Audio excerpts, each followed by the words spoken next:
My mom is excited to have her first grandchild and is constantly offering to look after the baby so my sister can feel at ease working full time and afterwards, will have some time for herself to relax.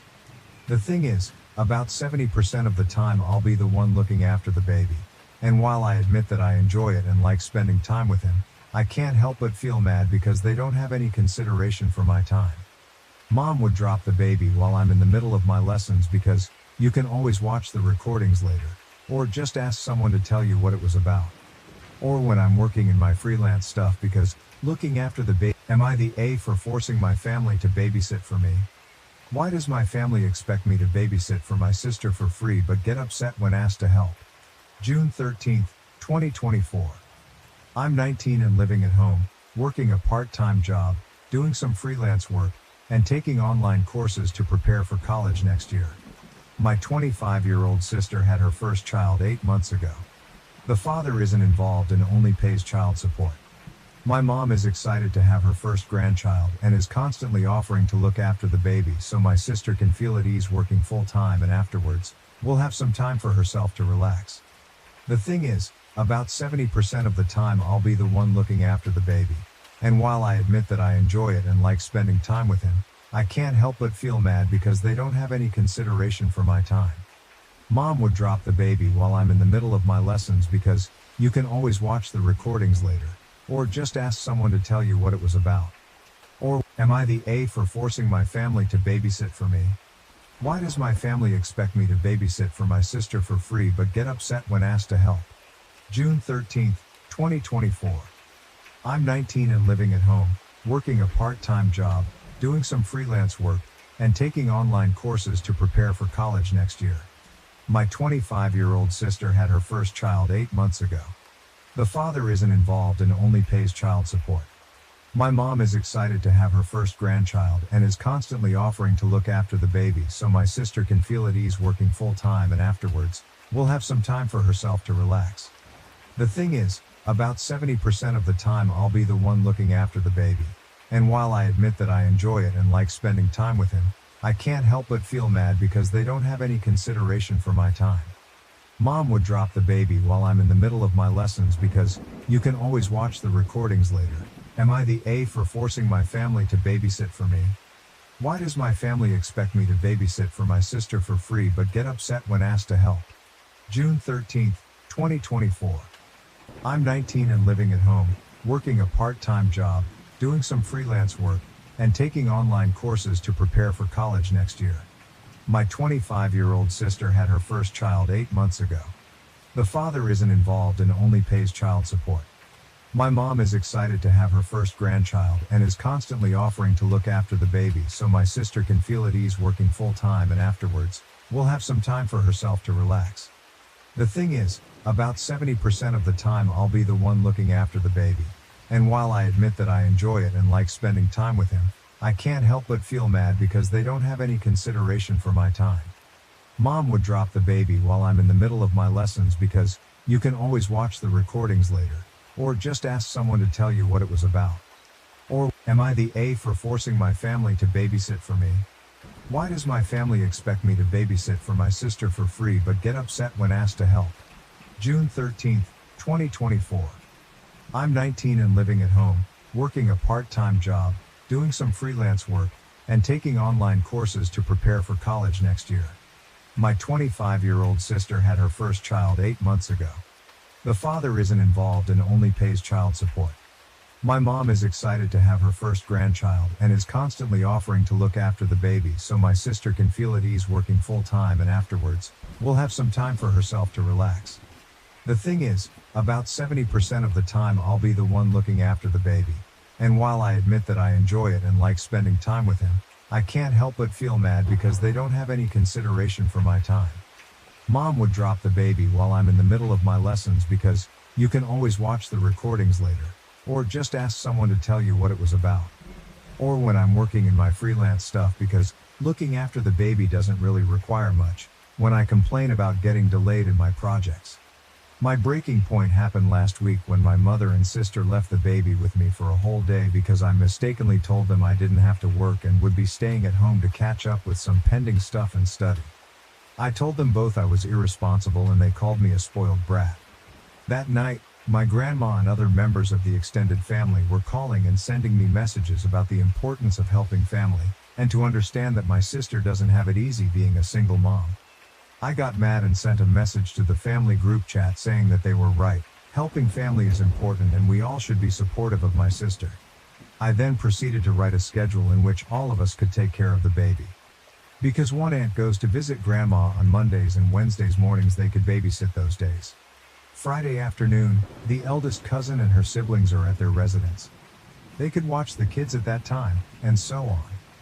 I left early on Saturday mornings and late on Tuesday nights to watch the kids.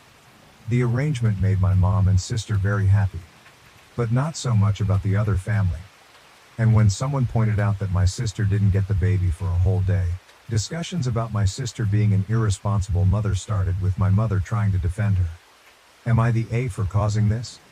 How come they were expecting me to be my sister's unpaid nanny, but then they get offended when the same thing is being forced on them? I may be the asshole because I caused this and don't regret it one bit. Relevant comments. Commenter, not the A. You aren't a spoiled brat. Your sister is a spoiled brat. She chose to bring a child into this world thinking other people would parent him for her. The only person responsible for this baby is your sister. OP, I blame that on our mom. When my sister told us she was pregnant and that the father would be involved, our mother assured her if she kept the baby, then she would help her whenever she needed, as she's already retired and, like I said, was excited to have her first grandchild. Commenter, if your mom assured her that she would be the one to help her whenever she needs it, why is she turning around and dumping the baby on you instead? OP, I might have a theory on that. Long before my sister got pregnant, my mom, sister and I were talking about the future, and the topic of marriage and kids came up.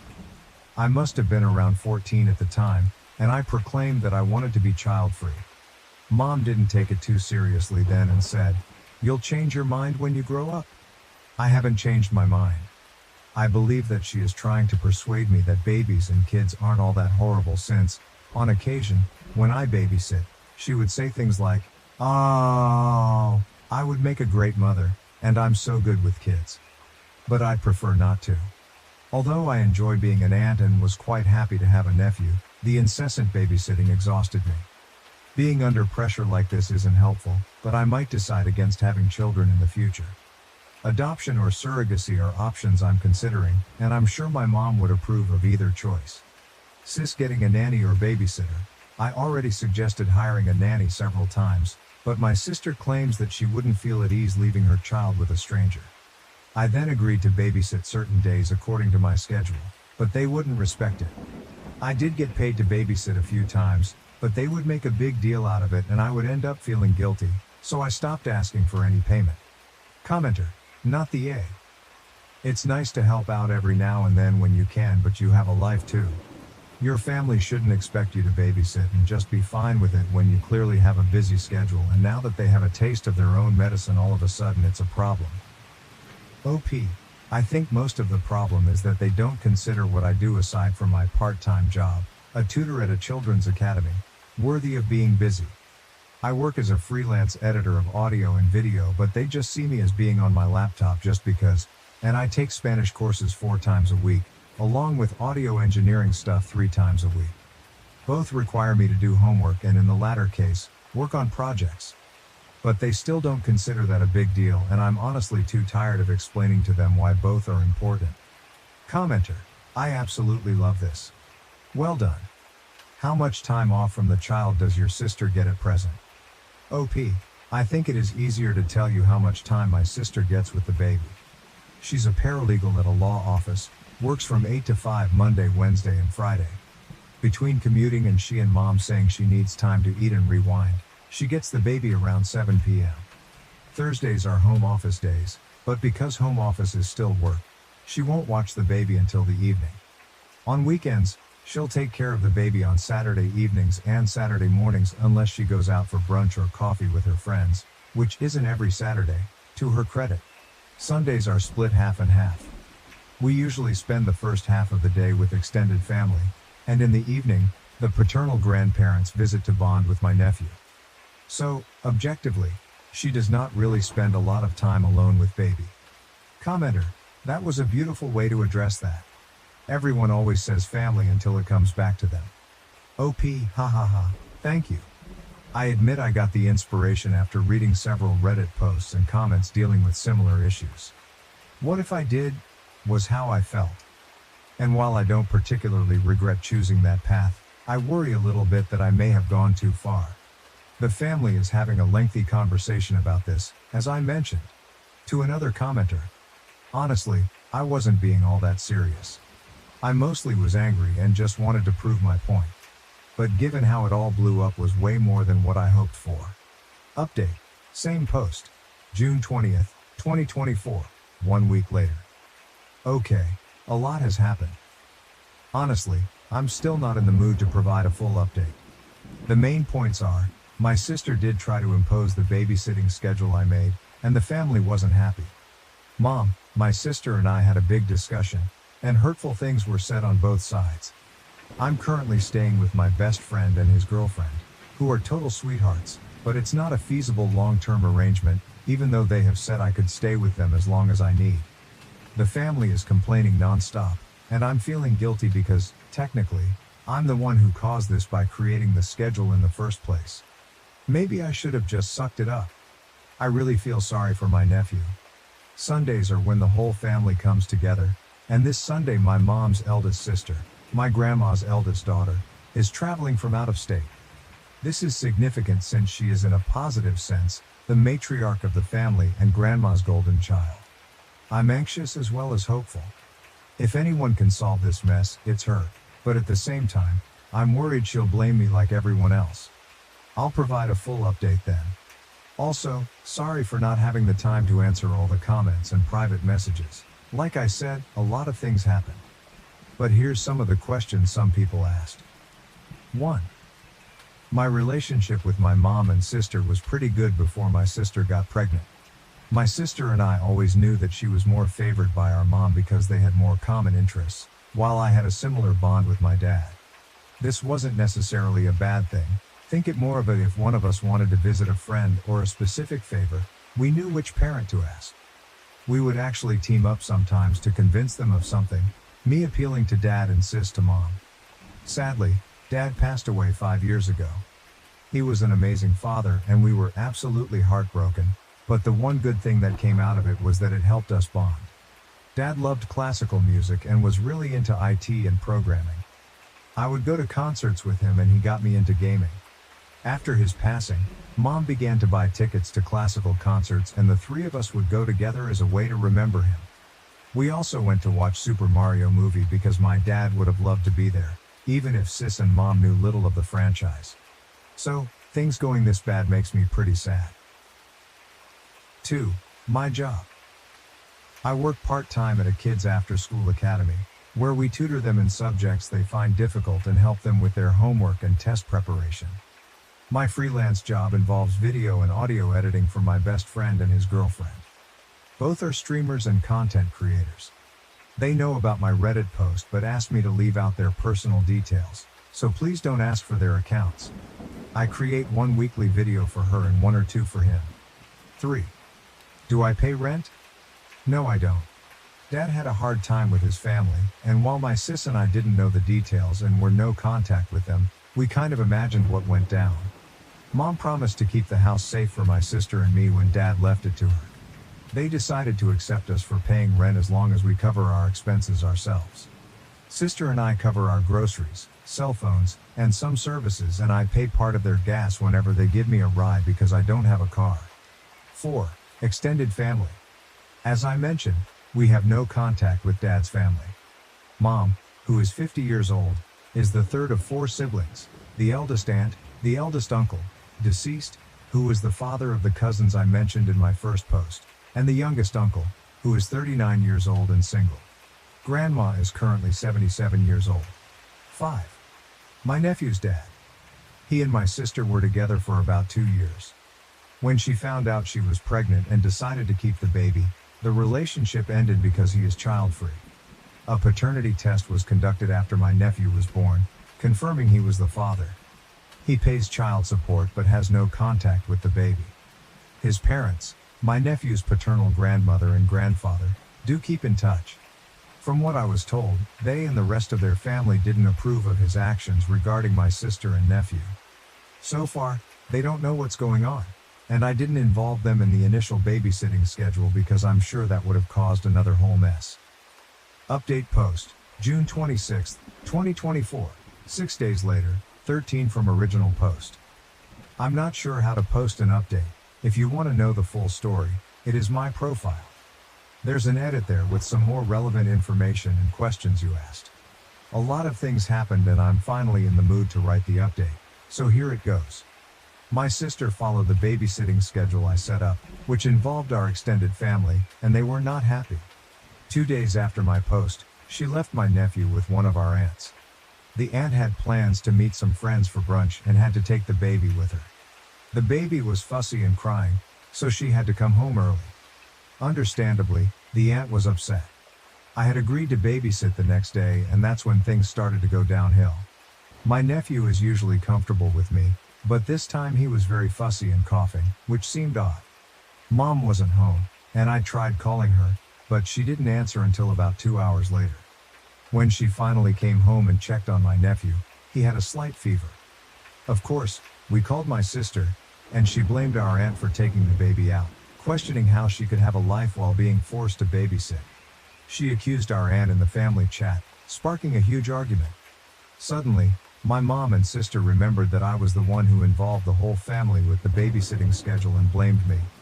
That was my breaking point. I ended up yelling at my sister, calling her negligent and a part-time mother to my nephew. Not my proudest moment, and I immediately regretted it, not going to lie. My mother countered by saying that if my dad, who passed away 5 years ago, could hear me, he would have been very disappointed in me. That really hurt because I was very close to him. And he always put family above everything. Still, I was mad and said that I expected my sister to reimburse me the amount I took from my college fund in full. Again, not my proudest moment, and I immediately regretted it, not going to lie. Some background. When my sister and I were born, Dad and Mom set up a college fund for each of us. Dad always encouraged us to study and improve ourselves. When my nephew was born, I took $5,000 from my fund to start one for him in honor of my dad, as I'm sure he would have done the same. After that, I packed a bag and took an Uber to my best friend's apartment. I told him what happened, and he and his girlfriend invited me to stay with them as long as I needed. I blocked my mother, sister, and the rest of the family, spending the following days both avoiding them and worrying about my nephew. Last Friday, I received a call from an unknown number. It was one of my eldest aunt's daughters. She and her family live in another state, so they mostly follow the drama from afar. My cousin told me they were coming to visit, and my aunt was going to have a serious talk with all of us. Not going to lie, I was really nervous. I think I mentioned this in my previous post. My mom, who's 50 years old, is the third of 4 siblings. We'll call them Rose, eldest aunt, Mario, eldest uncle, deceased, father of the cousins I mentioned in my first post, my mom, and John, youngest uncle. There's also Jane, Mario's widow, and the aunt I mentioned in this post who took out the baby. Rose is pretty much my grandma's golden child in a good way. She's the second mother to her siblings and overall a very strong woman. She and her husband have 5 adopted children, and due to their complicated logistics, my uncle and 2 of his sons are doctors, and the youngest of that set of cousins is in college. Hearing that they are suddenly coming over was a very big deal. Sunday arrived, and my best friend and his girlfriend accompanied me to my grandma's house for moral support. Rose and her family were already there, and I spent most of the time avoiding my mom and sister. Deep down, I knew my mom wouldn't dare to yell or confront me in front of Rose, as she's afraid of making her angry. After a few hours, Rose finally addressed the elephant in the room. It was a long emotional discussion, and we all ended up crying. I'll sum up the main points. 1. Baby nephew is a human being, not a stray puppy to be passed around. He needs some stability. 2. Stop with the "if you couldn't afford to or didn't want a child, why did you have one?" comments. My nephew is here, and he's not going anywhere, so let's focus on solutions. 3. To my sister. As a mother, you need to learn to put your child first. While it's okay to rely on help sometimes, don't do it all the time. It's bad for the baby and burdens others involved. 4. To my mother, stop enabling her. 5. To the rest of the family. Unless you're willing to offer some solutions, don't meddle in other people's affairs. 6. To me, about the babysitting schedule. Well done, kiddo. And I cried in relief. My sister then admitted that while she loves my nephew, she felt unfit to be a mother and wasn't fully conscious of the responsibility it would take to raise him. Apparently, my mother was aware of that, and her response was to make me babysit my nephew in order to make my sister feel less stressed out. And yes, to make me hopefully change my mind about having kids in the future. Rose also talked to Mom about that. Rose then said that, worst case scenario, she and my cousins talked and either her eldest son and daughter were willing to adopt my nephew. Apparently, both discussed it with respective spouses and all on board if it came to that. To be honest, while it is good that my nephew would be in a loving and safe home, Rose and my cousins are amazing people. It would hurt not seeing him as often anymore. Rose emphasized to my sister to think it carefully and that if it came to that, it would be a permanent adoption, not a daycare service where she could dump him for days, weeks, and then pick him up later. That's mainly it. My sister will be seeing a therapist next week. Mom and I have apologized, and I clarified I didn't actually want to be reimbursed for the money in my nephew's college fund. And some members of the extended family also apologized for pressuring me to babysit in the first place. I'm back at my house and have compromised to babysit 3 times a week, all according to my personal schedule and for a reasonable period of time.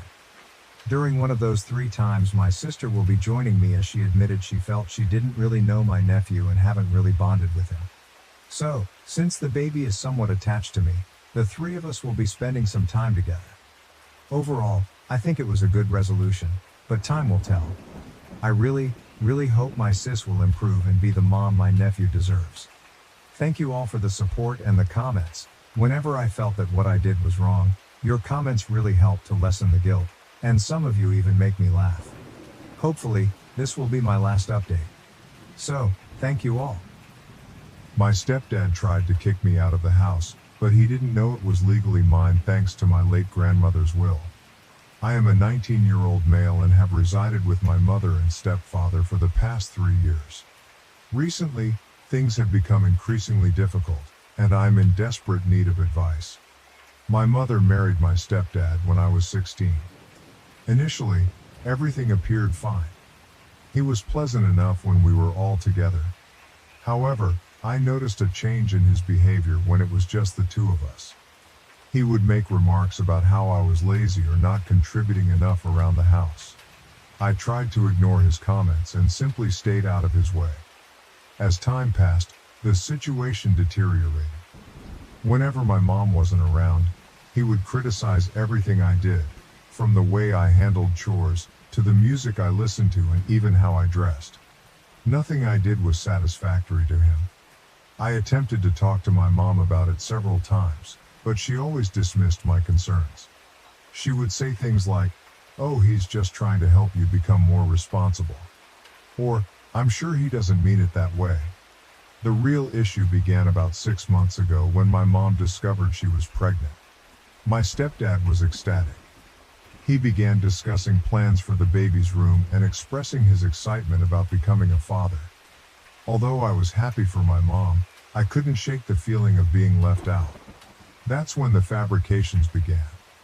My stepdad started telling my mom various falsehoods about me, claiming I stayed out late when I didn't or that I was being disrespectful to him, which was untrue. I tried to defend myself, but it was always my word against his. My mom seemed uncertain and didn't know whom to trust. Last week, my stepdad announced his intention to remodel the house to create a nursery for the baby. He talked about knocking down walls and rearranging rooms. Initially, I didn't think much of it, but then the situation took an unexpected turn.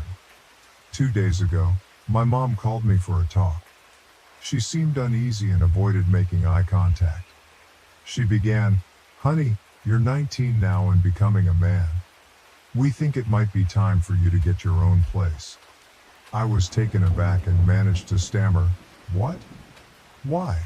Did I do something wrong?" She quickly reassured me, No, no, it's not that. It's just with the baby coming, we need the space, and you're old enough to be on your own. It will be good for you to learn some independence. Her tone and body language made it clear that this wasn't her idea.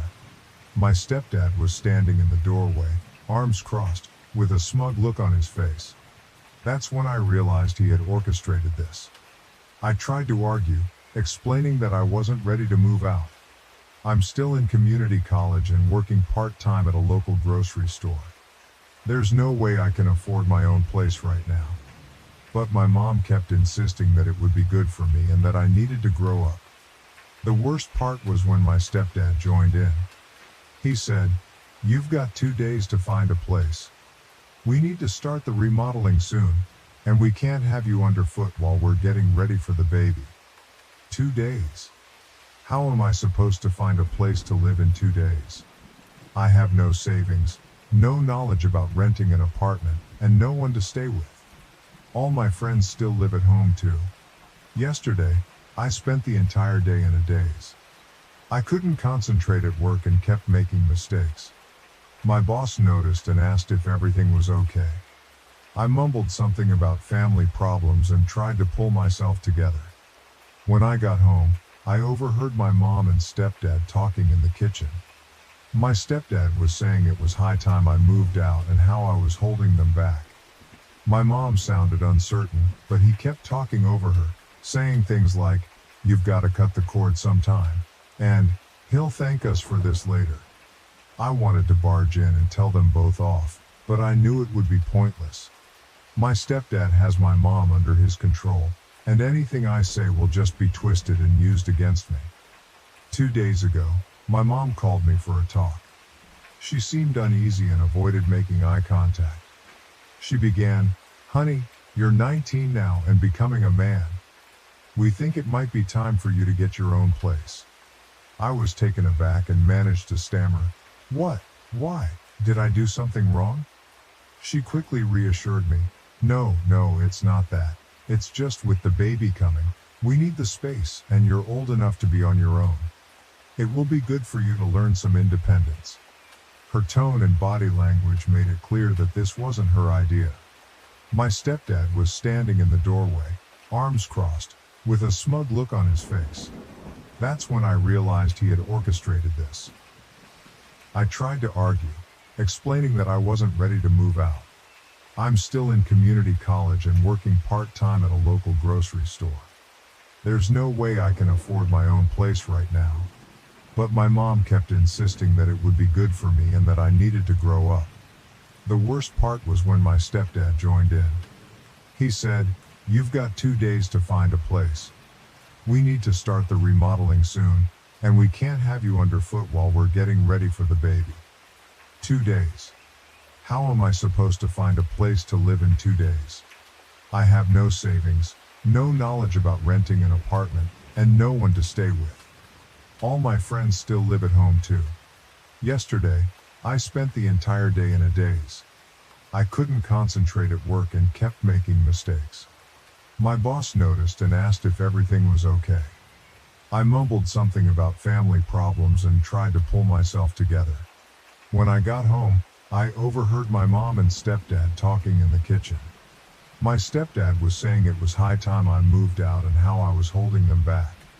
My mom sounded uncertain, but he kept talking over her, saying things like, "You've got to cut the cord sometime," and "He'll thank us for this later."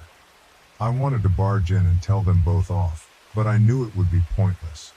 My stepdad has my mom under his control, and anything I say will just be twisted and used against me. So here I am, sitting in my room, desperately trying to figure out what to do next. With less than 24 hours to come up with a plan, I'm completely at a loss.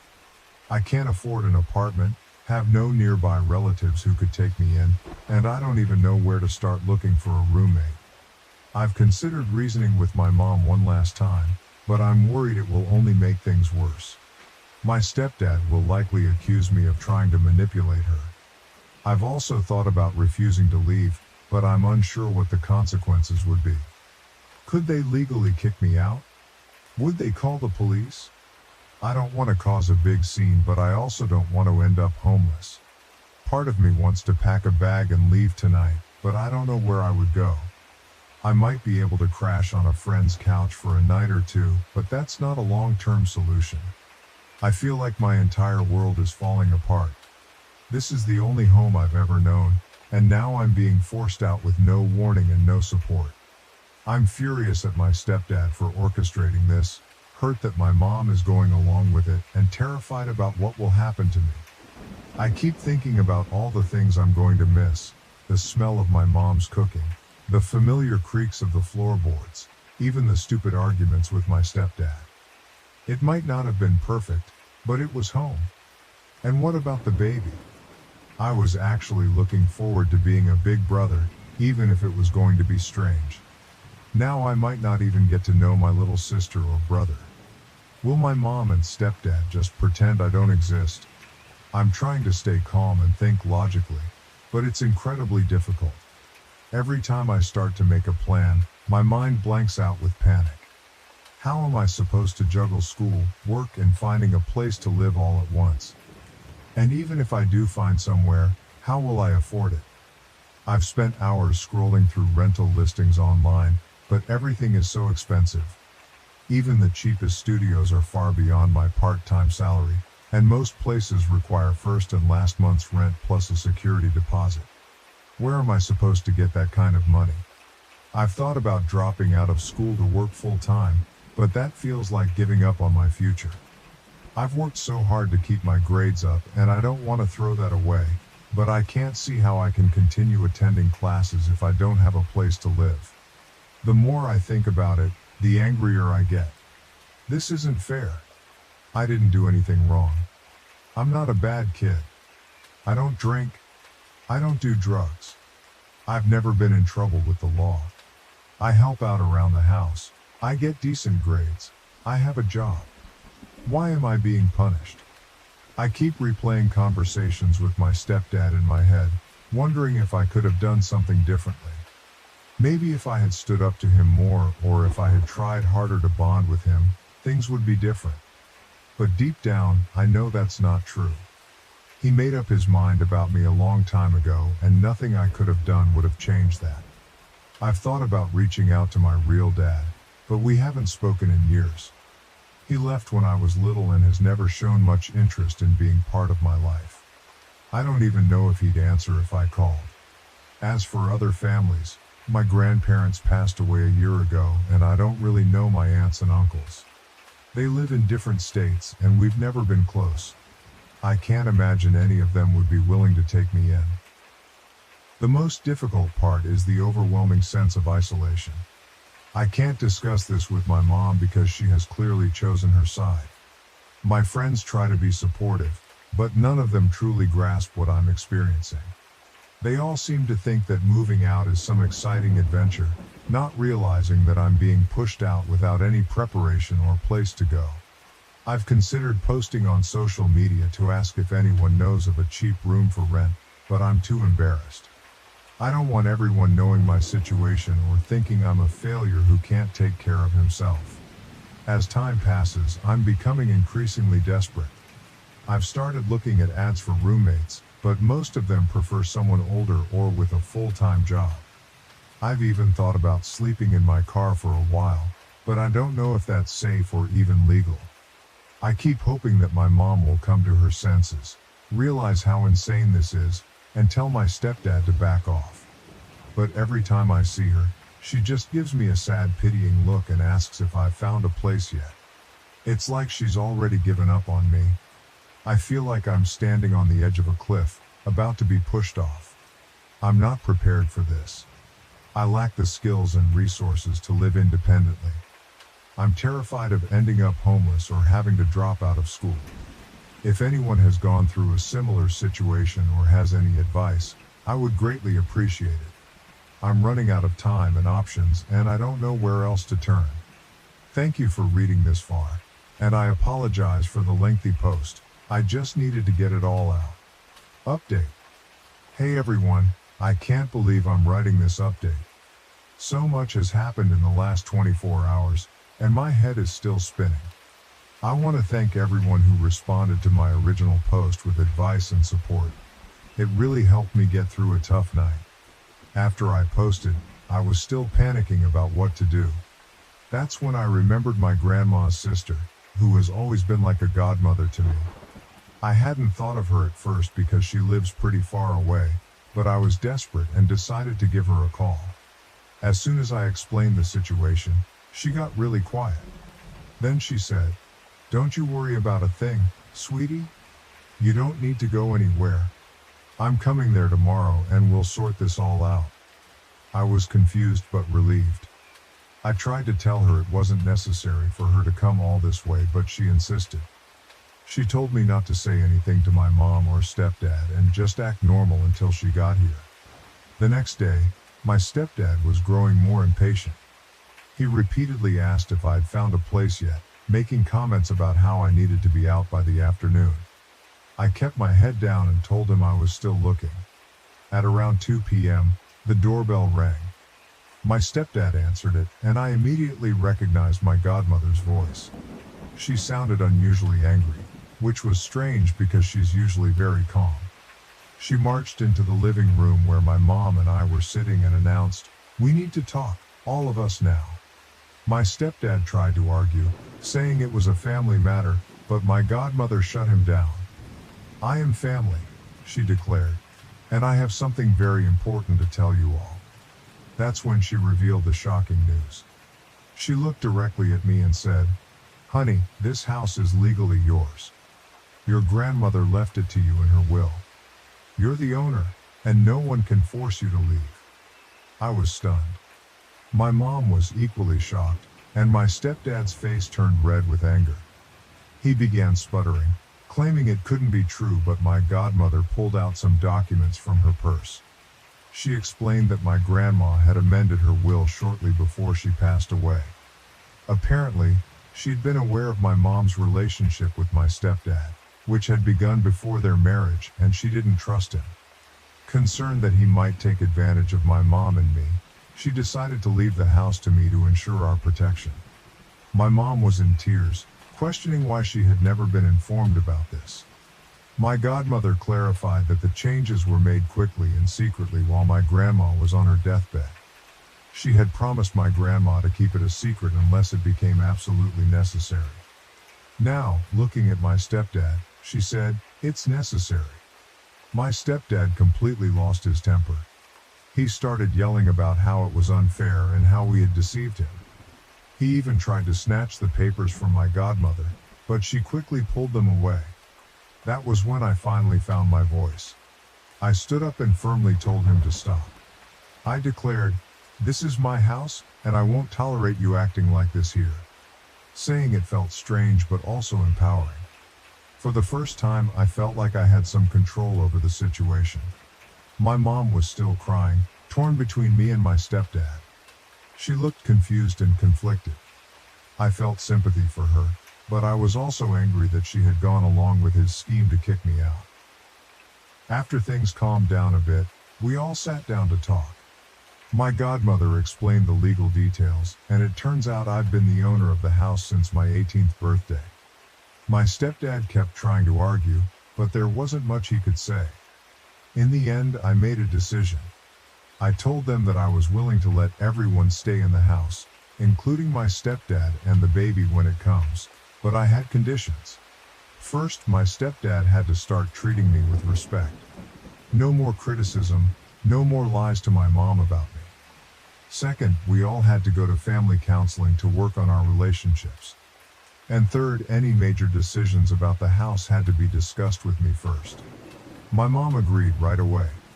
My stepdad wasn't happy, but he didn't have much choice. It was either accept my terms or leave. It's been a few days now, and things are still tense. My stepdad barely speaks to me, but at least he's not being openly hostile anymore. My mom seems torn between guilt over what happened and relief that we're all still together. I'm still processing everything. It's weird to suddenly be the owner of a house at 19. I've got a lot to learn about property ownership and responsibilities, but I'm also feeling more secure than I have in a long time. I know we've got a long way to go before we're anything like a happy family, but at least now I know I have a place here, and no one can take that away from me. Thank you again to everyone who offered support and advice, and a huge thank you to my grandma, wherever she is, for looking out for me even after she was gone. I promise I'll do my best to take care of this house and make her proud. My ex reached out to me after a year of my husband's accident. Am I the A for lashing out at him and saying he's not my baby's father? June 25, 2024. I am 34 years old and have been with my husband for over 12 years. We had our child when I was 31 and my husband was 33. Tragically, about a year and a half ago, when our baby was around 2 years old, my husband, the love of my life, died in a terrible accident. A careless driver hit his car on a foggy, slippery road, and he died instantly in the crash. His death left me devastated. The only thing that kept me somewhat sane was our daughter. I couldn't believe I had lost him. He was my rock, my light, and I loved him dearly. In many ways, I still can't believe he's gone. I'll let my ex explain. My spouse contacted me a year or so after his injury, maybe just to vent. We split up a long time ago, even before I met my husband. Although we weren't precisely buddies, we maintained a good relationship and occasionally chatted, asking each other how they were doing. So, as a buddy, he reached out and offered to assist. Although it came as a surprise, I agreed to it since, to be honest, I didn't have many close friends save him and I desperately needed a friend. Every now and then he would stop by our house with gifts for my daughter, and we would talk over a drink or some tea. It wasn't close. I told him that I wasn't ready for any new connections after losing my spouse, and over the years, he had a number of casual encounters.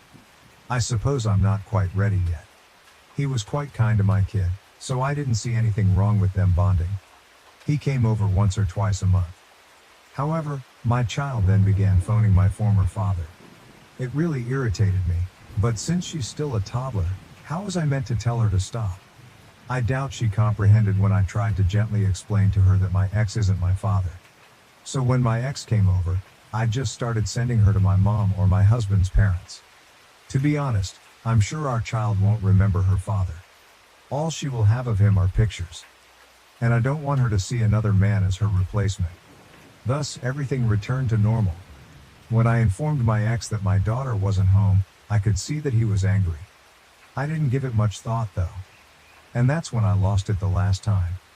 I may have been the asshole in that situation because I yelled at my ex in the end when I should have handled it better. My mother sent my daughter home early from his visit since she was acting quite unhappy and wanted to go home after we played some video games and had a few beers. He got up and said, "This is my baby, I've missed you," to my daughter, and extended a hug toward her. That's where I snapped at him.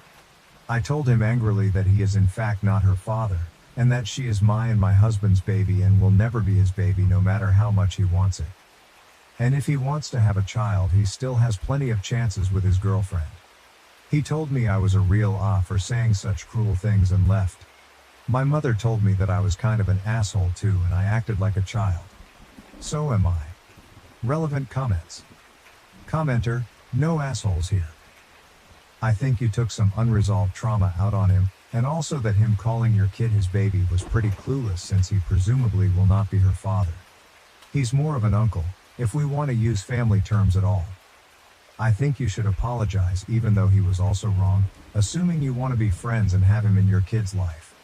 Hopefully he will understand that it is a sore subject for you right now and parts of it will obviously be a sore subject forever. OP. Thank you. I think you're right. I still take everything concerning my husband to heart and my ex's words hit very close to home. I don't think I was wrong in what I said to him, but I was wrong in the way I said it. After thinking about it for some time, I think I do want him in my and my daughter's life. He is a very good friend and very supportive, especially in my time of need, so I shouldn't have lashed out at him.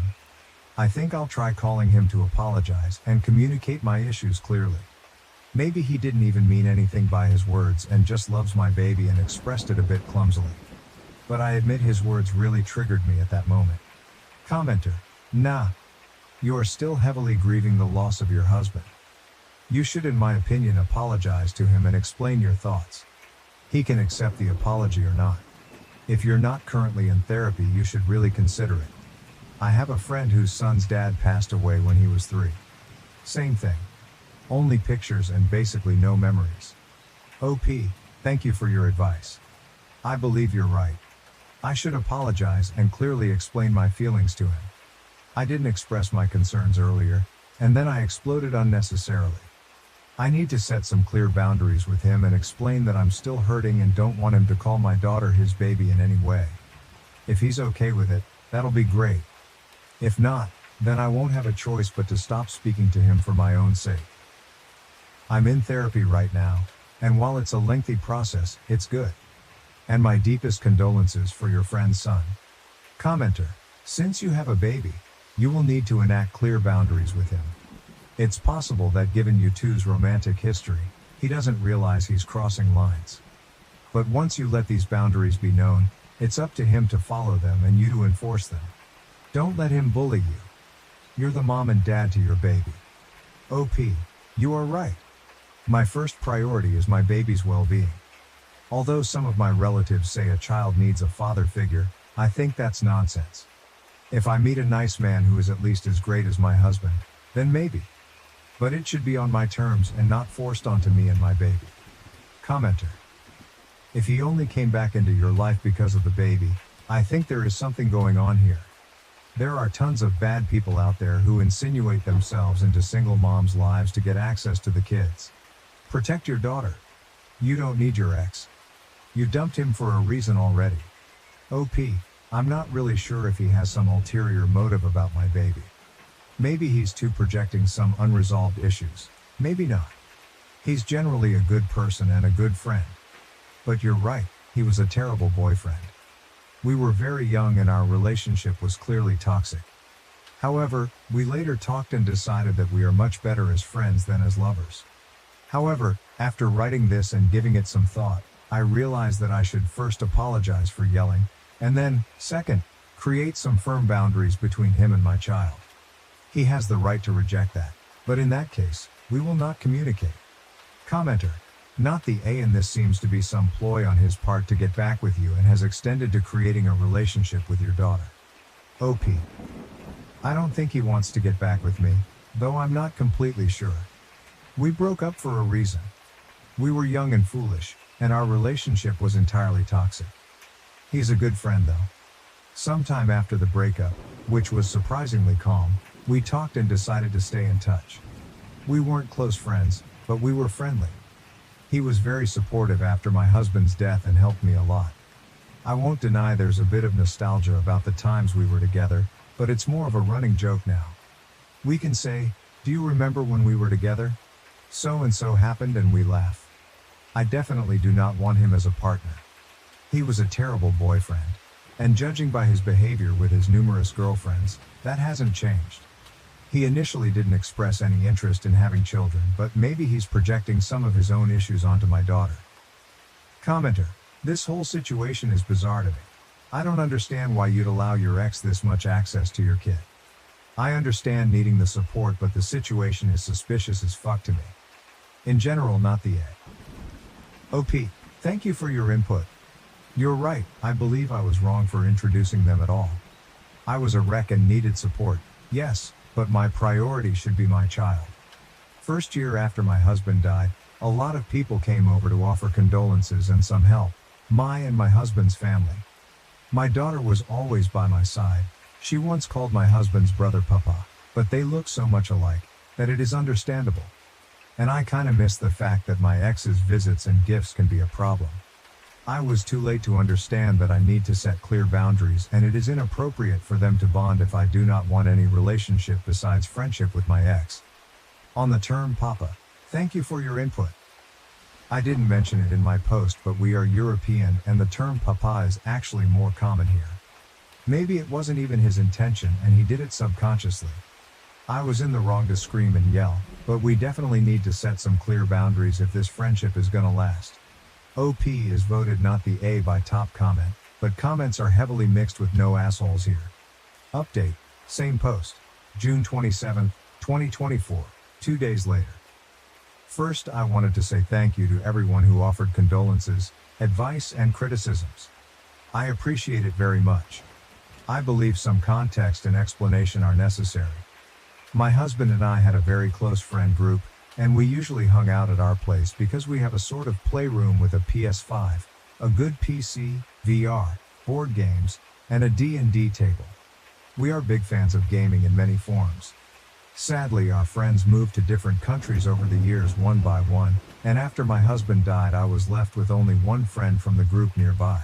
But she's a young mother too and we can't hang out like before. We still speak but it's not been the same. So I wanted some familiarity when my ex appeared. I was vulnerable and allowed things to escalate too much. I desperately wanted to have a friend who shares similar interests with me and my husband. So I was blind to some red flags and my own wrong choices. Also, I never left my ex alone with my daughter for more than a couple of minutes. I was wrong to introduce them in the first place. Now to the update itself. Yesterday evening my ex came by unannounced and uninvited. I was a little worried but thankfully my husband's brother and his wife were at our house with their kids on a playdate. So I asked them to watch over the kids for some time and went to talk with my ex outside. He was drunk. A lot. He started talking and he said a lot. In a nutshell, he said that he will always care about me, that he suppressed some feelings for all these 15 years and he just realized that he was a fool to let me go. I admit I do care about him too, but not even remotely in a way I care about my husband.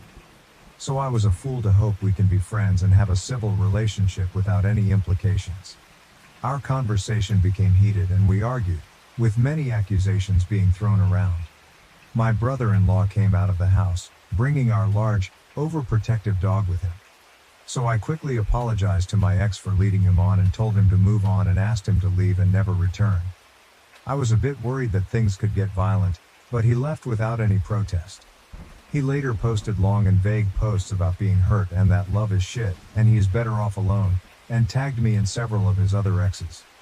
Not sure how his girlfriend may react to that, but it doesn't really matter anymore. I blocked him everywhere and hoped he wouldn't appear in our lives anymore.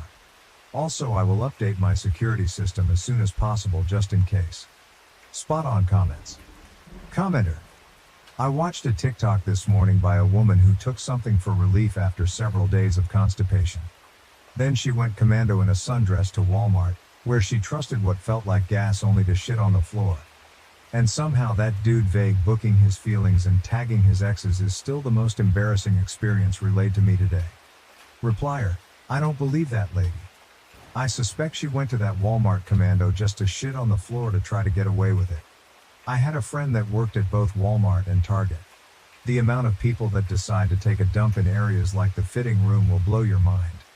Like to the point where if you were in a fitting room, there is a good chance that a minimum of 5 different people have taken a shit in that fitting room at 5 different times. Commenter. I had forgotten about this until I read your comment, but when I was a kid, my great aunt was telling us about going to Walmart once and discovering that someone had taken a shit in one of the purses there.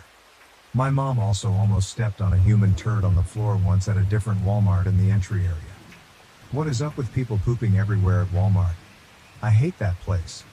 Commenter.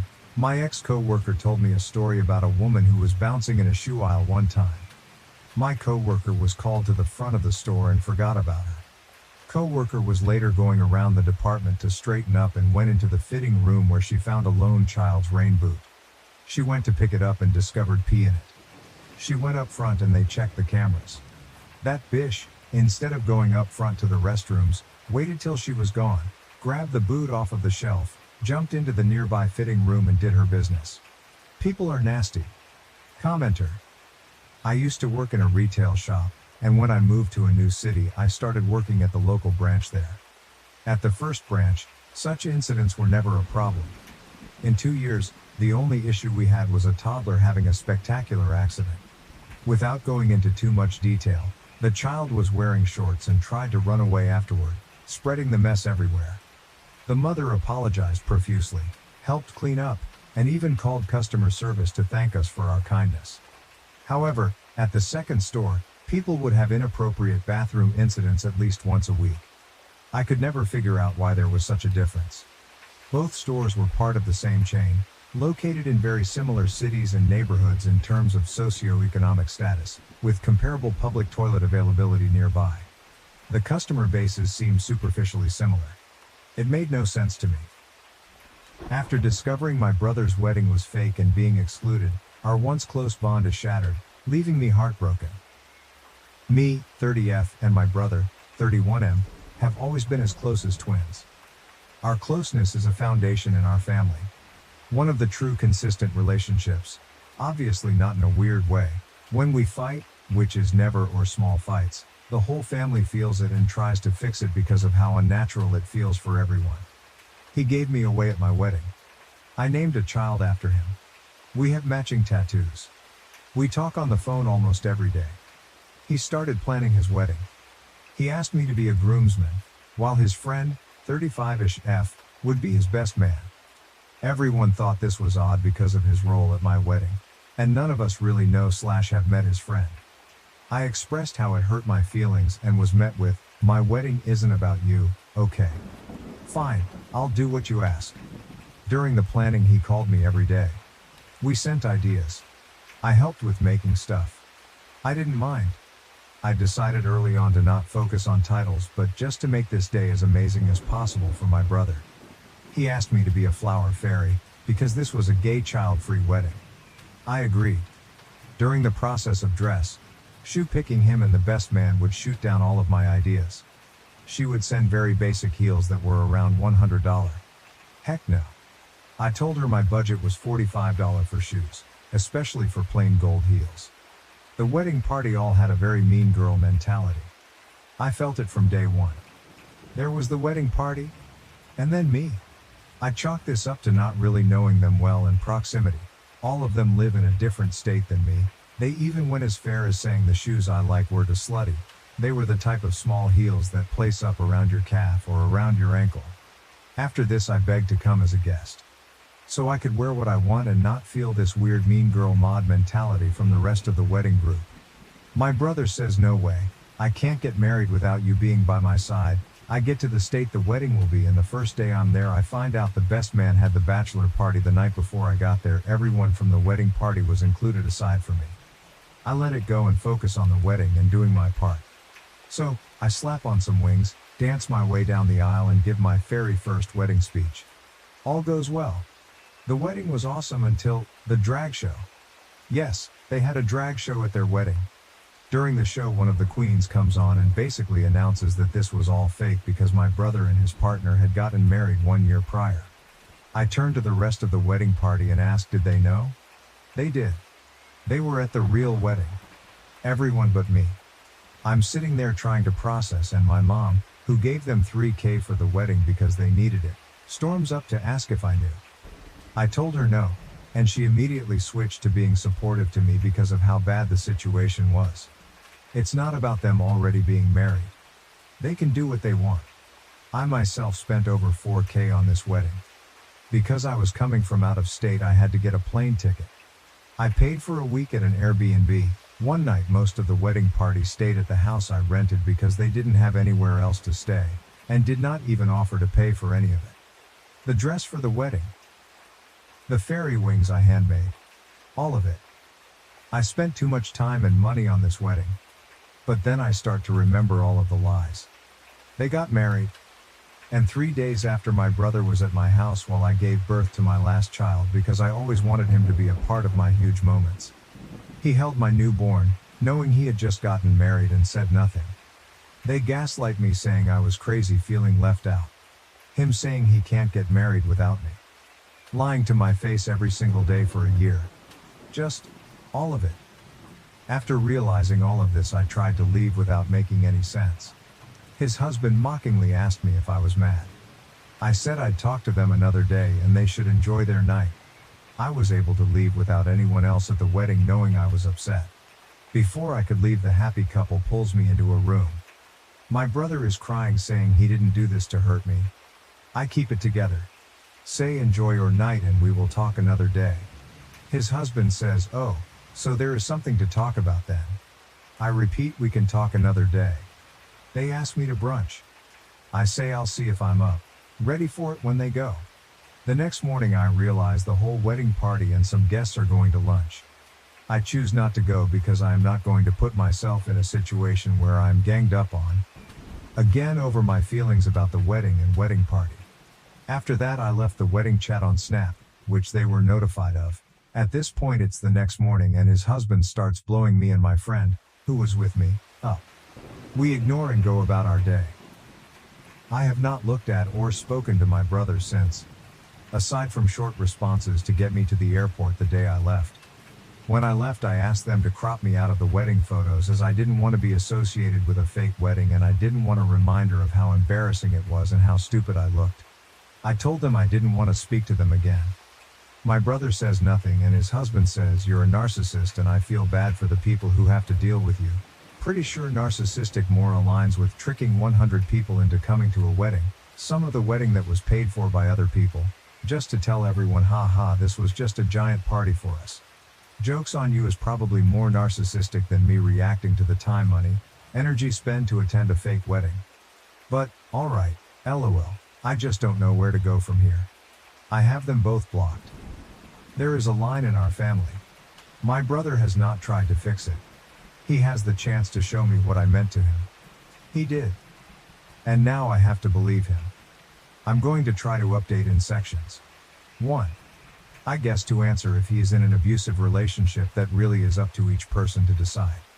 I will not, and won't label him as abusive because I'm not in that relationship with them. My mentioning of the drag queens was because they are a part of the story.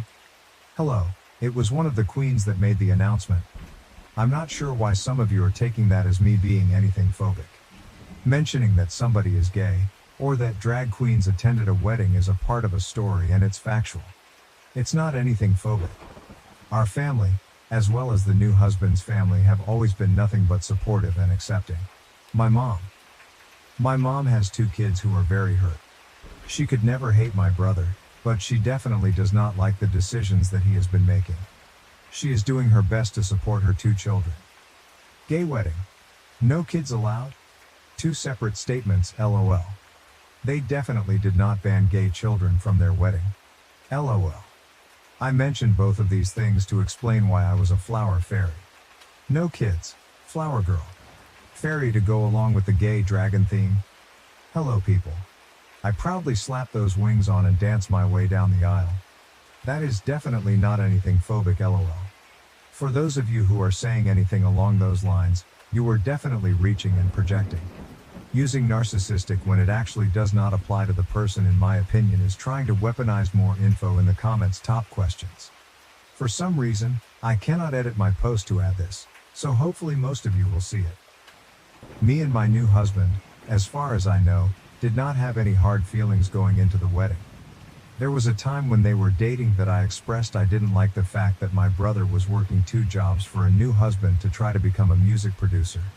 I watched my brother kill himself for years to try to support both of them while he sat around smoking weed in his studio, and ever since then new husband decided that I hate him, even though we have since squashed all of those issues when he got a job and started contributing.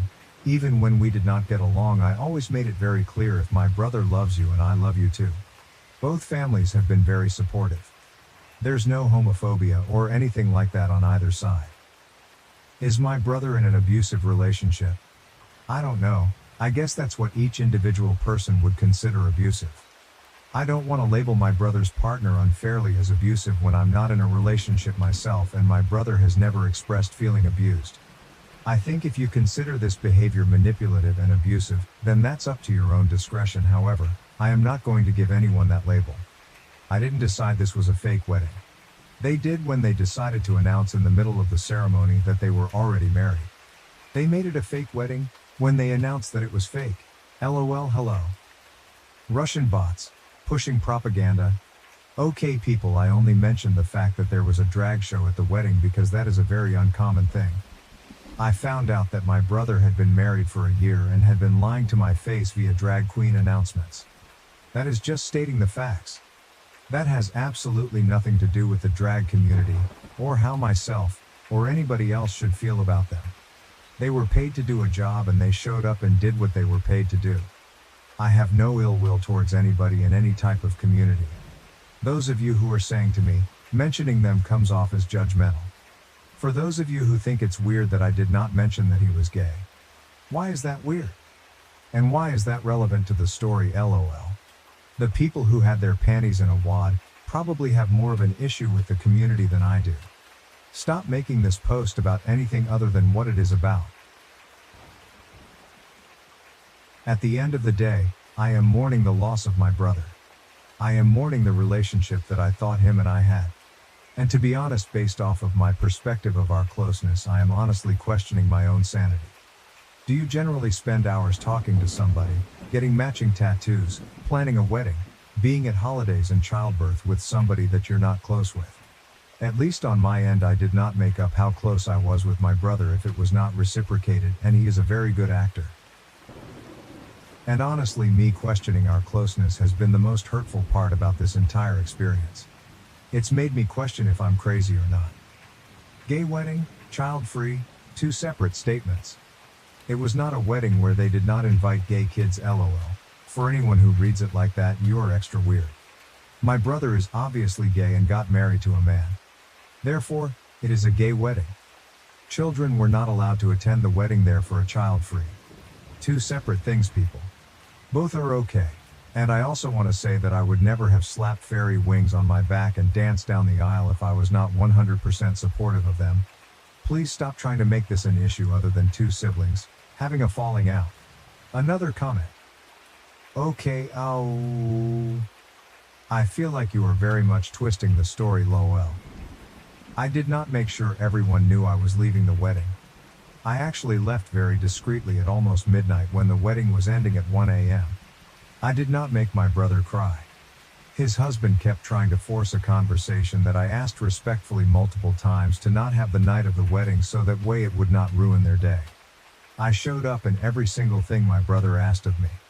I took the bullying, and it kept my mouth shut for most of it after I was accused of trying to make the wedding about me. From that point on, I went out of my way to do everything I could to make his day as special as I could for him. Comment about her husband. Brother tried to contact my husband to ask how to pay back what I spent to come to the wedding. My husband said that he was not going to get involved. Brother tried to convince my husband that I was overreacting. My husband told brother that is absolutely not true, and I have every right to be upset, and what he did was bonkers. My husband very much has been supportive, but also is very sad to see me and my brother fighting like this. Update 1. I'm going to do my best to put as much information as I can, but it ends up really long and Reddit will not let me post. So I'm going to try to answer all of the questions, and I'm going to paraphrase a lot. The update is, there is no update. Things are the same, they are still blocked. One suggestion was that I should write him a letter, which I actually did the day after this happened, and I left it in his room. I laid out all of my feelings and described them in detail.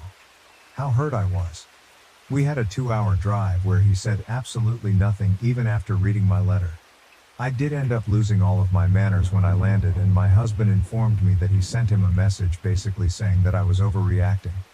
I said a lot of things that I was not very proud of. At the end of the day, I stand by my truth, and I stand by my perspective of what happened. Please stop trying to make this a phobia issue. Both families have been nothing but supportive. They represent themselves, not an entire group of people. Stop being so simple-minded. The mention of drag queens was only there because one of the queens announced that they had gotten married a year ago. Plus, how many times do you see a drag show at a wedding?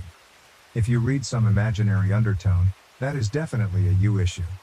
Moving on. New husband, in my opinion, is not somebody that I would label as abusive. However, abuse is subjective. I think this more falls down to him being very emotionally immature. I am not a yes man, I was for the wedding. That's an appropriate time to be a yes man. Outside of that, new husband has always been intimidated by my opinion. I think he knows I can see through his BS. Weak men hate strong women. That's a fact. And that's the case here. However, we did not have any type of beef on the wedding day. Or for years before. I made it clear that if my brother loves you and wants to spend his life with you, then I support that. My mom is trying her best to be as supportive as she can to both of her kids. She could never hate my brother, although she absolutely hates what he did. As far as I go, I don't know who I am without my brother. He was just as important to me as my children and my husband. It was always me and him. To say that I am mourning is an understatement. This whole situation has made me question a 30-year relationship. Realizing his capability to live a double life that I'm not a part of has rocked to my entire world in my entire sense of reality. I'm not okay. I'm going to spend the next year being no contact. I'm going to go to therapy and get my mind, body and soul in the best place possible, while pushing as much good karma into the world as I can. Maybe then I will be able to decide if I want to close that door fully and permanently, or if I'm at a place where I'm willing to create a new normal with him. At the end of the day, I am absolutely devastated and heartbroken. I also want to address frequently asked things. 1. Baby was no fear of being overshadowed. The date that they got married was because it was a dating anniversary for them, nothing to do with me or my pregnancy. 2. I am aware that people get married and have a large ceremony later. That's okay. It's not what they did, it's how they did it. 3. I am not a Russian bot trying to push propaganda lol. Those comments did make me laugh though. 4. If I had the answer to why they would feel comfortable doing this to me, then I guess I wouldn't be as dumbfounded as I am. I'm not leaving out any type of detail. Honestly, it would be a lot easier if I did something so horrible to deserve this, because then I wouldn't have to wonder why. I'd know. At the end of the day, I'm not okay. I don't know if there's anything he could do to fix this. I'll always wonder if he's telling me the truth or what he's hiding. After the way that his husband spoke to me, and after him allowing him to do that, I'm honestly so disgusted with both of them. I deleted the original post because I didn't want them to be attacked. Sadly, I still have a need to try to protect him. I don't know you guys. The brother-in-law appeared and made a comments in the original post. Brother-in-law here. I'll just start by saying, for one, having a big wedding ceremony 1 year later was not my idea, but once we decided that we were going to do it, we consulted many times about telling people beforehand for fear of things like this happening. I've never had a great relationship with Op, but we've tried to make things work mostly for my husband, her brother, because I knew they were very close and I wasn't too fond of her due to our interactions in the past. I know how important those close relationships are and would never wish to tear that apart. Op didn't want to talk about it at all. We tried to apologize and explain that the intention was never for any humiliation or insult to anyone at all. But she wouldn't have any conversation about it, especially the night of. The next day at the Airbnb, I tried to open a dialogue with Op about how she was feeling, and she only responded with snark and comments about how there's nothing to talk about. That's the small conversation where the "so there is something to talk about" statement was said by me. I eventually let it be and left the room. Everything that was said by her didn't help me or anyone understand really how she felt about it, and the little she did say seemed very self-centered and about how this was a plan to humiliate her specifically, which it most definitely was not. Reading through this now though, I do understand a bit more why she felt that way. And for that I truly am sorry. Anyway, I'm not entirely sure how these work or if there's a proper way to post this, but ask me anything. Reply. All I'm going to say is, you both are married now and you made your choice. You both are a partnership. You both collectively decided to do this and decided it was a good idea, and the consequences are, I want nothing to do with either one of you ever again. That's it. There is no reason or purpose to keep having an open dialogue about this because it's done. And you starting out your post with "you don't like me" pretty much confirmed everything that I said. I wish you and him nothing but happiness, but this conversation is over. I've heard your side of things and it still isn't good enough to justify what you both did. And I'm choosing to walk away from both of you. Another reply. He admits in the text above he knew. He literally says we didn't want to tell people because they were there and happy. He knew what he was doing. It was a huge manipulation. Lying to people to get what you want is manipulation. Omitting things from people to not give them the power to make a fair choice is also very much manipulation. They knew what they were doing. In the sentence the other people said, brother doesn't value sister the same way. That's it. That's the end of the argument. They both showed me exactly what I meant to them. The motivation behind it is not really important anymore. Maybe this was just a total oversight and a mistake, but regardless, the result was the same. And the consequence remains the same. I want nothing to do with y'all. I wish you happiness because I will always love you. If you make him happy, then I am so happy for the both of you. Truly I am.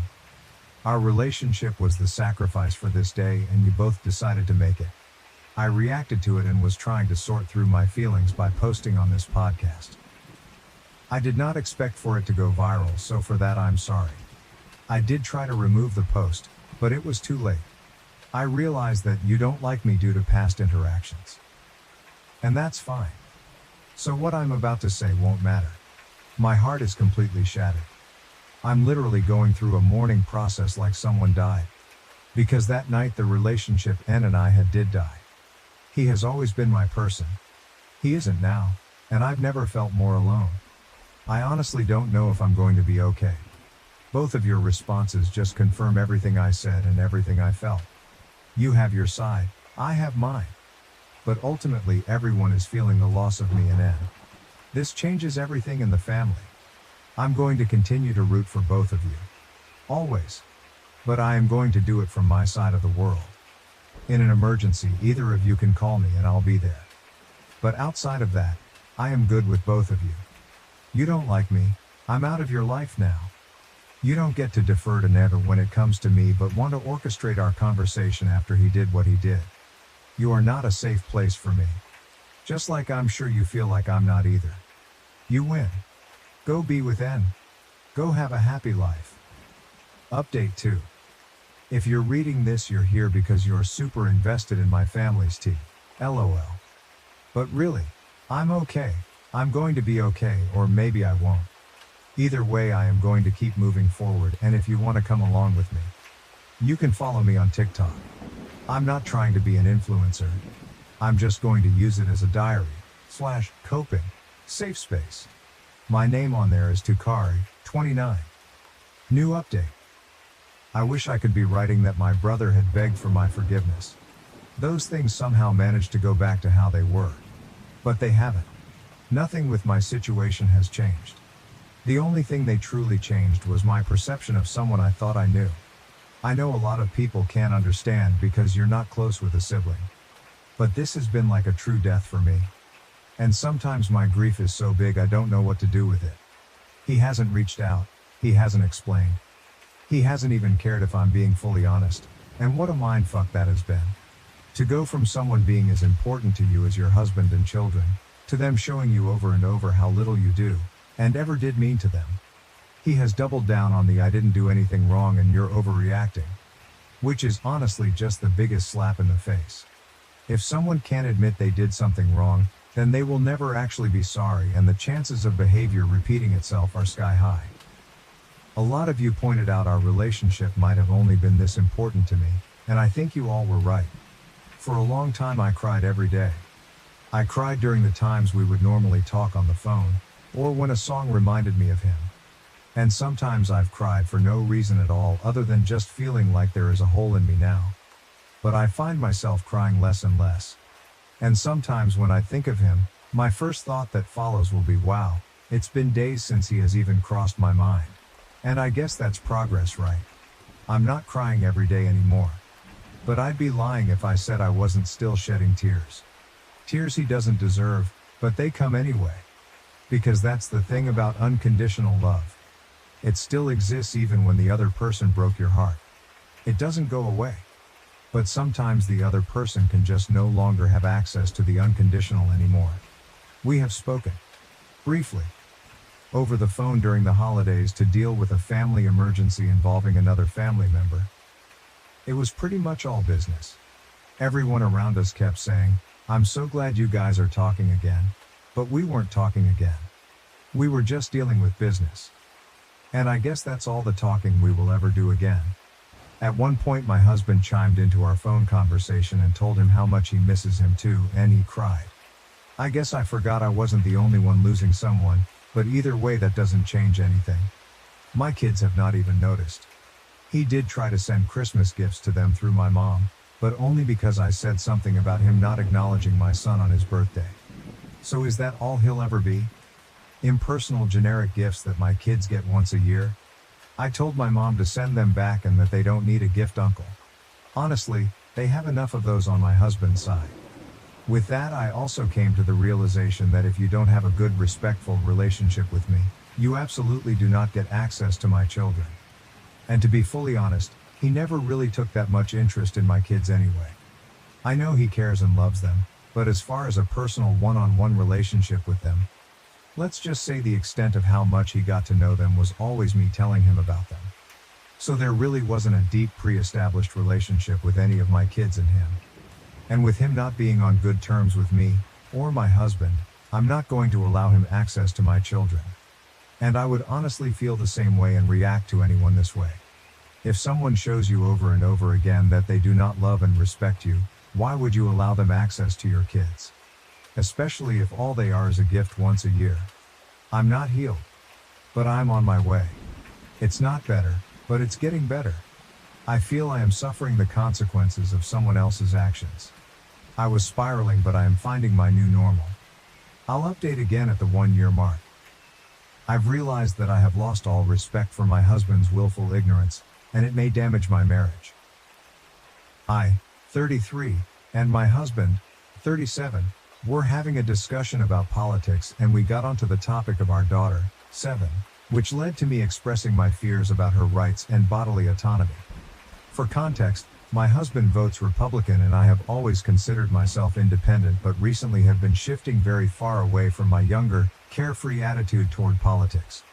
I love him very much and I know for a fact that he loves me, but I have started finding his opinions naive and lacking depth.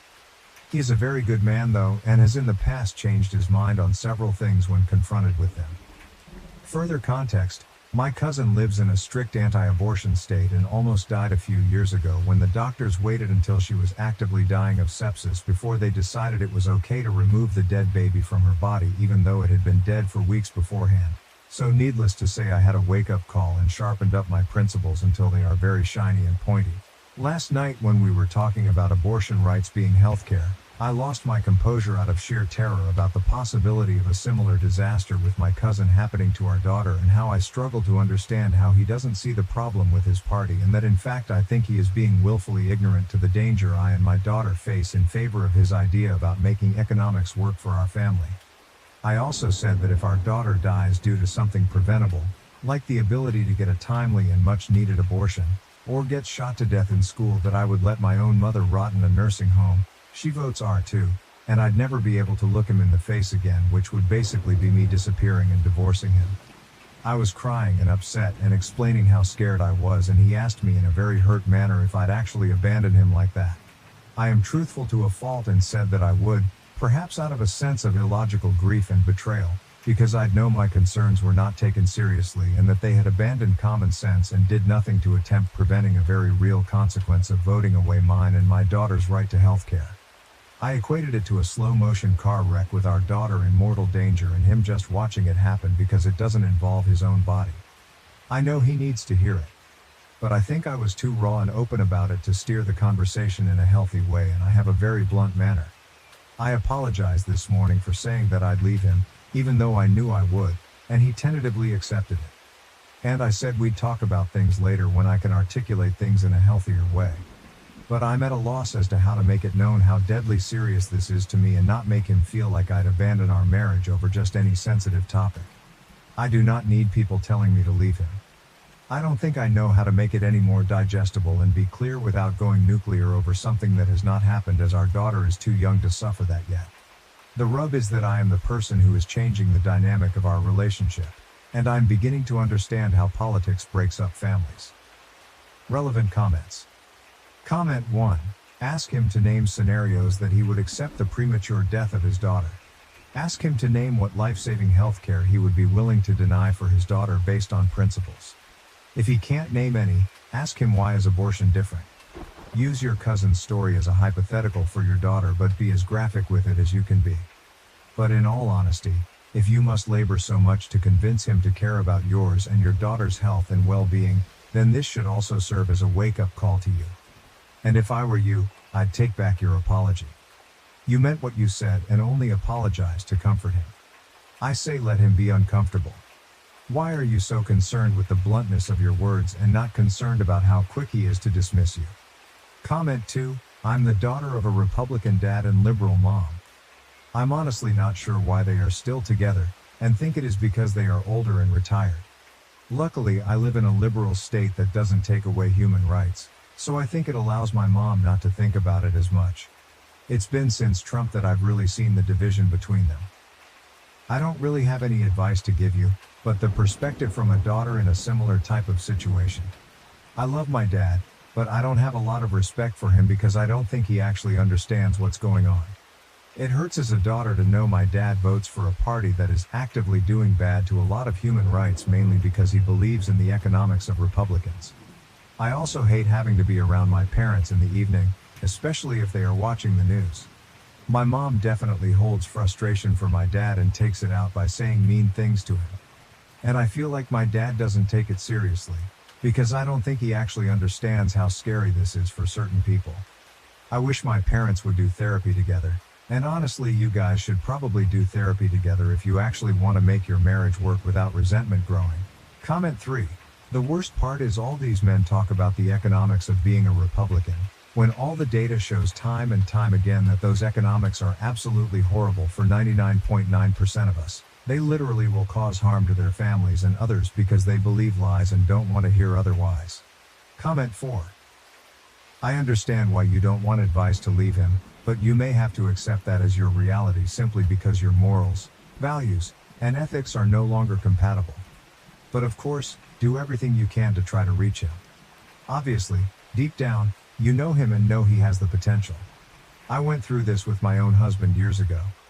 And I wasn't nice about it. It was pretty much a deal breaker for me then, and now, and he was too busy being smugly libertarian on every other issue, so I had nothing to lose. That said, once he extracted his head from his rectum, I've been happy to explain things from my perspective as long as he's willing to actually listen. He's not perfect, but he gets a lot that men generally don't or take for granted. I do know that one of my big points was that his views meant I couldn't trust him. Women's reproductive rights sure don't affect men directly, but by not caring about the issue because they care about the women in their life, they are sending a clear message that women are interchangeable appliances. He either cares about the things that are important to you or he doesn't actually care about you. He can't claim to love and respect you and want a future with you if he's voting against your basic interests. That is hurtful for you, but you are allowing him to center his feelings hurt because you threatened to divorce him someday. He's hurting you now, but he wants to focus on his potential future pain that would be a direct consequence of his behavior now. Let that sink in. He is telling you exactly where you stand with him in multiple ways. Further, he's deluded if he thinks voting for Trump Republicans is going to actually be good for his finances. Maybe in the short term. The reality is that any gains he makes will be offset by the tax overhaul and tariff system. If your wealth is dependent on your income in any significant way, Trump winning would put your income at risk as women are forced out of the workplace and into a housewife role. If your income depends on either of you working overtime, Trump is giving employers a way to deny overtime premiums through creative scheduling. A lot of tax deductions and credits that primarily benefit low and middle class families are being eliminated while those that benefit the wealthiest are left intact or strengthened. We've already had a preview of his roided out trickle-down economy from his first term. Your husband is being incredibly short-sighted. Comment 5. I'm not sure what you are trying to achieve with this post. You say you don't need people telling you to leave him. However, the harsh reality is, in this situation, that is your present and your future, as long as you stick with Republican men. He is not a very good man when he puts your daughter's and every other woman's life at risk by voting for people who want nothing but destruction and power. That doesn't change, no matter how much you gaslight yourself that you can somehow fix him, or see reason. Sorry to be so blunt about it. Comment 6. This. If a man is a Republican, if he plans on voting for the GOP candidate, even if Trump keels over tomorrow and is replaced by someone who's less openly insane, if he is willfully ignorant, he is not a good man. Full stop. He can help old ladies cross the street and volunteer at a soup kitchen as a hobby, but he's still not a good man because he does not actually care about women. OP, you think you can fix your partner? You cannot. Nobody can fix another person. You can't be the person who is changing the dynamic of the relationship when you're not the bad actor. You should not have to explain why rolling back women's rights is fucked up to get someone to see that. He already knows and does not care. Update. We had a serious discussion. I went into more detail about my concerns and fears and it was intense. I was much better at presenting the case. I gave him several hypotheticals that involved a particularly gruesome set of circumstances involving his balls. I won't bore you with the nitty-gritty, but the gist was to shift his perspective. I told him to seriously consider carrying a tiny fetus in his ball sack, and the fact that the risks were things like exploding balls, sepsis, etc., and the myriad of ways he could end up dead, permanently physically injured and disfigured, or unable to produce a fetus in the future if he didn't have the option of removing the fetus from his balls. I asked him if he would even want to take the risk, and he agreed that he'd be very likely to remove it unless he was ready for those risks. I asked him why in the world would I be justified in telling him he has to carry it no matter what, and it might only be removed after it starts to explode out of his ball sack or his organs start shutting down. Once he seemed to start grasping the enormity of what abortion encompasses and seeing why it's very important to not let unknown people control what options you have with no medical reason. I told him I lost a bit of respect for willful ignorance, and that I can tell he avoided thinking about it because he knows in some way that it says something about his character. And I resented having to even give him a hypothetical in the first place, and that if he cares for me and our daughter that he should automatically actively be using his empathy skills every day. I explained how I have demonstrated the capacity to care about and evaluate gender issues he's brought to my attention in the past. That was a difficult part of the conversation. I also told him that I do not trust him to always make good decisions for us, and that I feel alone in shouldering those responsibilities. He listened and let me talk a lot. He asked if I was going to leave him, and he was clearly nervous and bracing for the worst. I told him I'm not taking drastic steps like that, but I certainly will when it comes to keeping our daughter healthy and safe. I also started to say something about how I know I would lie to him in a heartbeat in a situation where our daughter needed an abortion or medical care, and he interrupted me to say, "You wouldn't have to lie because I'll be driving the car or buying the plane tickets, and we will all go anywhere we need to." Y'all, I burst into tears. We ended the conversation, and he said I laid a lot on him and he needed a break, but said he had things to think about. I didn't push any more politics, but I think I feel like my trust has been slightly restored. I'm not getting my hopes up, but I think he realizes that he's wading in dark and dangerous waters when it comes to our futures. Relevant comments. Comment 1. All of this reminds me so much of that scene in the show The Handmaid's Tale where June finds out that she's not allowed to access her bank account anymore, and that her husband has to sign something for her to get birth control pills. And her husband dismisses her concerns, basically saying, "That's okay. I'll take care of you. No big deal. It's fine." It's easy to dismiss a concern when that concern doesn't seem to affect you directly. And the problem is that no matter what we say, no matter what example we give, some people will always have a degree of removal from an issue that can affect their understanding and their empathy. My own husband is empathetic and caring. But he doesn't understand why someone staring down the barrel of menopause, is so angry about abortion access restrictions. He doesn't understand why a woman in a loving marriage that doesn't look likely to end anytime soon, is upset about the end of no-fault divorce. Or why I, as someone with no connection to prison, is upset about our horribly inequitable carceral system. And he will say he understands my objections, but then he's like, why bother wasting energy getting upset about it? I don't know how to get across to him that just because it doesn't apply to me or us right now doesn't mean it won't later. I also don't know how to get across to him that it's very difficult to see attacks on our ability to get a divorce or access an abortion as a direct slap against me as a woman. If someone punches someone else like me in the face while staring me directly in the eye to show me that they would be doing it to me if they could, that's very upsetting. But they aren't looking him in the eye, so he doesn't see it that way. Comment 2. I admire the heck out of you for having this huge conversation with your husband. Thank you for making the case for all of us. And thanks for sharing with us. I hope your example can help others who need to have serious discussions like this with people in their lives. Comment 3. I'm glad you have this talk and that he is starting to reconsider his decisions. But I hope you are very clear with him that this isn't about him setting aside his views for the special case of you and his daughter. Other women are entitled to the same respect and autonomy that he wants for his daughter. If his position is that he will pack the bags and buy the tickets for y'all, but he will nonetheless continue to vote for all other women to be oppressed, he's not a good man. OP. We talked about the women getting turned away from emergency rooms across the country because they were having pregnancy complications for babies they likely wanted to keep, and it was like I could see a gear start cranking in his head. Total silence, like he'd never considered that a lot of women who seek emergency abortions actually wanted their babies. Comment 4. My husband and I had this discussion before our first was born. This was before Roe v. Wade was overturned, but the writing was on the wall that it might go. We live in a very HCOL city for my job, but things weren't going well, and we were debating moving. I told him that as long as kids were on the table, moving to a red state was out of the question. I refused to move to a place where I would not be able to get access to care that I needed and end up dead just because we were trying to have a child. My husband brushed it off. One of his close family members is one of the most prominent OBGYNs in the country. He said that, when the worst came to worst, she would help us out. But I said, how exactly? Imagine I'm suffering from sepsis and about to die, and the hospital I'm in literally will not perform an abortion.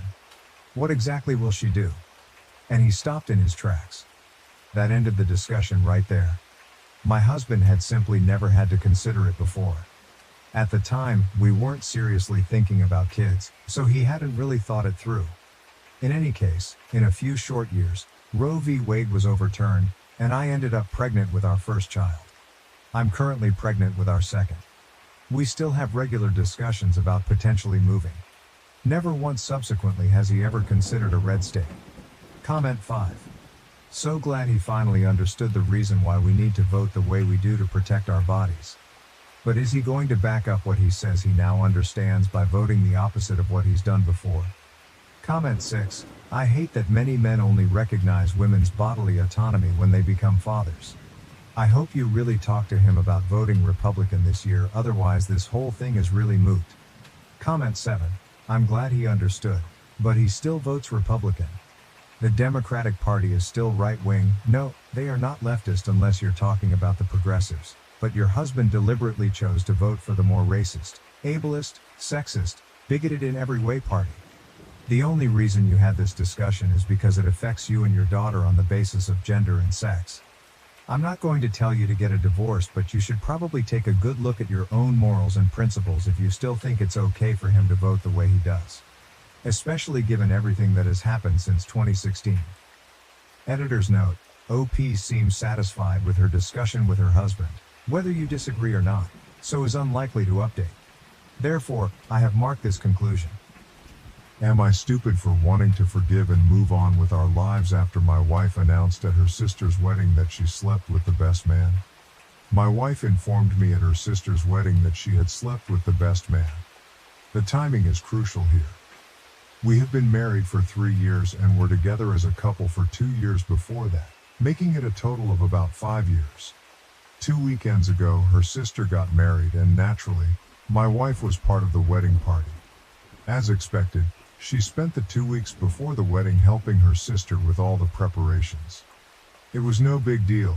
She kept me updated, and I knew this was going to happen. She took that Wednesday to Friday off work to assist her sister and stayed with her for 3 days. I certainly know her sister, but I barely know the guy who is now my brother-in-law. In fact, I have only met him a few times, but he seems nice enough. I showed up Saturday morning a few hours before the ceremony, hoping to steal a few minutes to see her. Not wanting to intrude on the day since I knew she was busy, but I hadn't seen her since Tuesday. She saw me outside her parents' house and sent her brother out to tell me that she would come out and see me in the car, which I thought was odd, but whatever. She finally came out, sat in the seat next to me and gave me a kiss. Instead of acting happy to see me, she told me that she had to talk to me and didn't want to ruin her sister's day. She informed me that at the reception, if I still wanted to go, I might hear some things about her and the best man, and she didn't want it to be awkward or weird. I just kind of sat there stunned. She explained that about 4 years ago she had a fling with him, and while it didn't mean anything, she knew that I'm somewhat jealous by nature and wanted me to know in advance so that if I heard something, I wouldn't be surprised. Again, I just kind of sat there. This was not how I thought my morning would go, but I told her I appreciated knowing it and that it certainly wasn't a big deal now. She went back into the house, and I went to eat lunch and decided to meet her at the church. As I was eating and checking my phone, a realization hit me. She mentioned having a fling with him 4 years ago, yet we have been together for 5 years. Initially, I wanted to dismiss it, thinking she might have just made a mistake with the timeline, but the more I thought about it, the more memories started coming back to me. About a year and a half into our relationship, she went through a phase where her behavior was quite suspicious. She wasn't available when she usually would be and went on 2 weekend camping trips with friends from work. Naturally, this made me feel uneasy, but I knew I had a long day ahead and tried to push those thoughts aside. I arrived at the wedding and watched everything unfold. After the ceremony, there was a line where guests walked by to congratulate the bride and groom, with the wedding party standing in line as well. My wife was standing next to a guy I didn't know, but the best man was also there. I walked down the line, acting like everything was fine. At the reception, it took a long time for the wedding party to arrive due to the photo session. When my wife finally got there and sat with me, I chose not to mention anything, not wanting to create a distraction on such an important day. However, instead of leaving it be, she informed me that each groomsman and bridesmaid would be dancing together, and she would be dancing with the best man. I asked why, given that she wasn't paired with him in the wedding party. She explained that the maid of honor and her partner were married and wanted to dance together. At this point, I was more than just a little irritated, but I tried to keep my feelings in check. I knew better than to drink, as I tend to get angry when intoxicated. She chatted with everyone around her, and then the time for the dance arrived. The best man came over, extended his arm, and she got up to dance with him. I made a conscious effort not to watch them and focused on other things instead. When she returned with him, they were laughing and joking like the best of friends.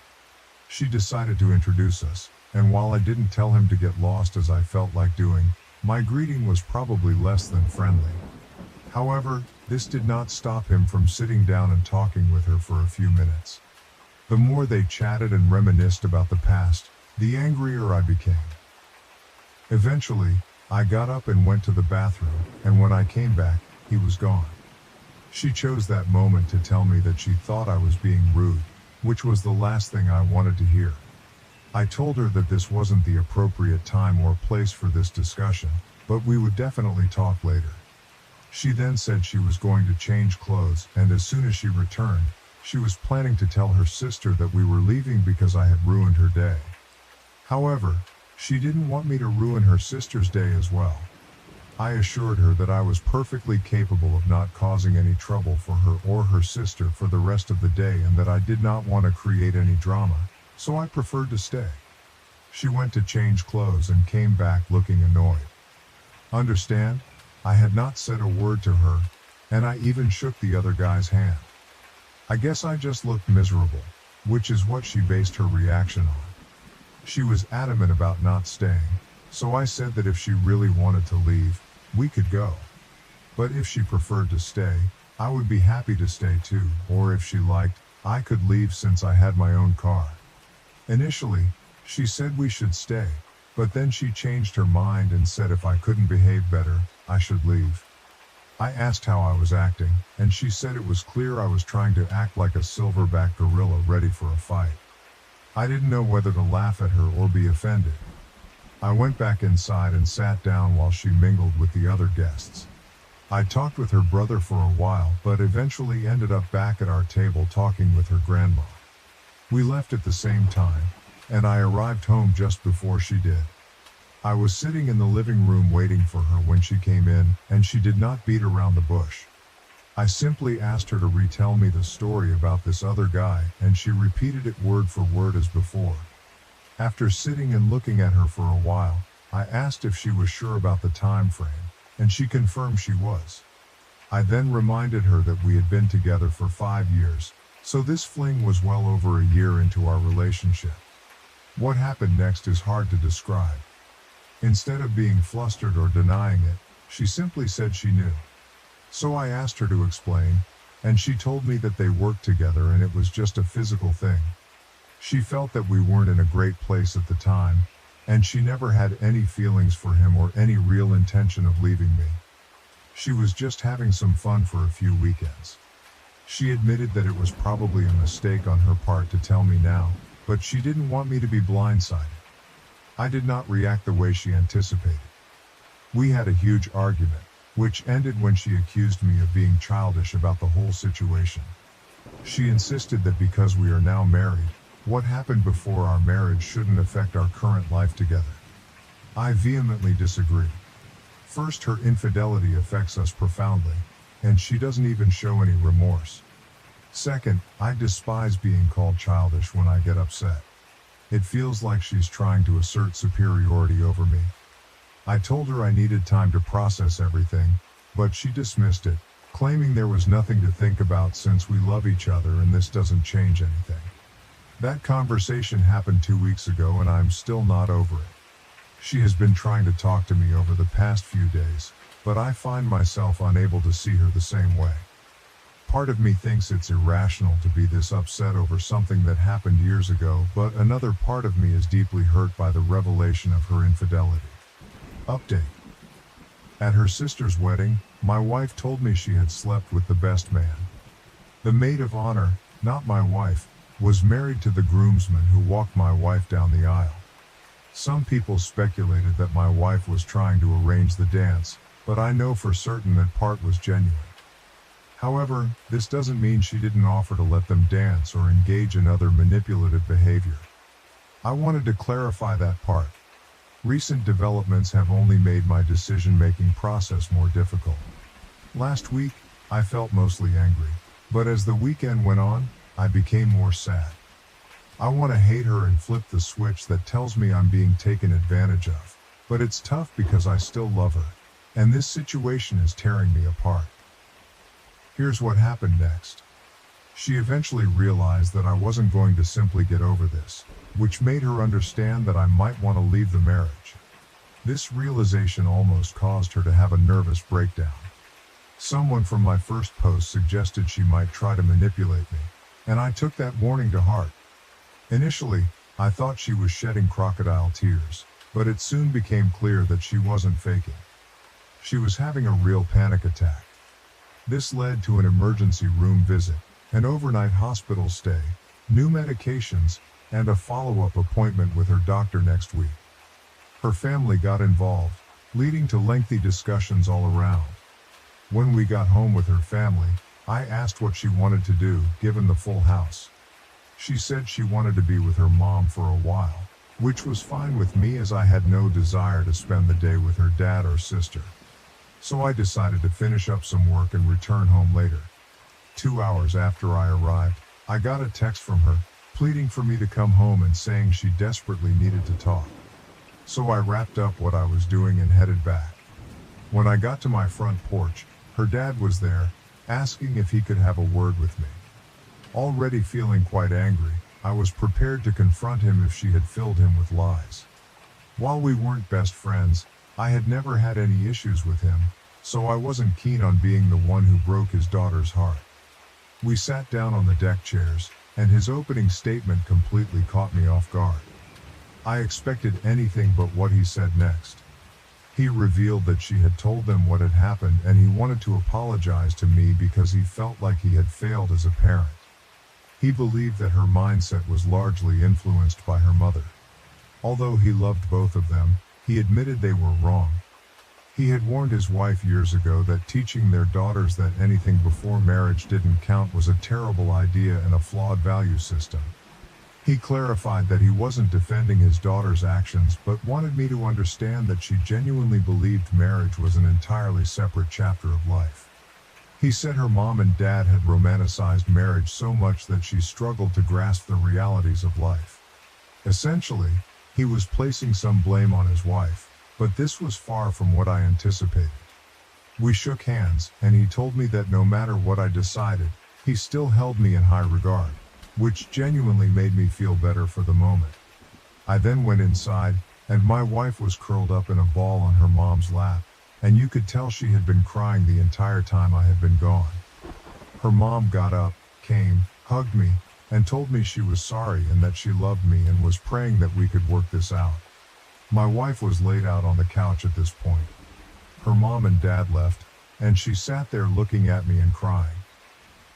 Okay, this is where I'm going to piss off everybody and just tell you that I couldn't take it. I went to her, and we hugged for a long time with her telling me over and over how sorry she was.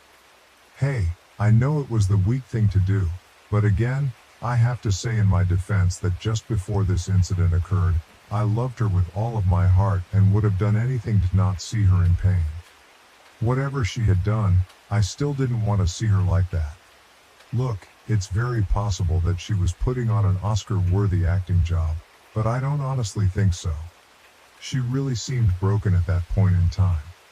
After a while, when she calmed down, I asked her what she wanted me to come home and talk about, and she said she wanted to get everything out in the open so I didn't feel like I was being lied to or manipulated.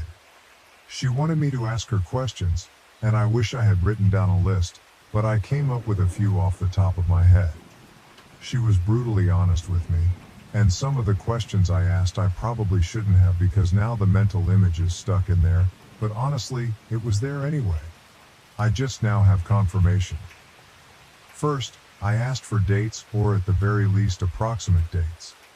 I didn't tell her about the engagement concern I had because I didn't want her to change stories, and she remembered exactly when they occurred.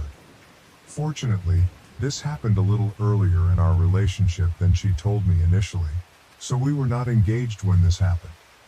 I can't tell you what a relief that was because I became physically ill when I thought about that when someone said it in my last post.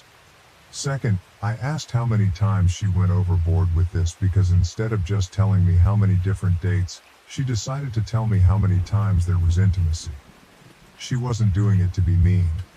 She honestly thought that is what I wanted to know. This part of the conversation did not help me at all and, in fact, almost broke me down. In truth, it wasn't that often, and in fact, there were really only 3 different days that it happened on, but there were several times during those 3 days. Then came the difficult part that was understanding why she did it. Admittedly, I'm not the most masculine man, and it pains me to say this, but I couldn't ask without breaking down into tears. I questioned why I wasn't enough, why she chose him, and why she didn't just leave me. At that moment, it was her turn to comfort me because everything hit me all at once. Her confession, witnessing their interactions, and now learning the details of their affair. She spoke during this, but I couldn't process her words. I was too upset, and honestly, nothing she could say would make a difference. After regaining my composure, I told her that the betrayal was terrible, but her reaction when I found out was just as bad, if not worse. She agreed and apologized for calling me immature. She genuinely believed that it wouldn't matter to me now because we were married. Hearing this made my blood boil again. I was about to respond, but she interrupted, saying that after discussing with her parents, she realized how wrong she was and acknowledged that cheating is cheating. However, she still felt that the happiness we shared since getting married should mean something. I responded that I felt like that happiness was built on a lie. This led to another breakdown for her, nearly resulting in another ER visit, but between Ativan and breathing into a paper bag, we managed to calm her down. I let her sleep the rest of the night, feeling emotionally exhausted myself. However, by Sunday, we were talking again. By this point, I wasn't as understanding as I had been when we returned from the ER. I told her that introducing him to me was terrible. Having to watch her dance with him was even worse, and the fact that she only confessed because she was about to get caught was the worst of all. I then asked why she thought I would find out and how many people at the wedding knew besides me. Clearly, the guy knew, but his best friend, who is now my brother-in-law, also knew. This led to her sister finding out, and she feared her sister would be the one to tell me. I asked how often she saw this guy, and she said the wedding was the first time she had seen him in 3 years. I lost my temper and asked if she met him at any point leading up to the wedding. She got defensive, acting as though she wouldn't have slept with anyone because she was married. I was so frustrated that I had to leave for a while, feeling like she was living in a completely different reality.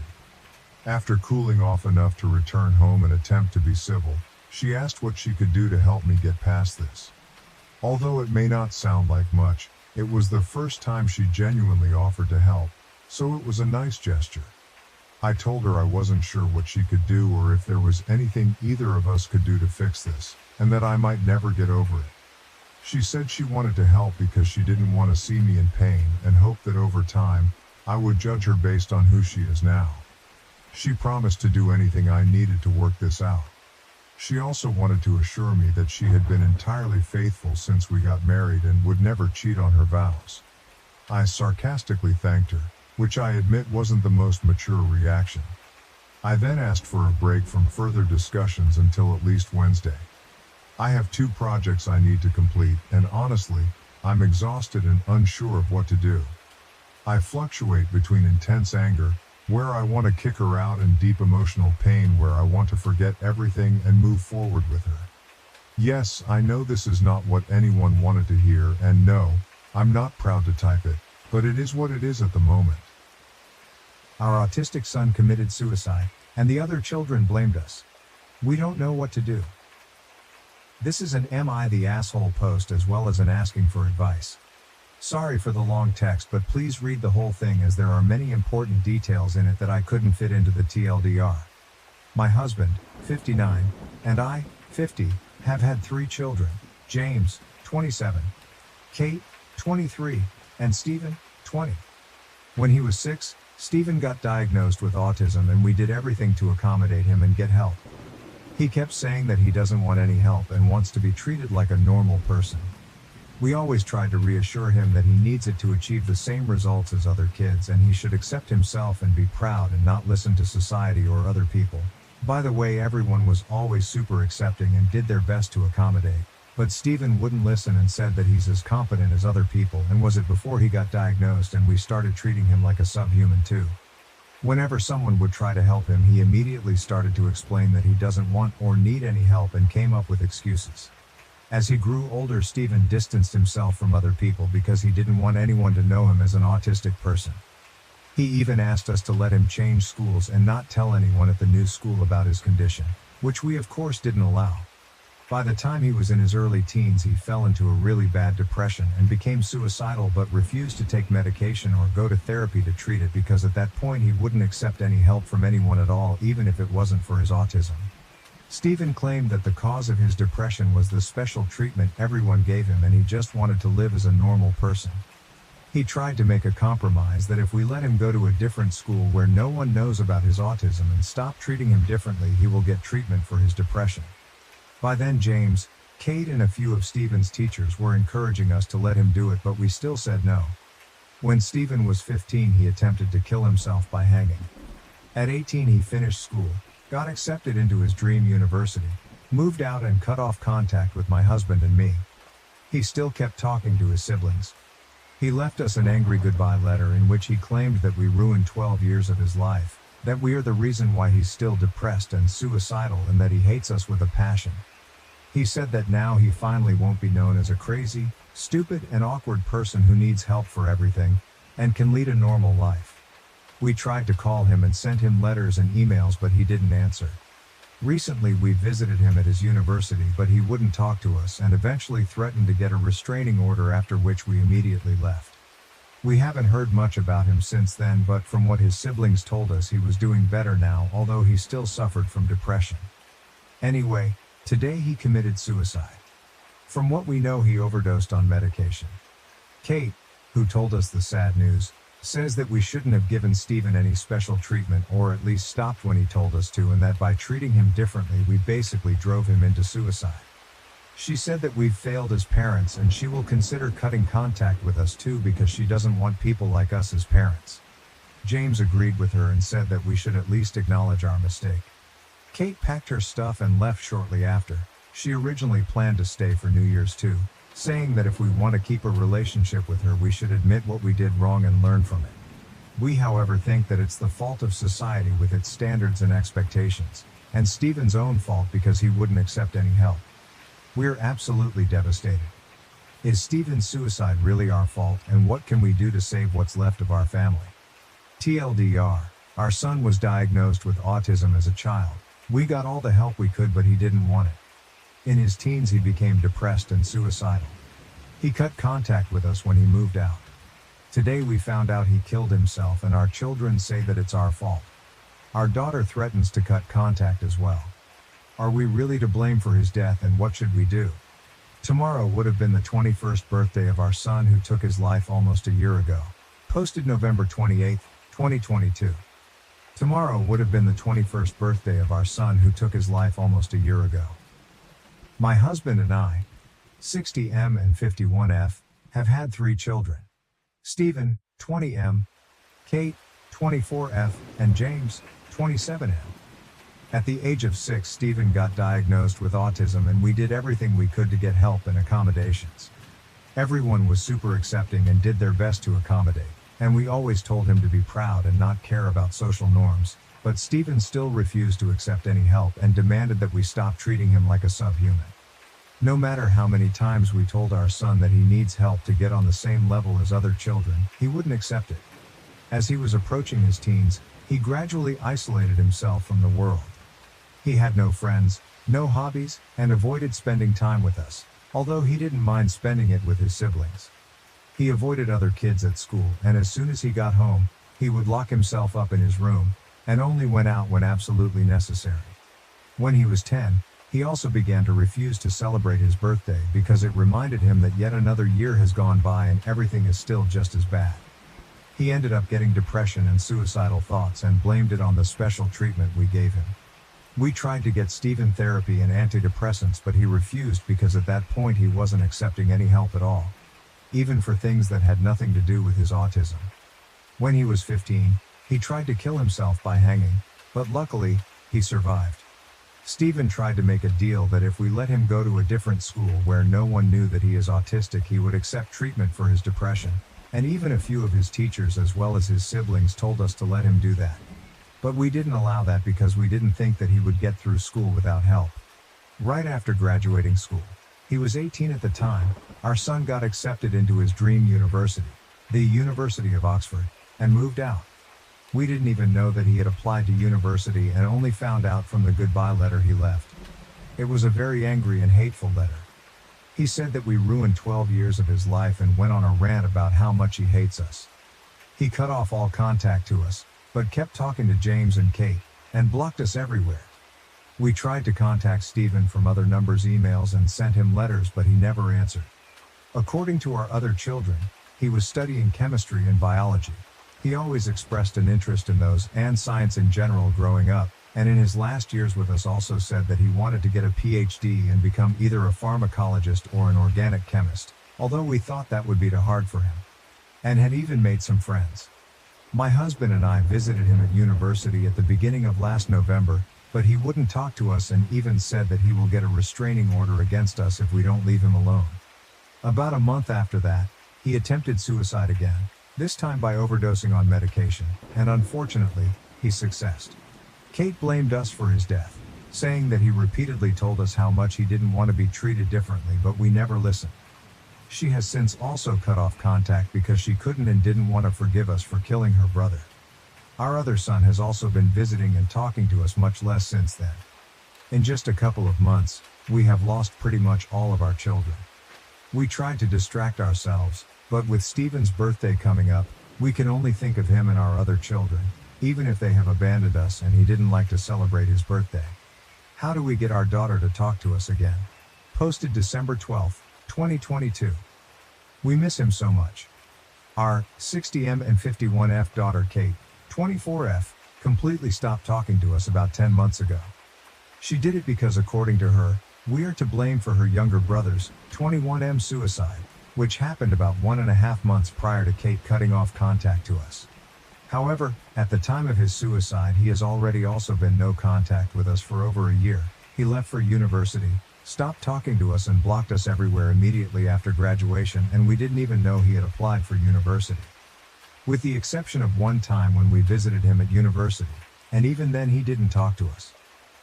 Kate's other brother, 27M, still regularly talks to her, and we've tried to get her to talk to us again, but he refuses because he thinks that Kate doesn't have to talk to us if she doesn't want to, and he also believes that our youngest killed himself because of us, even though it doesn't make any sense. She doesn't talk to any of her other relatives. We've reached out to her on social media, but she didn't answer, and although we knew where she lived until recently, we visited, but she was never home. According to her brother, she has moved to NYC this September because she enrolled into a PhD program at some university there. So we don't even know where she lives now. What can we do to get Kate to talk to us again? My husband's drinking problem is getting out of control.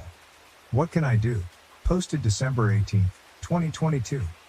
My 51F husband, 60M, has had a drinking problem for somewhat over 2 years now. He usually drinks vodka and occasionally wine and has 5 shots of vodka on weekdays and sometimes up to a whole bottle on weekends. When he drinks wine, it's even more, and he will even have an entire bottle during the week. When he's drunk, he is extremely angry, and although he doesn't get physically aggressive, he screams and yells a lot, and I basically don't get any real time with him, with the exception of the occasional few hours on a weekend, because he gets drunk as soon as he gets home on workdays and often starts drinking by around noon on weekends as well. His drinking problem comes in waves. With my help, he has managed to get it under control multiple times, and although he would still drink almost every day, it was usually nowhere near enough to get him drunk, but it always gets worse again. He only began intensively drinking about 2 years ago when our youngest applied to university without us knowing, and then cut us off when he went off to said university. My husband felt very angry and betrayed, and he still is, and that's when he resorted to alcohol. Before that, he would only drink on special occasions like holidays, parties, and date nights, and even then he almost never had enough to get drunk. I feel like I've lost him since his drinking problem began, at least during the waves when it's really bad, because he's drunk most of the time and then all he does is just scream around. What can we do to end his drinking problem? Am I the A for renting my house to a friend with poor financial habits? Now, she's offering to buy the house for a ridiculously low price, even just $1. Some backstory. I, 31, grew up pretty poor. I don't remember it well, but at one point my parents and I were only able to afford to eat beans and rice. My parents have since been able to pull out of poverty, and while they aren't rich, they are comfortable. And I have used a lot of what I experienced as a kid as motivation to be super careful with my money. I got a job in high school, worked odd jobs on the side, saved up every penny, rode my bike everywhere instead of driving and paying for gas, and by the time I moved out of my parents' place I had a little over $17K in my savings. I don't have that much tucked away anymore, but I have investments and emergency funds and take my family's finances incredibly seriously, as I never want my children to experience what I did as a kid. Mine and my husband's financial choices afforded us the opportunity to purchase a home in the beginning of 2015, which we bought 50/50ths with his mother. He paid his half up front. I made a large down payment, and his mother covered the rest with an escrow agreement that I would pay off what she had purchased. I have since completely paid my half, and the house is fully owned by myself and my husband. It's a 4-bedroom, 1 and a 1/2 bath, 2-story home with a finished basement, attached 2-car garage, on a double lot. We got the house for an absolute steal at only $118K, for sale by owners. Since purchasing, we have installed a fence, updated the oven, washer and dryer, water heater, furnace, and paid for materials to have all the interior rooms repainted. The only updates it needs are purely cosmetic, as the exterior paint is an ugly brown pink color, which we have started repainting and need to finish. The hardwood floors have some distortion due to it being a 100+ YR old house and us having dogs when we lived there. And the bathroom could use an update, but structurally speaking doesn't need one. Needless to say, on a scale of 1-5, with 1 being tear down the house and start over, and 5 being it's ready to put on the market to sell for $300K today, the house is sitting at a 3.5 on or 4. Backstory complete, let's get into what has become my biggest headache for the past 4 years. I have a friend, let's call her Carly, 27, who had incredibly similar experiences to me growing up, but struggles with finances and has never seemed to get the hang of keeping any sort of savings over $50 at a time.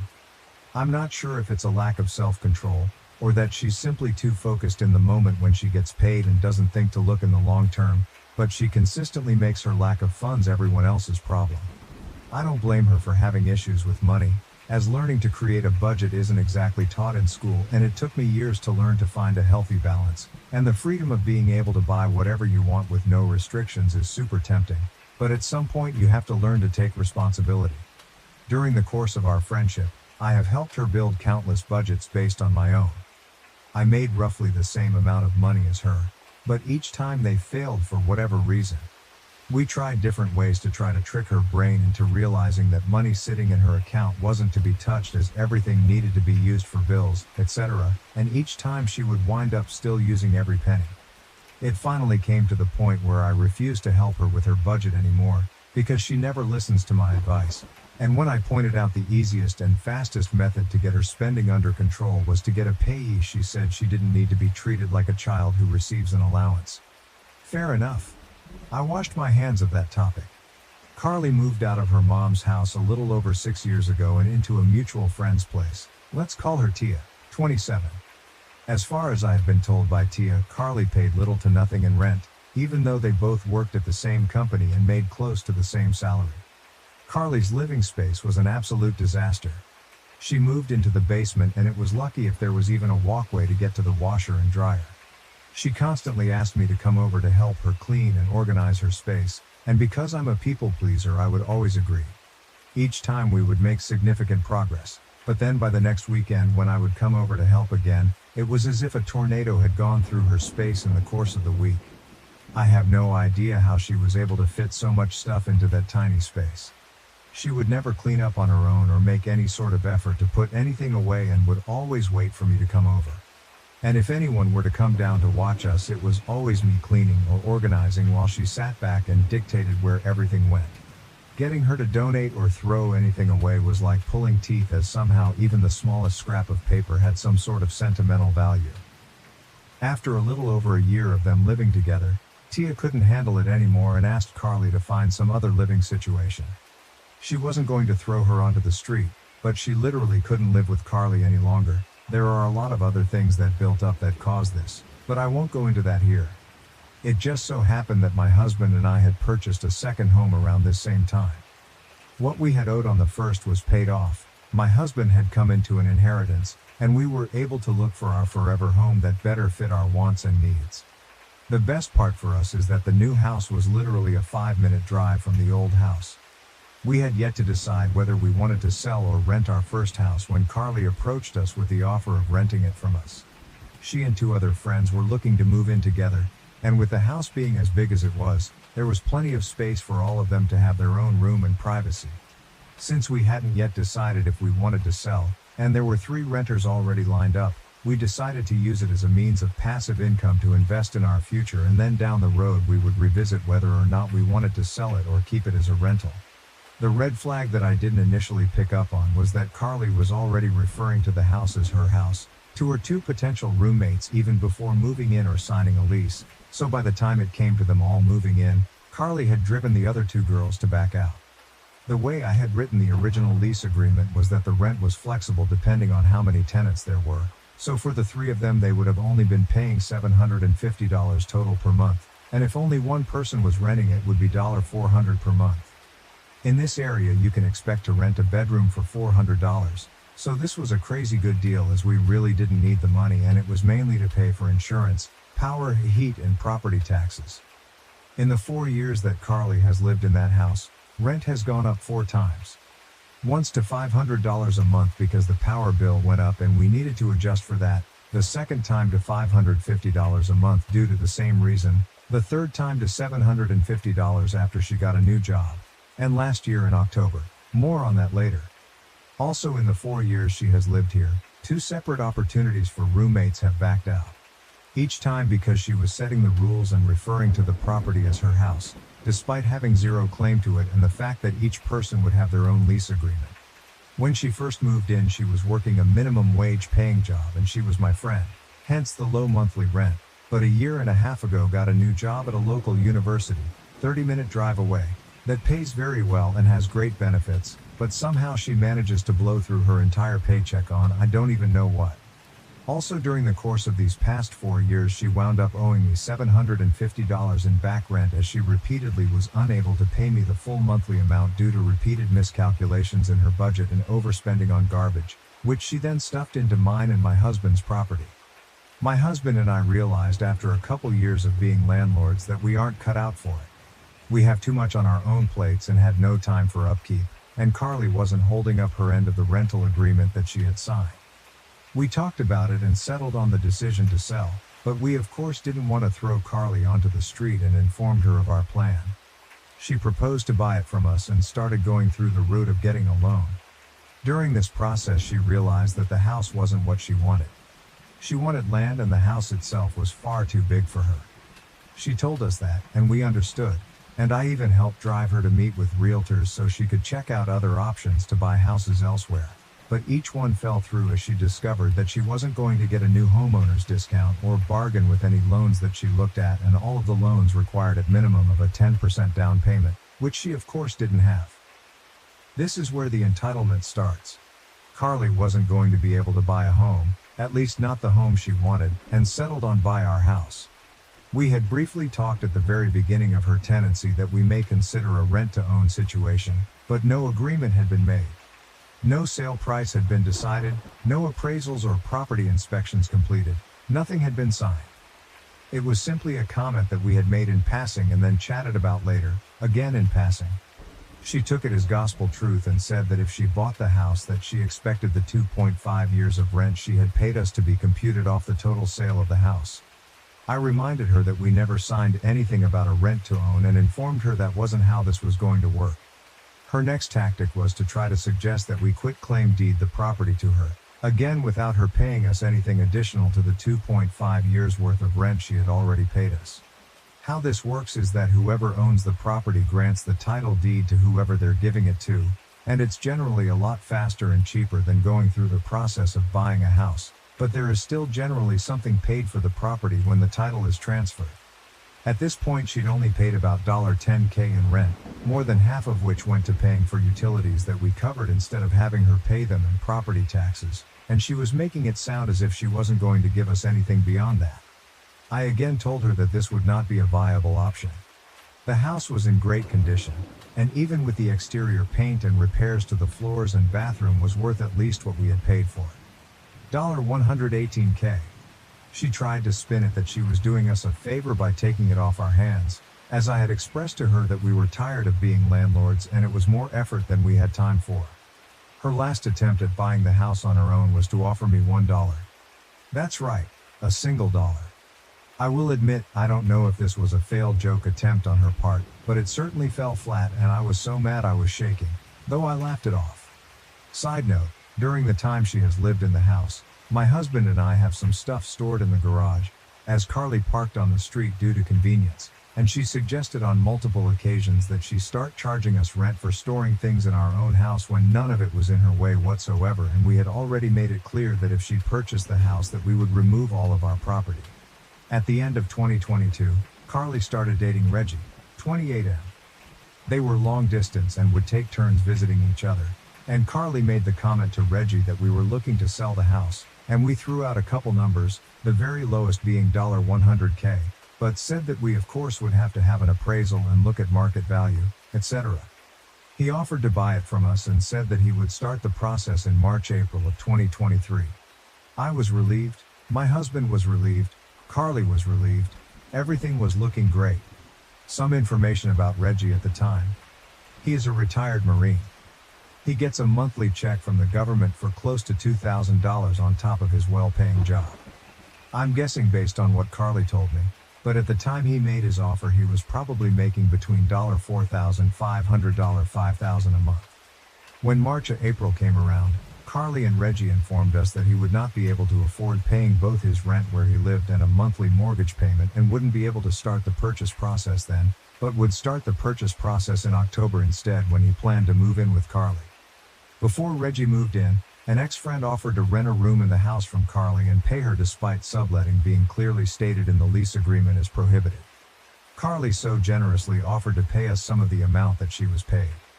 The agreement fell through and the friend did not stay in the room.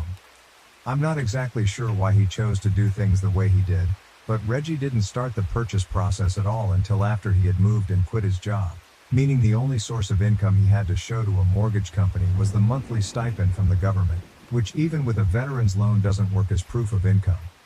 When he moved in, rent increased to $1,000 a month, which is still undervalued for the size of the home, and a brand new rental agreement was written and signed stating that if they had not started the buying process to purchase the house from us by mid-April of 2024 that we would not be renewing the lease, nor would we work with them on month-to-month rental options, as myself and my husband are completely and totally over this mess. We also stated in the rental agreement that we were not going to list the house for sale as a sign of good faith to allow Reggie and Carly first choice on the house to buy it. Here's a rapid-fire list of things that have happened since October. Reggie paid the $750 that Carly owed to me in back rent. Carly and Reggie informed us at some point either late November or early December that they would not be buying the house as the repairs required amounted to more than $50K. I don't know where they got this number, as I have budgeted on multiple occasions to redo the flooring and it would be less than $15K to redo the entire house, nor would repainting cost more than a few thousand, or the bathroom remodel, as they intended to do the work themselves. We repaired the major damage in the bathroom recently for less than $500. They could not acquire rental housing due to having 3 cats and will indeed be staying in the house. We informed them we are not renewing the lease and reiterated our reasoning. I made the mistake of telling Carly what we owed on our mortgage and they turned around and offered us $50K to buy the house from us, less than 1/3 the market value of the house if we sold it as is. We politely declined and then promptly went home and screamed into pillows. They have repeatedly told Tia that they are desperate for money to the point of debating setting up a GoFundMe, all the while Carly has gotten 2 brand new tattoos in the past year and has an international trip she has paid for in full that she is going on at the end of March, and Reggie has still not acquired even a part-time job. We emergency installed a water heater that Reggie paid for that I will have fully paid back by the end of March.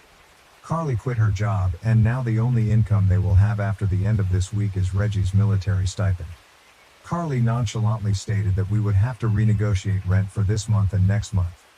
There will be no negotiations. She made a bad decision and will have to live with the consequences of her actions. The most recent thing she did was text me 2 days ago asking if she could pay me in food for this month's rent. Knowing her, the amount she will pay will amount to only a couple meals and maybe $75 in groceries instead of the roughly $500 that they will owe. I owe Reggie roughly $500 left to pay off the last bit of the water heater. I jokingly answered that the electricity and insurance companies don't accept food as payment, so neither can I. She then offered to pay me what it would cost to pay these expenses and then the rest she would pay in food. I have not responded. It's been a day and a half. They will pay me in cash and nothing else. I'm done. No discussion. My warning to all of you, don't mix business and friends without getting to know said friends very well first. If I had known what I would be walking into, I never would have allowed her to move it. Relevant comments. Comment 1. Why are you allowing her to dictate anything? Evict her. OP. I'd love to, but where we live requires 60 days notice and that gives them an in to stay past their lease. They conveniently dropped the news on me that she quit her job when it was too late for me to give the required time for written eviction notice. Comment 2. Have you been inside the house since these 2 freeloaders moved in? I am thinking that they may have destroyed some parts of the house, which is why they came up with the $50K in repairs. Let them know that either they get all their crap out or you will just put it out for the trash. If it is worth anything, you could sell it for some of the money that they owe you, but I would bet most of the stuff is just crap. If they don't move out when you say the contract is over, it is 100% time to evict them. But if that happens, check with a lawyer and see if you can cut off all utilities, water, electricity, gas and any other utility.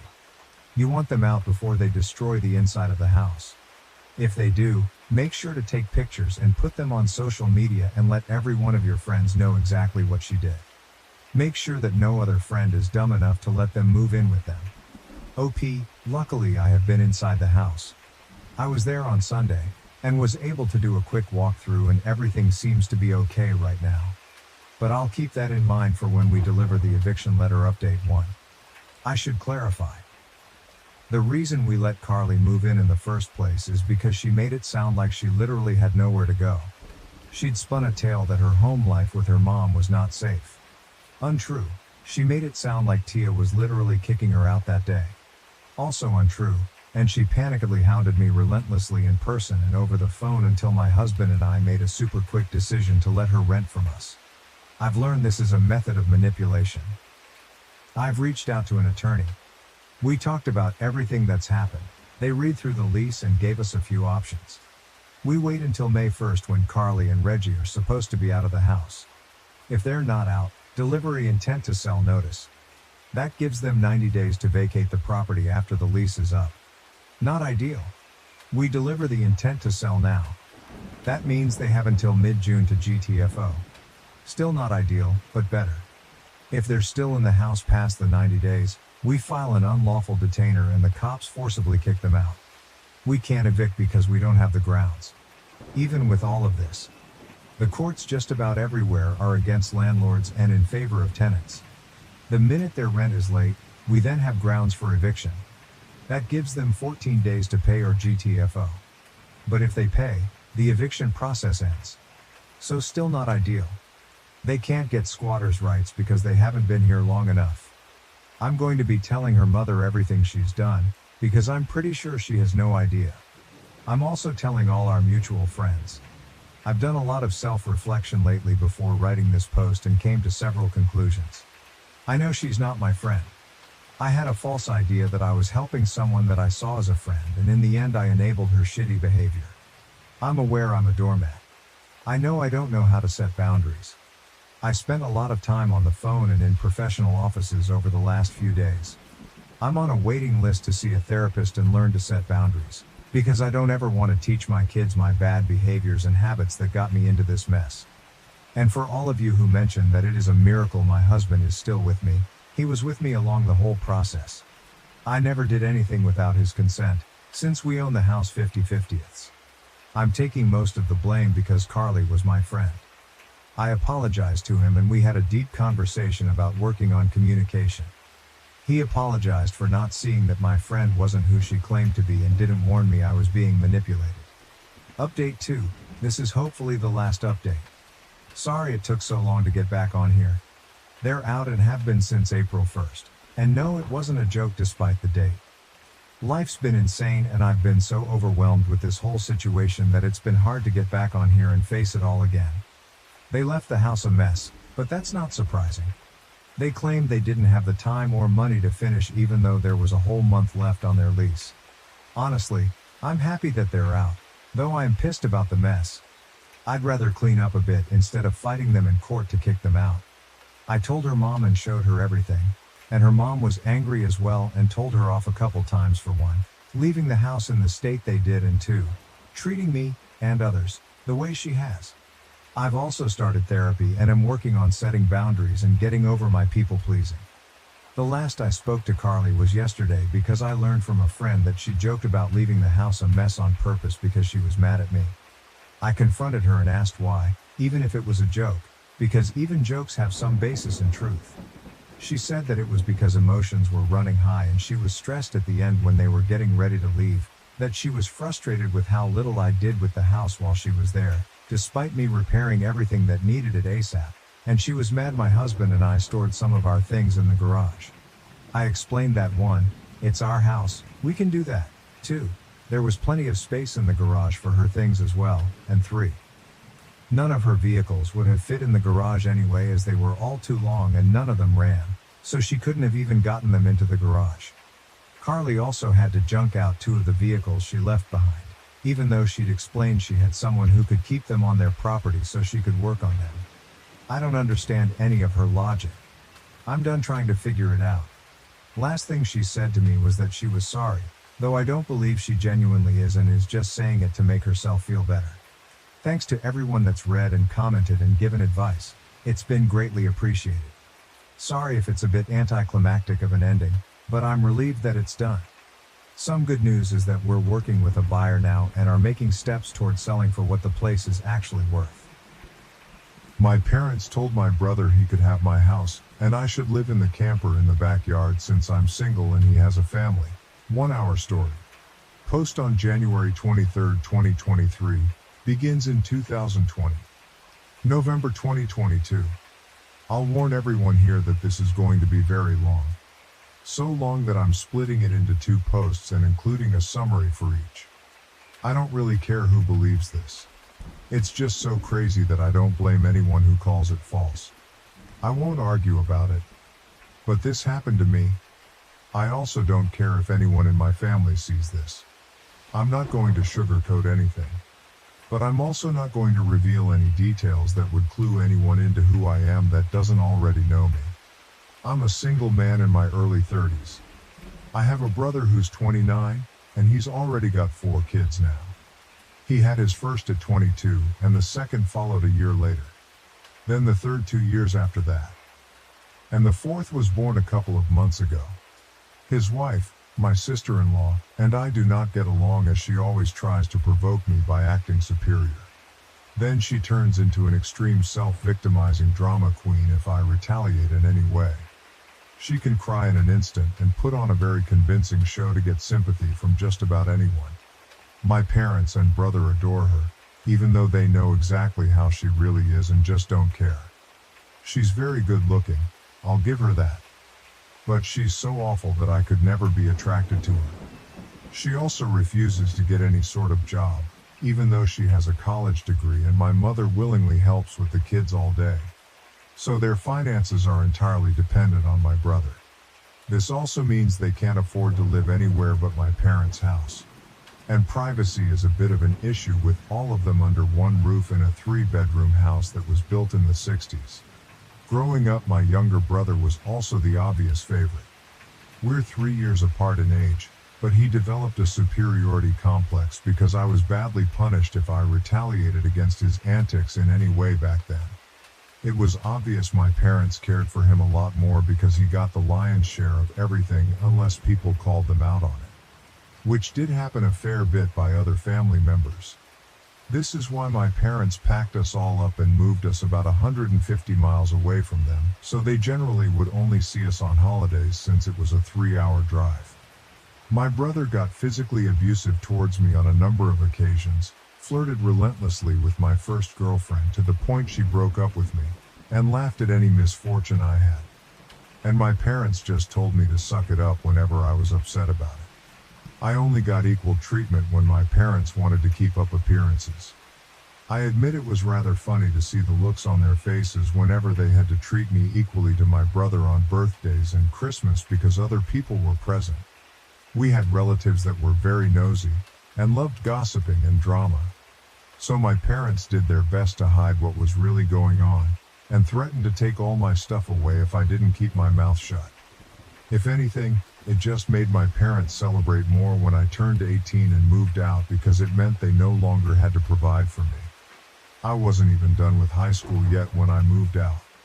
But couch surfing was far better than living with them. I was in low contact ever since leaving home. They didn't even show up for my high school graduation. But I didn't care. From that point on, I would usually only see my parents and brother on holidays like the rest of the family. The start of the 2020 pandemic was not kind to me. I lost my job and couldn't renew the lease on my condo because my roommate also lost his job and neither of us could afford the place on unemployment money. It was a rented 2-bedroom condo that I really loved. As the lease was ending, my roommate left early to move back in with relatives, and I had to sell nearly all of my stuff because I was soon going to be homeless if I didn't downsize to an extreme. I really shouldn't have rented a place that was so expensive, but I liked living the high life. Until then, life wasn't kind to me, and I realized I should have been living somewhere far cheaper so I could have saved more money to fall back on. But I had a plan. I own a truck simply because I've always loved trucks, so I found a $1,000 camper in good shape and put it on my truck just so I could live out of it for a while. It was supposed to be temporary, but I ended up living out of it far longer than I ever thought. I originally hoped to be able to live out of the camper at my parents' house, where my brother and his family still reside as well. But when I asked my parents to let me stay for a while, they told me they had a full house and didn't want me there. Plus, we hadn't exactly gotten along in the past decade. They said they'd only agree to let me park my camper there if I paid them basically what it had cost to rent an apartment in my area. That was way too much just to park my camper. I was jobless and trying to save as much of my unemployment money as I could until I could find a new job. I may as well be living in an apartment with that rent price they were asking. My parents called my camper an eyesore and told me to take a hike since we couldn't come to an agreement. And sister-in-law thought it was absolutely hilarious that I had to live in a camper. My brother joined her in pointing and mocking me while calling me a homeless bum. I parked my truck/camper in a store parking lot to sleep on the first night that I had nowhere else to go. I felt scared out of my mind that someone might try to break in. Suffice to say, I didn't sleep well that night. There was nowhere else I could go, as any other relatives that owned houses were fairly far away, and all my friends were apartment people. And I was pretty attached to my area as well. So I didn't want to just leave. I'd also had my mail forwarded to a friend's apartment. It was the only way I could still get my mail anymore. Finding a stable place to park was pretty difficult. I went looking around to try and find a job similar to my old one. It took months of living the nomadic camper life. At that time, I had to deal with a lot. Everything from beggars and drug addicts to people demanding I leave because my camper was an eyesore. At one point, someone who told me to move claimed to be with a homeowners association. I wasn't even parked on a street with houses. And when I questioned what homeowners association, they got incredibly belligerent and threatened me. I moved my camper anyway just to avoid the trouble. To have a steady supply of electricity, I learned to use a long extension cord to plug in anywhere I could to recharge my camper batteries. This meant sneaking around and plugging it into an outside outlet of a random building while parked on a street. I know that's a crummy thing to do, but I had to keep my batteries charged so my refrigerator would stay cold. I had a small solar power bank for recharging my phone, but I didn't have anything like a generator. And generators are noisy and require fuel anyway. So I did what I had to do. After months of living like that, I finally managed to get a new job. I had to move to the neighboring city to find a job that didn't involve retail. I worked retail while in college and promised myself never again. Though I was nearly ready to break that promise. I was still getting unemployment money, but I had no stable place to live while receiving it. And I didn't want to still be jobless when it ran out. Plus, I was bored out of my mind. I had little else to do but read, watch movies on a small portable DVD player, use my phone or laptop, and keep note of where I could park and what local public bathrooms I could use. I kind of envy that the Japanese have public bathhouses.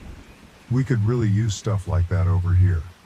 When I finally landed a new job, I practically lived in the back lot of the building by the warehouse in old employee parking spaces literally no one else seemed to bother using because they were so far in the back that the area was borderline forgotten. My boss company owner actually liked this arrangement because I was willingly available to take any shift I could get as long as I had enough sleep. He even let me take the camper off my truck and set it up in one of the spaces so I could drive around without it. Not exactly sure if this was legal, but no one bothered us about it. The entire time I lived back there, I didn't have to deal with many trespassers. There were a few, but the security guards escorted them out. I was pretty much on call almost all the time when they needed me, and was working virtually every day of the week. My boss let me plug my camper into the building for power and water, and I paid a small amount of rent by working for free on Sundays when no one else was in the office but the janitor and security guard. Beyond that, I usually had to shower at a friend's apartment, or at my local gym as the camper didn't have a shower in it, and only a portable toilet. And I didn't want to fill it because emptying it is a nasty chore. So I used other bathrooms as often as I could. I had a key to the warehouse, and could go in to use the bathroom there at any hour. I was even on a first-name basis with the night security guard. He's since become one of my closest friends. The camper was easy to heat in the winter with a small electric heater. Summers were not fun though. The camper didn't have air conditioning, so I had to get a used portable air conditioner just to make it bearable. I made a lot of overtime pay and learned some new skills from other employees. Eventually, midway into this year, I landed a better position in the company as a supervisor and started making a better salary than my old job. That's when I decided I wanted a house. The scare I'd gotten from losing my condo made me realize I needed something much more stable for the long term. I looked around for something close to my work, and just 2 miles away found a 3-bedroom manufactured home on a small property.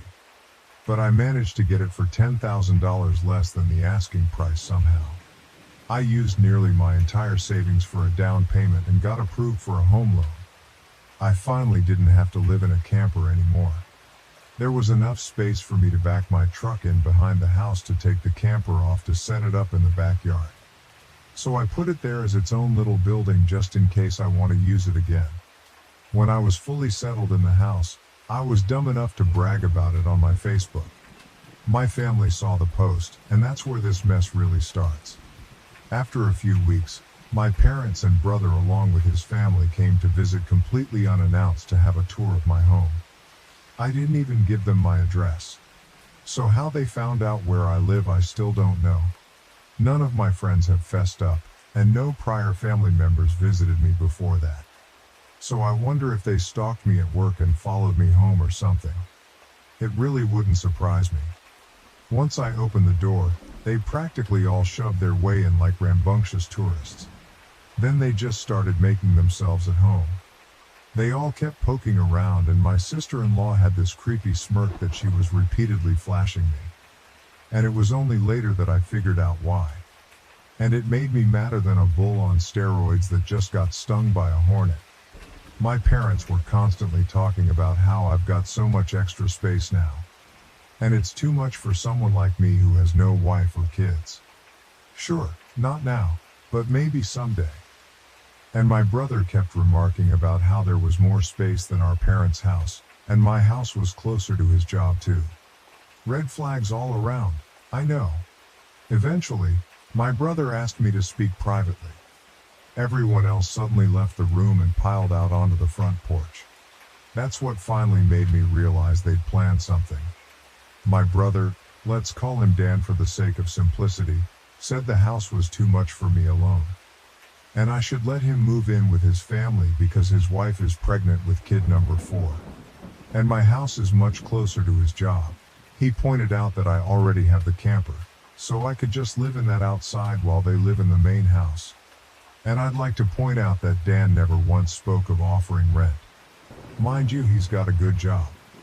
He also started talking about how there would be changes, and even curfews. And that I couldn't just walk in at any time without prior notice. If it weren't my brother, I'd think the person I was talking to had lost their mind. But Dan lost his marbles long ago thanks to our parents treating him like he was the center of the world. I tried to speak, but he kept talking over me as if I had no say in the matter.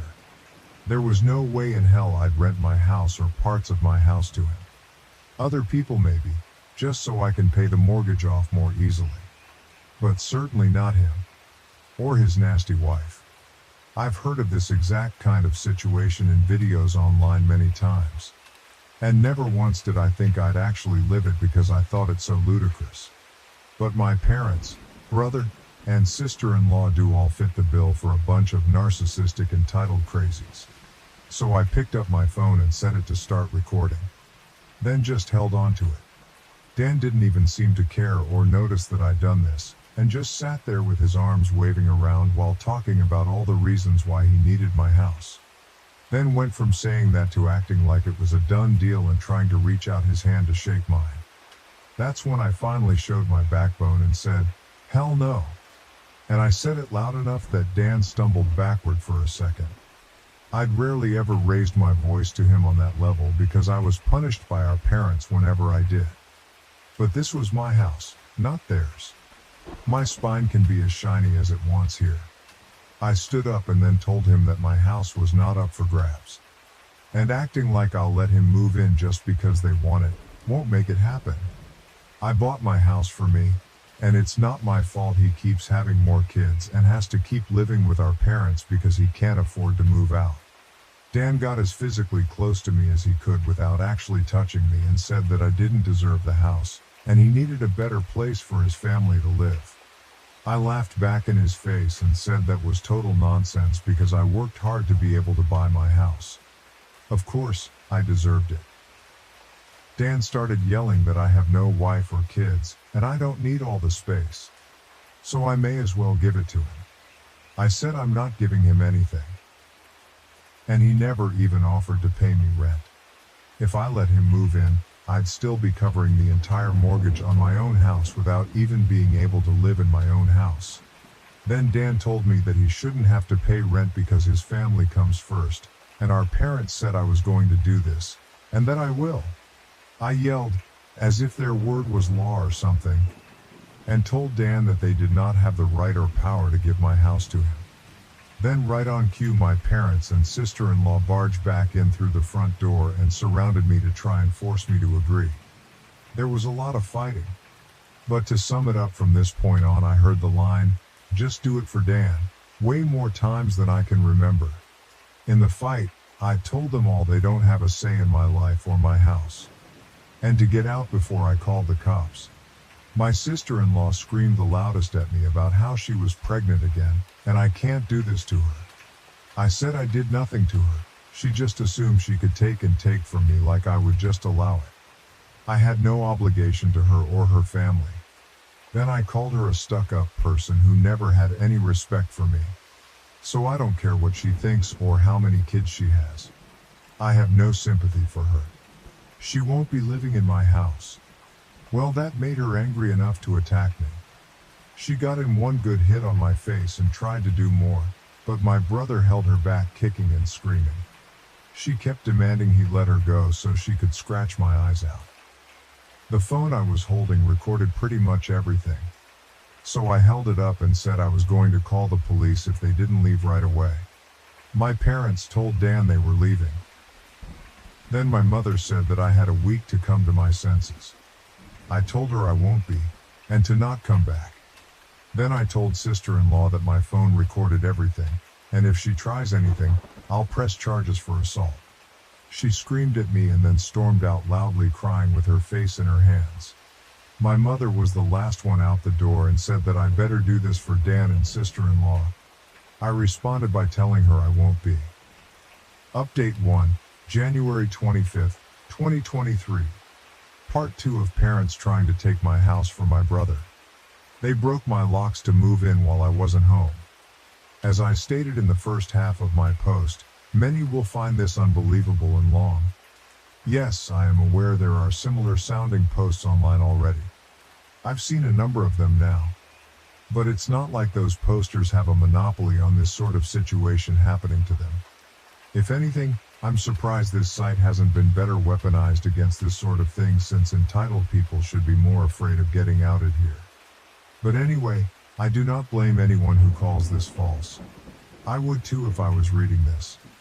However, by reading this and my first post, you'll know just how messed up my parents are. As in my life, they were the root of all evil that spoiled my brother into the person he is today. They have never given me a real reason for why. And I kind of fear there isn't one. Some people can't explain why they make choices like child favoritism. So it's all they can do to try and stand by the child they backed. Which is exactly what my parents tried to do. And I've practically destroyed their lives for it. Not in the legal sense, but more an emotional one. After I kicked my parents, brother and sister-in-law out for trying to force me to hand over my new house to my brother, I immediately went to my social media and told the story to the whole family. It spread pretty fast, but you won't find it now because it all got deleted some time ago and I put my own profile in private. I posted about it because I knew that the first thing my family would do when they got home is try to twist the event to make me the villain. And I was exactly right. But I had about an hour to get started before them. And I had video evidence to back up my story about what they've done. No, I don't plan on showing the video here, so don't ask. Being preemptive worked because I got a fair number of family members on my side right away. My parents, brother and sister-in-law must have been all set to write their own post, but it was too late. So they didn't even bother trying to lie much. My parents, Dan and sister-in-law had a few flying monkeys supporting them, but not much else. Plenty of others knew how entitled they already were. So what happened was something they all quickly understood and accepted. There was one person in particular that called me. I don't know who they were, but they ranted at me that I was a horrible brother and I needed to make way for a real family man. I just ended the call and blocked the number. This didn't repeat. The week went by and my parents showed up with Dan at my front porch just like they said they would in their prior ultimatum. They rang my doorbell like crazy and also pounded on the door until I finally answered. I opened it just a crack, and they tried to shove their way in again. But I'd installed a couple of latch chains that prevented it and even braced my body against the door for good measure. My father and brother demanded I let them in, but I said I was recording everything on camera and would call the police if they tried to force their way in again. My mother calmed them down, and then in her most sickly sweet tone asked me if I was ready to let my brother move in. I told her and the rest of them to leave and never come back. My mother put on the crocodile tears and asked me why I can't just do this for Dan because he's my beloved brother. I laughed and then bluntly said I do not love him as a brother because he treated me terribly for years, and they only encouraged him to do so. They are terrible parents, and he is a terrible brother. Then told them to leave or I'd be calling the police as soon as possible. They all left surprisingly easily, apart from my mother's loud crying and the others giving me dirty looks. One could say making them leave was suspiciously easy. I thought the whole mess was over. But I guess I should have taken them more seriously, because they had other stupid plans. I came home later that week on Friday evening to find a moving truck and my brother's minivan parked in my driveway. It was Dan and his family there moving stuff in. He just waved to me with a smug grin when I saw him. I was furious and told him and the rest of his family to stop. But sister-in-law smugly said to me that like it or not, they were moving in. And then in the most fake way while tilting her head and puckering her lips, she said that it was okay, because my mommy allowed it. And I should always listen to what my mommy tells me. I seethed with rage just hearing those words and looking at her smug face. So I locked myself in my truck to call the cops right away. When they realized what I was doing, sister-in-law started pounding on my window and yelling at me to stop. And that I can't do this to her because she and Dan need the house. And she cried, "Why can't you just do this for Dan?" I responded with, "Forget Dan. It's my house, not his." Then she threatened to scratch the side of my truck unless I stopped calling the police. All of which the 911 operator heard thanks to the window being slightly open. I told sister-in-law if she damaged my truck, I'd sue her. And she was smart enough to retreat. When the police arrived, Dan and sister-in-law along with their kids had locked themselves in my house. I told the cops what had happened, as well as showing them my new driver's license that had my current address on it. Then when we went to my front door, I saw that they'd changed the lock.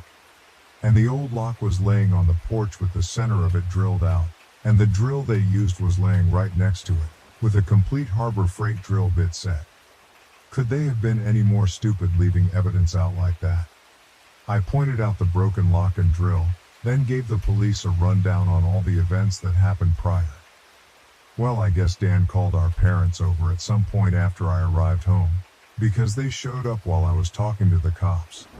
My parents immediately lied and started saying that I'd agreed to rent my house to my brother and his family. I said that was an easily provable lie one way or another.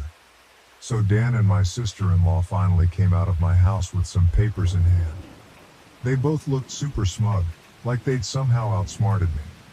They'd actually drawn up and printed out a fake rental agreement. But my signature was not on it.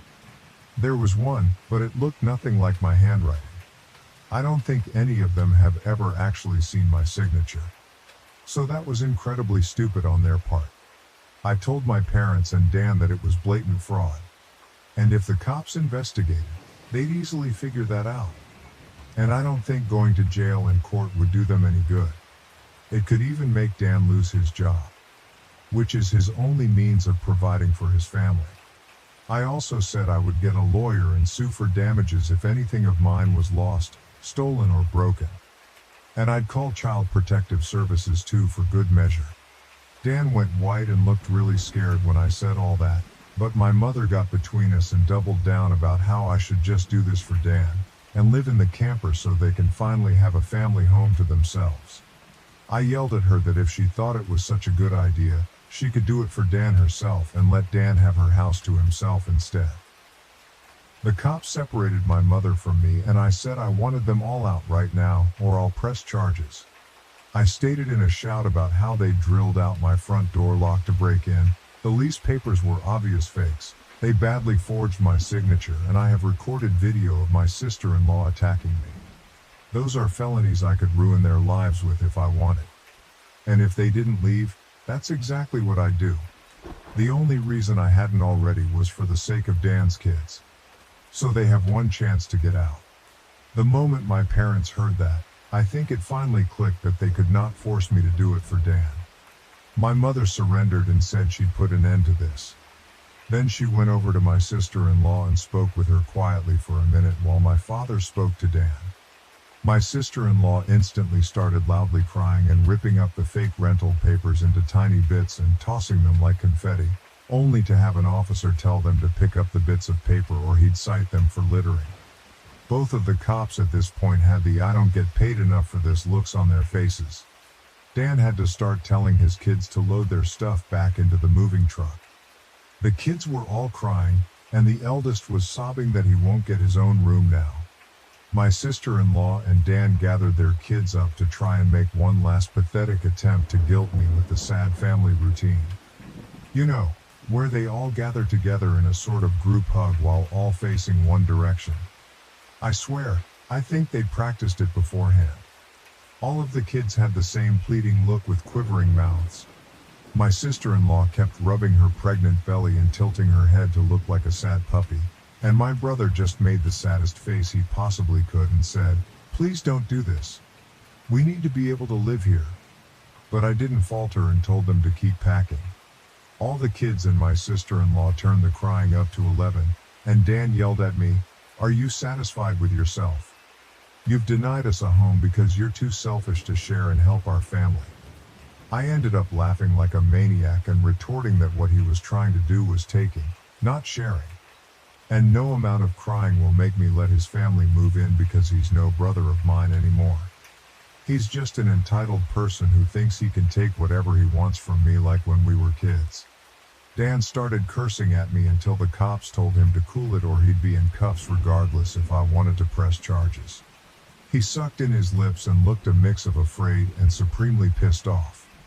I asked the cops if they could stick around until my parents, brother and sister-in-law had all left. And they said they had no intention of going anywhere until this had been resolved. In fact, in the next few minutes 2 cops became 4 as more drove in for whatever reason. That gave my parents some extra incentive to get moving. I made Dan give me the keys to the new lock he'd put on my front door, though I got another lock the next day anyway because I didn't know if he had copies of the keys or not. He was really reluctant to hand them over. Then instead of handing them to me, he actually threw them down the street and into a storm drain while saying to go get them myself. But one of the cops scolded him for that and made him go get them. He had to pull the grate off just to get at them. And he got pretty dirty in the process. When he got the keys back, he just grumbled then slammed them down into my hand. I then told them all to leave and never come back. My mother said I'd be disowned for this, as if that were some kind of threat to me. And I voiced that to them. Then in an overly sarcastic way I said something along the lines of, "Oh no, that means I won't get to come to any holidays with you guys where I always get treated terribly by you all anyway. Because Dan has always been your obvious favorite. You treated me so badly when I was growing up that if Dan ever needs an organ donor, I wouldn't give him anything. So do like you always told me to do when I was mistreated by all of you and suck it up." My parents were floored after I said all of that. And the quartet of cops were looking pretty judgmental at them as well. I tell you, if you want to put nasty parents like mine on the spot, confront them in front of cops. Because they'll likely not try anything really stupid then. My mother just started crying and walking away. My father just stood there looking like he wanted to hit me. And Dan just held his kids in defeat. Oh, and my sister-in-law was off having a tantrum in my front lawn. Soon enough they all formed a line handing out boxes and got their stuff out of my house. Nothing had been unpacked yet, so it all was taken out pretty quickly. But while doing it, my mother kept saying it wasn't too late, and I could still do it for Dan several times. Each time trying to bargain more and more to try to make me change my mind. She said that Dan could pay me rent if I let them stay. And when that didn't work, she said I could move back in with them to let Dan rent my house so I wouldn't have to share the building. I told her to shut up and keep packing boxes because I don't want Dan or his family around. I don't want his money, and I certainly don't want to live with him or my parents ever again after the way they treated me when I was a kid. Making a deal with my parents would be like making a deal with the devil to me. My sister-in-law ended up having another tantrum after hearing that and threw a box down, then sat on the ground to have a pity party because she didn't want to go back to sharing a house with my parents. And she just sat looking angry and sad there until everyone else was finished. She didn't even want to get up when it was time to leave. They finally got everything out of the house and into the truck. So before they left, I laid into my parents one last time about all of the stuff they put me through growing up. And with 4 cops being right there, they couldn't do much other than stand there and take it for once. I called them out on so many things that happened. And even pointed out how they couldn't just do something nice for me. Like letting me stay over with my camper when I was homeless and trying to get back on my feet. How they let Dan and my sister-in-law ridicule me and call me a bum. Well, who's the bum now? They wanted to kick me out of my own house so Dan could stay in it free of charge. Yet when I needed a place to go, they wanted to gouge me for more than I could afford just to park my camper when they knew I was out of the job. There were more extremely judgmental stares from the cops when I said all of that. So I put my parents on the spot one more time and asked them what I ever did other than being born to deserve being treated so badly. Because when I finally have a bit of success in life, they want to snatch it away from me for their favorite child since they'd rather I give everything to Dan and have nothing for myself. I bought my house using the money that I earned. I owed them nothing, and I won't be asking anything from them ever again. Because clearly I will never be anything more than a doormat or a cash cow in their eyes. I got no answers from them. They just stood there looking like fish out of water. So I continued ranting and asked them what in God's name made them think they were such good parents after all of that. My father was beet red, but more from embarrassment than anger this time. And my mother was crying that she was a horrible person. I bluntly agreed that she is a horrible person. They all are, and I bet they'll go to hell for it too. They were awful people, and they all knew it. But if I'd called them out on all this stuff in private instead of in public, they'd just get mad at me and still act like I'm in the wrong. They just kept up the denial for so long that it became a part of who they are. My mother buried her face in my father's jacket to cry. And my father looked more defeated than I've ever seen him. Dan and his family avoided me entirely as they finished putting everything back in the moving truck. I made sure nothing of mine was stolen. Not that I'd had a chance to get much furniture yet. I was lucky to even have a couch at that time. They all got back in their vehicles, and my sister-in-law just stood staring at me with malice until my brother finally got her to drive the minivan home. And as soon as they were all gone, I got back online again and spilled the beans about what happened. My parents were too embarrassed to even try and defend their actions this time. And while the family was somewhat split before this incident, it was now a landslide in my favor. Nearly all of the family has sided with me after this incident. And those who haven't simply aren't siding with anybody. No matter how much my parents previously tried the "we did it for Dan" line, no one listened anymore.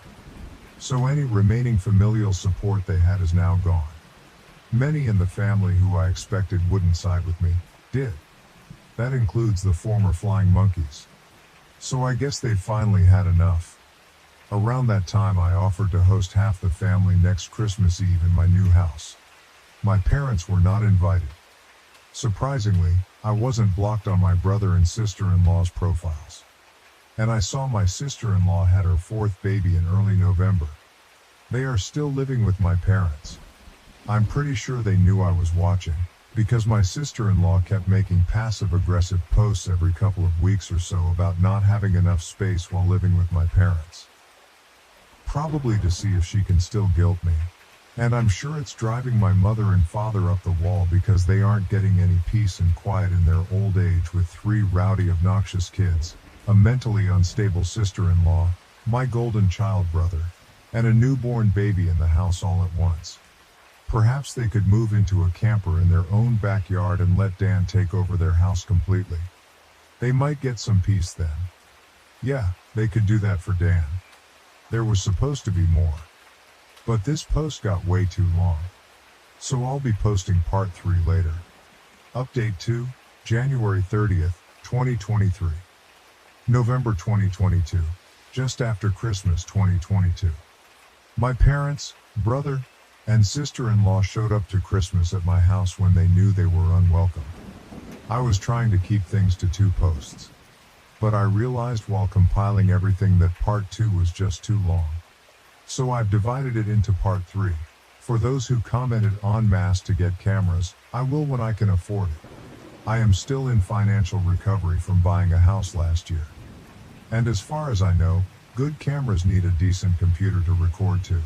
And I do not have anything more than a 3-year-old laptop that runs Windows 10. Yes, I am aware of doorbell cameras. That will be the first kind I get. For those who kept saying that I should have just gotten my brother and sister-in-law arrested, the only reason I did not was because they are parents. Their kids need them. And if Dan was arrested, he would likely lose his job. And without that, his family has no money.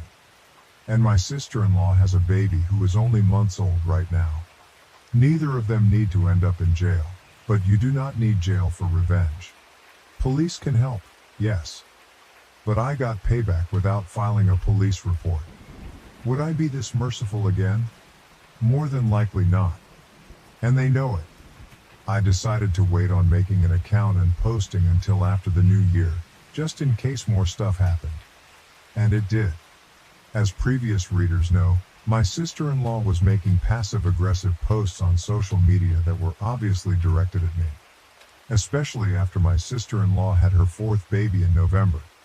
She was posting the same repetitive nonsense over and over again. She just found semi-clever ways of rewarding it. But she pretty much kept regurgitating that she was tired of living with my parents, that there is not enough space, she needs her own house, blah blah blah.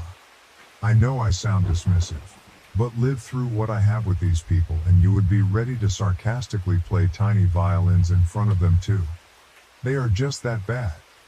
And since I waited until January to make an account, more happened just like I thought. I stated before that I had invited half the family for a Christmas Eve party at my house. And everyone I invited all came, even though it was a fairly long drive of around 3 to 4 hours for them. But they wanted to come and show me their support. I was praised by them a lot for how hard I had worked to get a house on my own, and that they were sorry for everything I had gone through. I was asked why I did not just take my camper and drive the 3 hours back to them, instead of living pretty much homeless for so long. And I had to sheepishly admit that I was very attached to living around here, and I had my best employment opportunities in this area. My hometown does not have a lot of great job opportunities in my field, if any at all. And I wanted to make my own way as much as I could. An answer they overall accepted. We moved on to having a rather nice party. The best I had been in years. Some relatives even brought CDs of great Christmas albums. And I have to say, the one my uncle brought to Ray Charles was my favorite. He sings Christmas songs like no one else I have heard. It was a grand and happy time. I felt like for once I could just forget my past issues and enjoy the moment. But I would not be writing this if it had stayed that way. About 2 hours into the party, you know who showed up. My parents, brother, and sister-in-law popped in trying to look all smiles. They did not even knock. Just walked right in my front door like they were meant to be there. I shut off the music and told them to leave immediately. They begged to stay and said they brought gifts. One of my uncles stood up and yelled at them before I got another chance to speak. And he said they do not deserve to be in my home or my life after the shit they tried to pull months earlier. And he was backed up by several other relatives. Mind you, this guy is my mother's brother. And he used to love her to pieces until he found out about the shit that went on between me and my parents. My grandparents, mother's parents, as old as they are, hurriedly got in between us and said to my parents that if they want to make amends with me, it is far too soon. And they have never been more disappointed in them than they were this past year. They had hidden their favoritism for my brother from prying eyes for a long time. But no one was fooled anymore. And they needed to make a serious effort to try and actually treat me like a son if they ever wanted to be in my life again. Then they turned to Dan and my sister-in-law and said they have seen the repetitive nonsense my sister-in-law keeps posting about. They are tired of it and to just let it go already. My house will not become their new home. My sister-in-law went back to her old standard of crying and had a pity party about how she should be the one living here and not me. She plopped down in a chair to have a tantrum and said it was not fair I got this house to myself when I have no family of my own, and she has 4 kids that need more space. And she just wanted a better place to live in and feel like a real mom. It was petty of me, but I loudly pointed out that she sucks as a mother because she lets my mother do most of the parenting while she sits on her butt all day drinking, playing on her phone, or going out and spending all of Dan's money. And she has the nerve to complain about it. I even joked that I'm surprised her baby does not get drunk from her breast milk since she drinks so much booze. Which I admit went a bit too far as I got some stares. And my sister-in-law demanded to know if I was calling her a bad mom. I said the evidence speaks for itself. And if she wants to be able to afford to move out of my parents' house someday, then she needs to put her college degree to some use, get a job, and learn to save money. My mother already does most of the childcare for my brother's kids anyway. So she will have plenty of time after her baby gets a little older. My brother's eldest kid, who is 7 years old, ran up to start kicking and screaming at me for yelling at his mom. And he kept telling me about how his mom said that I was the bad guy who made her cry and did not let them live here. That is when my brother grabbed his son to pull him away. But all the other relatives jumped back in, and this sort of turned into a family intervention against my sister-in-law and brother. She was crying. Her new baby was crying. Her kids were crying. Hell, even Dan was very nearly in tears from the verbal lashing he was being assaulted with. He ended up just sitting on the ottoman I keep shoes in by the front door and looking like a complete wreck. He could not look anyone in the eye. He could not even say 2 words to me. Not with a whole house filled with angry people ready to judge him if he tried to let out his inner golden child again. If they were not there to get in his way, I would bet this would have ended up a repeat of when he tried to order me around to try and take my house months earlier. By this point, though, he had been so thoroughly humiliated that his and my parents' reputation in the family was completely destroyed because the masks were all off now. Soon after, my parents, brother, and sister-in-law all left in defeat. The party resumed and we all avoided speaking of what just happened for the rest of the evening. Since most of the adults had been drinking, everyone stayed the night in my house. I even let some of them sleep in the camper so there would be enough space. I admit, it also makes a good guest house. My relatives all wanted a tour of it earlier as well. And they said they could not believe I had been living in it for around 2 years. I have a lot of questions about it, like what summer and winter were like and so on. I was up earlier than everyone else on Christmas morning and had a fresh pot of coffee and some ibuprofen for those spiked eggnog hangovers a few of them had. I was complimented on being a way nicer host than my parents ever were, and we all agreed to do this again next Christmas. After Christmas, my sister-in-law did finally stop making posts that were obvious digs at me and deleted all of the old ones as well. But shortly after the new year, she more recently made a new post complaining about how she had tried to convince my parents to get a camper like I did, so it could be set up in the backyard so Dan and his family could use the whole house as their family home. Well, a taste of one's own medicine is never fun. Because my parents turned that idea down, vehemently I hear. No one is going to push them out of their own home, let alone their master bedroom. The post was only up for a couple of days before my sister-in-law removed it, and she has hardly posted anything since then. She loves to complain. But if a tree falls and no one is around to hear it, can it still complain? My sister-in-law, I guess, has realized there is no point in doing it when no one hears her anymore. And Dan cannot afford to move his family out on his salary alone anytime soon. If they end up expecting another child in the next few years, I will not be surprised. Things have mellowed down for me since then. And I have even invited friends over for a poker night. I suck at poker because I can never remember a damn thing about it. But so what? We get to drink beer and eat junk food while being merry idiots. We all loaded up on Whoppers from Burger King and just had at it the best way 4 grown men can when they just want to have a good, unadulterated time and get pissed drunk. I think maybe around summer I will look into possibly dating someone. I am not exactly getting younger here. Fingers crossed that goes well. My camper just sits idle in my yard now. And I admit, there were some days I went out there just to spend time in it. I did live in it for 2 years. It is like my second home. And maybe one day I will actually get to use it for camping, like it was meant to be. I have never been camping. My parents considered it a waste of time. So it would be a completely new experience for me. This pretty much marks the end of what happened. My parents, brother, and sister-in-law have all been staying very clear of me. In fact, they seem to have gone back to acting like I do not exist, like they did before I bought a house. Not like that bothers me at all. It is better that way. But they will inevitably come back in some way. I know they will. I just wonder what kind of stupid thing they will do next. If anything notable like all this ever happens again, I will make another post if this account is still active. Update 3, February 20th, 2023, Winter 2023. Sometime later in 2023. My parents and Dan were back sooner than I thought. And they wanted money this time. This will not surprise some people who commented on my previous posts because my parents did some of the exact things they said they would. They wanted either my money or my signature.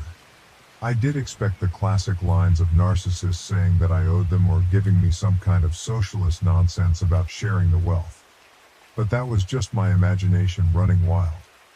The ensuing situation was somewhat similar to that but much more tame, I guess you could say. They seemed to know not to push me too far now and were mostly aiming for pity. It began when my parents recently got in touch with me through social media and asked for a meeting in a public place of my choosing. It just screamed trap. But I was not afraid. In fact, I was amused. They know I am not to be messed with anymore. So I could only wonder what they wanted this time. I picked a local restaurant that may have the name of an olive and a garden in it, and we met up there.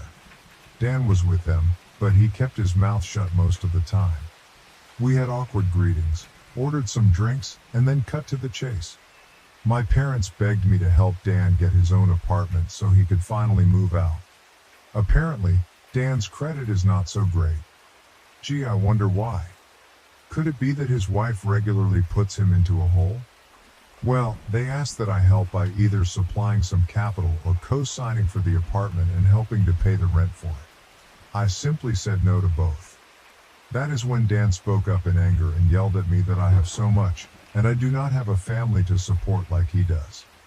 He needed my help and I should be sparing the money for his family since I do not have one myself. I laughed and asked where they were when I needed their help. Oh, that is right. They were pointing and laughing at me for being homeless. Or should we go further back to my childhood? I would love to delve into that with plenty of ears to listen in around us. My mother grabbed my hand and begged me not to speak of any of it. My father and Dan both just looked away and said nothing. Pretty sure they wanted to say something like they used to at me, but held their tongues. I asked them if they thought I was rich or something, and their looks said it all. And when I told them I do not have that kind of money, they looked at me like deer in headlights. I broke it down about how much I had managed to save for the down payment on my house and the way I had to live and work in order to save that much so fast. And then how I spent nearly all of it on the down payment of my house. I am still in financial recovery. I did have monthly income to spare, yes, but most of it was going right into my savings. I asked Dan what his yearly salary was, and when he told me, I pointed out that it was actually a bit higher than mine. I then loosely broke things down in rough math in front of my parents on how about 70% of my income goes to my mortgage, insurance, gasoline, internet, phone, food, and other bills. And then there is maybe 30% of that left at most that I can put into savings. And I need that money saved to get back on my feet in time. And I have to make sure I have savings to fall back on. My truck is from the 1990s. If it were to break down, I would need money to either fix or replace it. And there are other things one would need a rainy day fund for, like home repairs, doctors, taxes, lawyers, or anything in general you would need quick cash for when it is a sudden unexpected expense. So as you can see, I just cannot spare money for Dan. And I also refuse to co-sign for anything as that would leave me on the hook for any bill Dan could not or would not pay. Then I pointed out that that is likely why my parents did not co-sign for Dan's apartment themselves long ago. And my mother just started crying again. I was pretty much one step ahead of them in all of this. I am not an ATM and I am not a fool, and I stated that right to their faces. I expected my father to become angry with me like he always does. But this time he just, well, did not. I have known this man to explode on me for the slightest provocation of not enabling my brother all of my life. But this time he just did not do that. There was not even a sneer on his face. The only way I could describe the look he had was regret and defeat. Maybe regret for being a terrible parent. Or maybe regret because he cannot bully me around anymore. Who knows? Either way, my parents could not really argue with me, and I was not about to give them any money. Dan just got up and said this was all just a waste of their time, and that he was leaving. My mother started apologizing for him, but Dan still wanted to leave. Then, just to kill with kindness, I offered to buy them a round of unlimited soup and salad while we were all there. I guess they could not turn down free food since we had not ordered anything but drinks yet, and they stayed. I went out of my way to talk about anything other than money. Dan remained quiet, and was either eating his food or looking at his phone. But my parents just awkwardly talked with me. They brought up that they have recently joined a local Christian church, and that they had already been going for the last 2 weeks. I said good for them, and they of course started trying to advertise that they would like me to go too. I simply said no thanks, and they were smart enough not to push further. When the meal was finished, Dan left a $10 bill on the table for the tip and walked off without saying another word to me or anyone. My mother just excused his behavior and we all parted ways. That was about it. Not nearly as much drama as I thought there would be. But this is still far better than how things used to be with my parents and brother. As for my sister-in-law, well, she has been regularly complaining online about my parents. She really does not seem to like the fact that she is not the queen bee of their house. And I think her toxicity is finally getting to them. Why else would they be so desperate to come crawling back to me? My sister-in-law actually wants my parents to move into a camper like I had to do in order to make space in the house. And she is being told no, every time. She does seem to have a following of like-minded people like her though. Because here and there I get messaged by someone I do not know, that is intent on raging at me for not giving up my house for my sister-in-law. I do not bother to argue with these people anymore. I just block and move on. Though there was one persistent troll who had my phone number. And they call from a different number every time. Yes, it seems to be the same person who called me to say I need to make way for a real family man like Dan. But I could care less. The calls, though, seem to have slowed down, if not maybe stopped. Because I made it clear to that person that they were only amusing me by keeping this up so long. The last time they called was around the beginning of the month, and it has been silent from them since then. Update 4, October 5th, 2023. My parents and Dan were back sooner than I thought. And they wanted money this time. This will not surprise some people who commented on my previous posts because my parents did exactly what was expected. They wanted either my money or my signature. I did expect the classic lines of narcissists saying that I owed them or giving me some kind of socialist nonsense about sharing the wealth. But that was just my imagination running wild. The ensuing situation was somewhat similar to that, but much more tame, I guess you could say. They seemed to know not to push me too far now and were mostly aiming for pity. It began when my parents recently got in touch with me through social media and asked for a meeting in a public place of my choosing. It just screamed trap. But I was not afraid. In fact, I was amused. They know I am not to be messed with anymore. So I could only wonder what they wanted this time. I picked a local restaurant that may have the name of an olive and a garden in it, and we met up there. Dan was with them, but he kept his mouth shut most of the time. We had awkward greetings, ordered some drinks, and then cut to the chase. My parents begged me to help Dan get his own apartment so he could finally move out. Apparently, Dan's credit is not so great. Gee, I wonder why. Could it be that his wife regularly puts him into a hole? Well, they asked that I help by either supplying some capital or co-signing for the apartment and helping to pay the rent for it.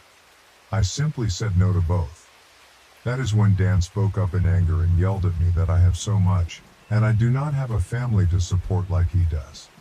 He needed my help and I should be sparing the money for his family since I do not have one myself. I laughed and asked where they were when I needed their help. Oh, that is right. They were pointing and laughing at me for being homeless.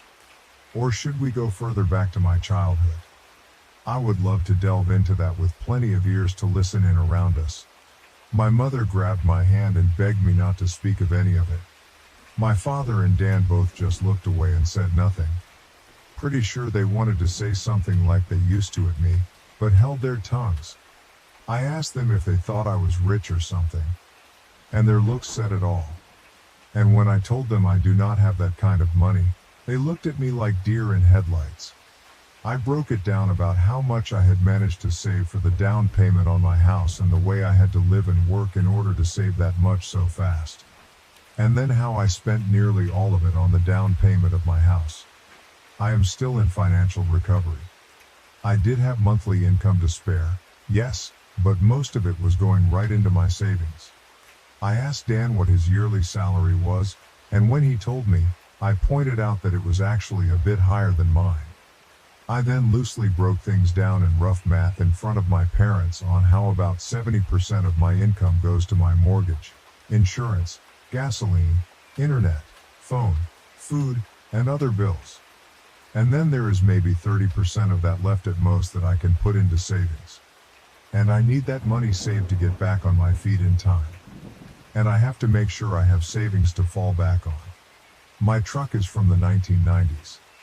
If it were to break down, I would need money to either fix or replace it. And there are other things one would need a rainy day fund for, like home repairs, doctors, taxes, lawyers, or anything in general you would need quick cash for when it is a sudden unexpected expense. So as you can see, I just cannot spare money for Dan. And I also refuse to co-sign for anything as that would leave me on the hook for any bill Dan could not or would not pay. Then I pointed out that that is likely why my parents did not co-sign for Dan's apartment themselves long ago. And my mother just started crying again. I was pretty much one step ahead of them in all of this. I am not an ATM, and I'm not a fool. and I stated that right to their faces. I expected my father to become angry with me like he always does. But this time he just, well, did not. I have known this man to explode on me for the slightest provocation of not enabling my brother all of my life. But this time he just did not do that. There was not even a sneer on his face. The only way I could describe the look he had was regret and defeat. Maybe regret for being a terrible parent.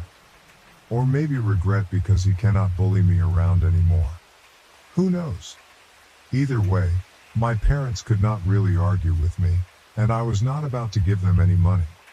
Dan just got up and said this was all just a waste of their time, and that he was leaving. My mother started apologizing for him, but Dan still wanted to leave. Then, just to kill with kindness, I offered to buy them a round of unlimited soup and salad while we were all there. I guess they could not turn down free food since we had not ordered anything but drinks yet, and they stayed.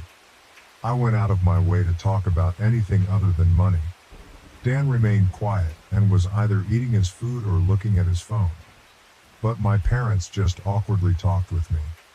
They brought up that they have recently joined a local Christian church, and that they had already been going for the last 2 weeks. I said good for them, and they of course started trying to advertise that they would like me to go too. I simply said no thanks, and they were smart enough not to push further. When the meal was finished, Dan left a $10 bill on the table for the tip and walked off without saying another word to me or anyone. My mother just excused his behavior and we all parted ways. That was about it. Not nearly as much drama as I thought there would be. But this is still far better than how things used to be with my parents and brother. As for my sister-in-law, well, she has been regularly complaining online about my parents. She really does not seem to like the fact that she is not the queen bee of their house. And I think her toxicity is finally getting to them. Why else would they be so desperate to come crawling back to me? My sister-in-law actually wants my parents to move into a camper like I had to do in order to make space in the house. And she is being told no, every time. She does seem to have a following of like-minded people like her though. Because here and there I get messaged by someone I do not know, that is intent on raging at me for not giving up my house for my sister-in-law. I do not bother to argue with these people anymore. I just block and move on. Though there was one persistent troll who had my phone number. And they call from a different number every time. Yes, it seems to be the same person who called me to say I need to make way for a real family man like Dan. But I could care less. The calls, though, seem to have slowed down, if not maybe stopped. Because I made it clear to that person that they were only amusing me by keeping this up so long. The last time they called was around the beginning of the month.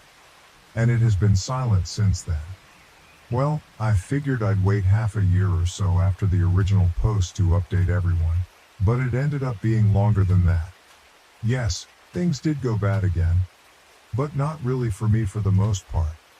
I'm pretty much fine, if not almost unscathed since last Christmas, apart from the time my parents and Dan came to me for money, as my last post told, and a more recent confrontation between me and sister-in-law you will read about here.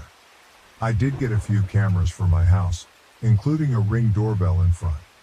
I did not tell my family about the cameras just in case. But thus far no one has attempted a break-in. I think the way I outed them all before scared them into leaving me alone, for the most part anyway. I've taken to renting out 2 of the rooms in my house.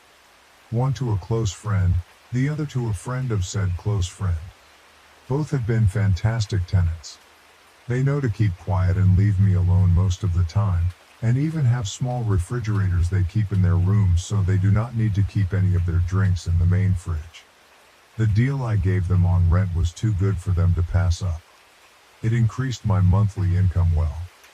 And even after taxes, I'm still monthly putting away some decent amounts in the bank since the rent money pays a good chunk of my monthly mortgage.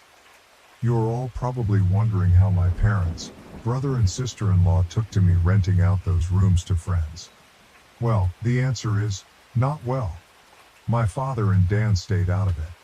But my sister-in-law freaked out, which made my mother come crying to me over how I could have rented those rooms to Dan and his family instead. We had a bit of an argument in which I pointed out, for one thing, they fucking broke into my house before to try and steal it. She would not want to let someone who did that move in with her. Also, there was not enough room for me, Dan, and his entire family in my house. Not that I would ever share a roof with them anyway. It's a 3-bedroom, and a manufactured home no less. I have the master bedroom and its adjoining bathroom. That would have left only 2 small rooms for Dan, sister-in-law, and 4 kids. Not to mention they would be annoying to me all the time. Also, she knows very well I can't be around my sister-in-law because she intentionally antagonizes me. And they all mocked me when I was homeless before. Besides, my current tenants are both single guys in their 30s I get along with. My mother had some sobbing excuses for a while, but she finally let it go and admitted she was just desperate. Edit, parents found out I was renting rooms out because my sister-in-law basically stalked me in some way. Then she told my parents, and then my parents contacted me. And then my mother came over to cry about it. Since then my parents have not bothered me once about the house. So things are good for me. My parents and Dan, not so much. It turns out my sister-in-law is a far worse person than even I thought. I already knew she was a gaslighting, self-victimizing drama queen. But she sank even lower. Because Dan's youngest child turned out not to be his. Yeah, you all read that correctly. Sister-in-law had an affair. Which in retrospect is not all that surprising. And something a few people here totally called months ago. After being caught, the sister-in-law was ousted from the family. Dan just recently finished with his divorce. Which actually went in his favor since we thankfully live in an at-fault state. Dan also sued to get his name taken off the birth certificate of the youngest child and won. Basically, after the incident where my parents tried to force me to hand over my house, things got pretty tumultuous over at their house. Sister-in-law blamed me. A lot. She was convinced somehow that I had tons of money, like I had won the lottery or something, and that I should share the wealth. Apparently, it was her idea that they come to my Christmas party because she hoped they could all try to get on my good side. It was also her idea to make my parents and Dan try to get money from me for an apartment. So it really burst her bubble when Dan and my parents informed her of how my finances actually were. For the longest time, she had Dan and my parents fully engulfed in her toxic mindset and only fed their narcissism with her own. So her blaming me made the rest of them blame me. That is until what happened in front of the police when they tried to steal my house. That is when the downfall for my sister-in-law really started. My parents and Dan were apprehensive about coming to my Christmas party after the way I had outed them. But my sister-in-law convinced them to just throw together a few cheap gifts from what they could get at the last minute and just show up because he'd never throw us out once we're already there. Boy, was she wrong. She gambled on that plan, and with the complete blessings of everyone I had invited threw her and the rest of them out. Her plan, she no doubt thought, was the most clever thing ever, backfired in her face spectacularly. I guess being chewed out by family at my party not only wrecked my parents' reputation even more, it actually started a wake-up call for them to eventually not listen to my sister-in-law anymore. And as I said in my last post, my parents decided on going back to church. Perhaps because last year I had said they would probably go to hell for their actions. I cannot say that's the real reason. But you gotta admit, it would feel kinda satisfying if that was the case. Though my parents hadn't been to church in 2 decades before going back. While I don't think it's a bad idea that they're going to church, they need to understand that going doesn't just give them a do-over for all the shit they've done in the past. But I have a little faith they're at least trying. Because my parents came to my house without Dan to personally apologize to me after they had seen an animated video of my first 3 posts. That's right, they have known about this Reddit account for a long time now. They also know everything I'm saying. Yes, they're unhappy about it. But I feel everyone here deserves an update since it's anonymous. For my parents and Dan though, Watching an animated video of themselves and their own actions was a great way to make them see what kind of people they really are. And they came over to apologize to me later. I had never seen my father apologize like that to anyone. And the man is not a good actor. So this felt genuine. They fully acknowledged what they did to me, and how there's no excuse for any of it. They even described themselves as narcissists, and admitted the truth that they had wronged me very badly. Then they went on to blame my sister-in-law for a lot of things. Yeah, they kinda threw her under the bus. But it's not like she wasn't guilty of everything they said. My parents have been getting counseling for a while now too, and did offer group family counseling, but I declined as I'm not ready for that anytime soon. Dan himself didn't apologize to me for some time, but he looked extremely remorseful any time the past was brought up. Meanwhile, Dan and sister-in-law's marriage absolutely fell apart. It wasn't a crumble, it was a cascade. Without me as the scapegoat / black sheep / ATM that they couldn't mock or try to get money from anymore, and after the public humiliation of social media, my Reddit posts, and the animated online video, sister-in-law finally let out enough of her toxic on Dan and my parents for them to realize she's not the person they thought she was. Their denial had been strong, but my sister-in-law's entitlement was stronger. I've had many thoughts of lightsabers clashing over this drama. Sister-in-law clad like a bimbo Sith with a lightsaber that looks like a giant lipstick, or something like that. I imagine there's a wealth of puns and jokes to be had there. But I really didn't bother to think much more detail about it. But as you can imagine, things only got worse because my sister-in-law kept looking for other ways to get what she wanted. She kept bringing up ads for used campers and RVs to try and get my parents to buy one to live out of, so they could have the main house. And she kept doing this no matter how many times they told her to stop. She even tried to say my parents should just buy an RV and have a life on the road, like normal old people do. That was stupid, even for my sister-in-law. The opposite was suggested by my parents, that Dan and sister-in-law buy a camper themselves to live out of it instead. Sister-in-law basically said she shouldn't have to do that since she's the mom. She pretty much lorded the fact that she thought she had total parental authority over everyone's heads because the kids in the house were all hers. And when my sister-in-law didn't get her way, she actually took her baby and left the house to disappear for several days.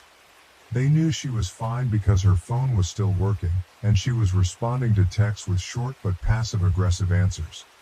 And when she came back, she was only more embittered because nobody caved to her demands while she was away. Sister-in-law also refused to go to church. But Dan went with our parents and took his kids along as well, save for the youngest since my sister-in-law refused to let him take the baby anywhere. Personally, I don't go to church. I believe in God and all that stuff. But I just don't like church.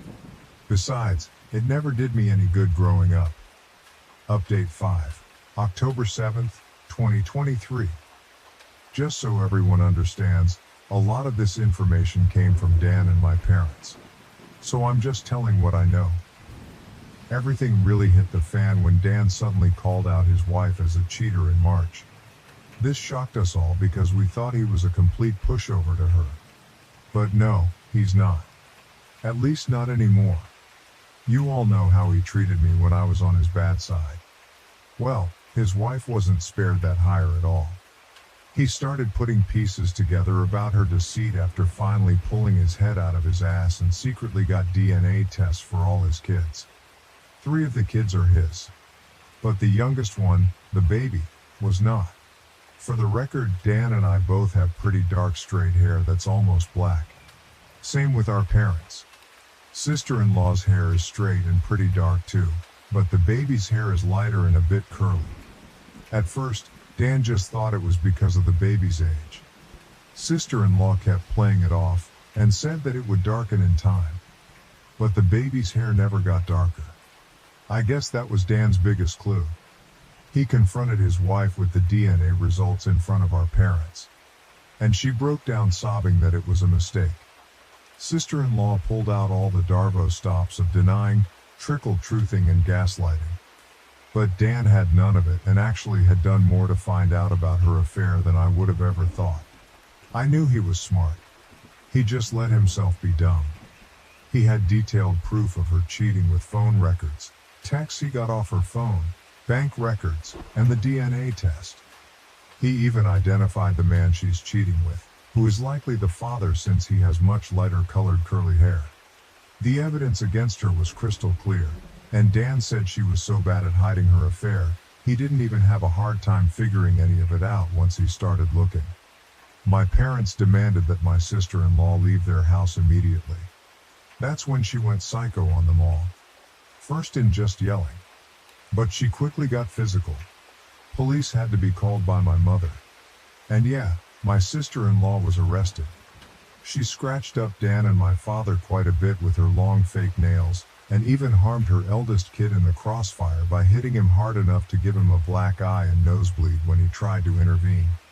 Dan was smart enough to have his phone recording nearby when he confronted her. So the police had all they needed to arrest her for assault. The sister-in-law's parents had to drive over to bail her out. Then they came back for the baby, sister-in-law's stuff, and her car as well. A couple of days after sister-in-law got bailed out, she showed up at my house because I was apparently next on her shit list. As soon as I opened the door, she went on a delusional rant where she called me out about posting on Reddit. Then said I was the entitled bane of her existence. I'm not sure, but I think she might have been high on something, because this felt extra crazy for her, and her eyes didn't look right. She claimed mothers with young children are the most sacred thing in the world. Then went on yelling that giving up my house shouldn't have been too much to ask for, because supporting the family was the least I could have done. And if I had, then her family would still be together. When I tried to talk while she was spewing all that out, she actually attempted to shove me and cover my mouth. She even had her hand poised like she was ready to scratch me. Well, that went about as well with me as you can expect. I'm not exactly one to be threatened and told her I'd call the police if she didn't take her hands off me right that moment. I also told her I'd got it all on my doorbell camera. She started panicking the moment she heard camera. Then I ended up verbally savaging her to the point she was backing off my porch. I told her she had some gall to call me entitled when she's exactly that. She didn't work for anything she had anymore, cheated on her husband and got pregnant from her affair partner, made my mother do most of the parenting for her children, spent Dan's money till they were in a financial hole, and acted entitled to my home to the point of trying to steal it. I called her entitled X1000 and that she's a greedy bitch who is blinded by narcissism. Then I told her to stop blaming me for her own actions and to never show up at my house again. Being told all that was pretty much all sister-in-law needed to hear before jumping back into her car, then peeling out and speeding off. This was finally the straw that broke the camel's back for me.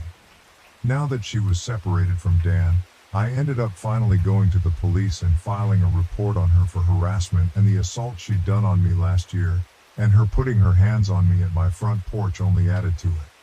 The police have it all on record now.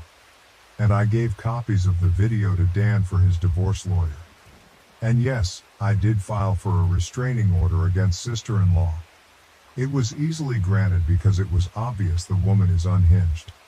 She's not made a social media post about me since that I could see, but that's just because she put her profile on private. I hope her blame ship against me has long since sailed. Either way, she's left me alone. Sister-in-law was still with her affair partner during the divorce. At the time, I had no real idea of what kind of man he was. But any person who monkeys with someone else's spouse and even has a child with them really doesn't have a lot of morals to begin with. Once the divorce was underway, sister-in-law admitted that Dan just wasn't man enough for her anymore because he couldn't afford to give her the lifestyle she wanted. She actually believed herself to be on the level of a trophy wife, and that she deserves to be with someone wealthy. Dan said he pulled a me and maniacally laughed at her. He said she was nowhere near hot enough to be a trophy wife, along with mentioning many other faults she had. Sister-in-law ended up humiliated by this and ran off like a child. Due to having to live with her parents, Sister-in-law was forced to work in their family business because Dan wasn't giving her access to his bank accounts anymore. She'd already maxed out all the credit cards he previously gave her. And she griped about having to work for her parents despite having a college degree, but I think they were the only ones who'd employ her anyway since she's got a criminal record and a decade-long gap in her resume. I've heard from Dan that her parents were severely disappointed in her as well.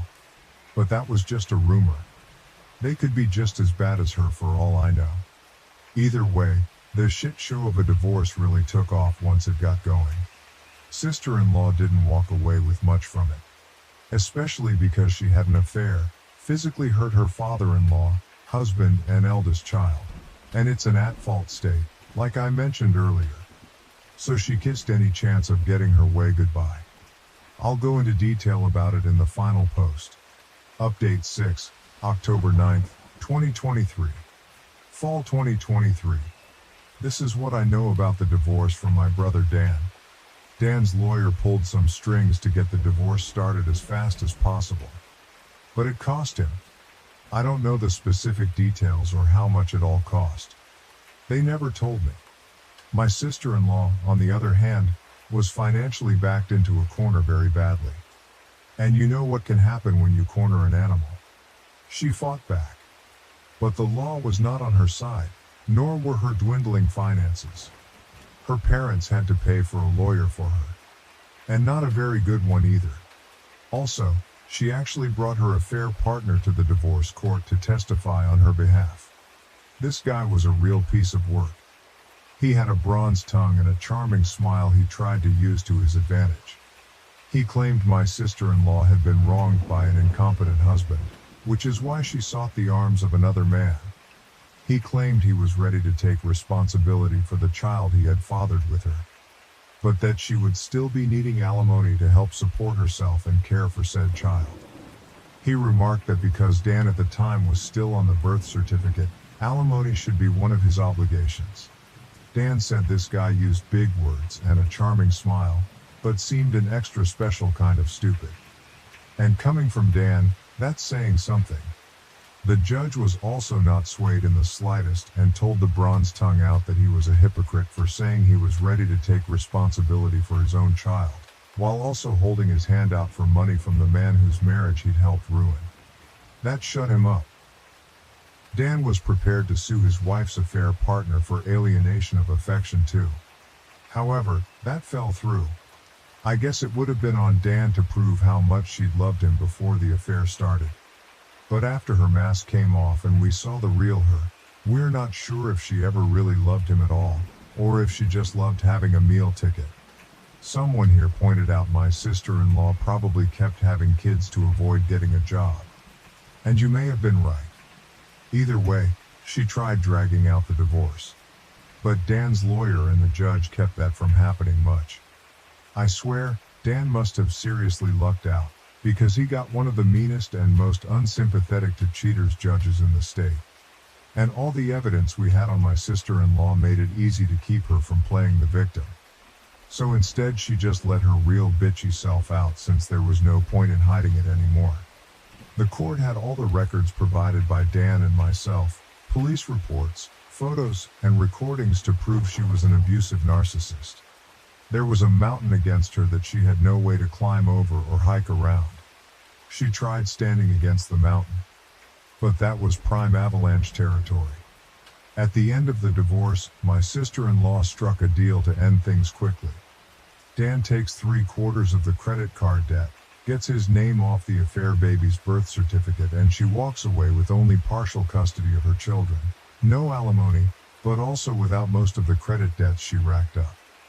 Her being legally employed by her parents meant she had an income of her own to fall back on to start paying off her debts.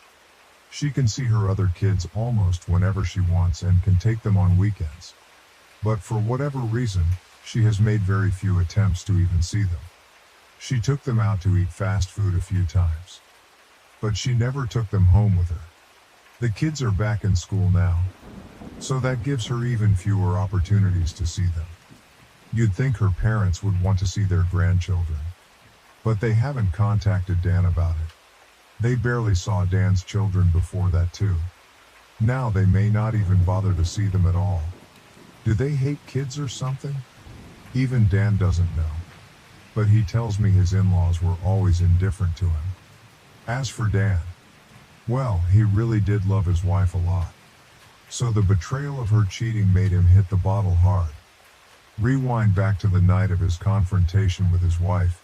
He came to me in a stupor with a whiskey bottle in hand, and his face all scratched up and covered in bandages.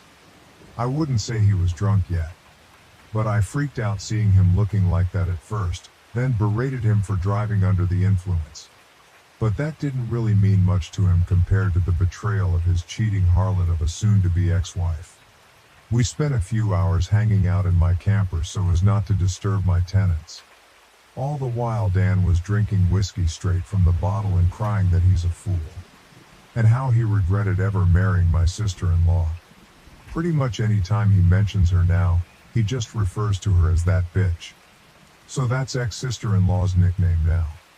Ironically, this time together was the most bonding Dan and I have done in 15 years. While he didn't exactly apologize to me, he called himself a shitty human being with terrible taste in women. Then said I at least didn't make his mistakes. Despite all he previously did to me, he's still my younger brother. And I couldn't risk letting him try to drive home. So I told him to stay the night and managed to take his keys. Then set up the bunk in my camper for him to use. I rented out my spare rooms after all. He was in no shape to drive home. And if he'd taken an Uber, he'd have to pay for it, and then have to come back for his car later. He was still a depressed, crying mess and didn't want our parents or his kids to see him like that. And frankly, I was worried he'd do something insanely stupid if I let him leave. I didn't want him to sleep in the house, so putting him in the camper was the best option. Just because that bitch screwed him over, doesn't mean I suddenly trusted him. So better for him to sleep it off in the camper. We both spent time in the camper playing games and watching movies on my portable DVD player. Poker was no fun with just two people, and Old Maid was just boring. Thankfully I had a UNO Deck 2 and an old school battleship game. He really liked those. It was enough to keep him distracted until he was finally willing to lay down after running out of whiskey. He threw up a lot of it in a bucket anyway. But he was not opposed to sleeping in my camper. In fact, he found the idea kinda cool. Dan had a lot of questions for me about how I'd lived in the camper for as long as I did. And I answered them all, if not just to keep him busy. But I needed to go to bed myself since I had to be up early.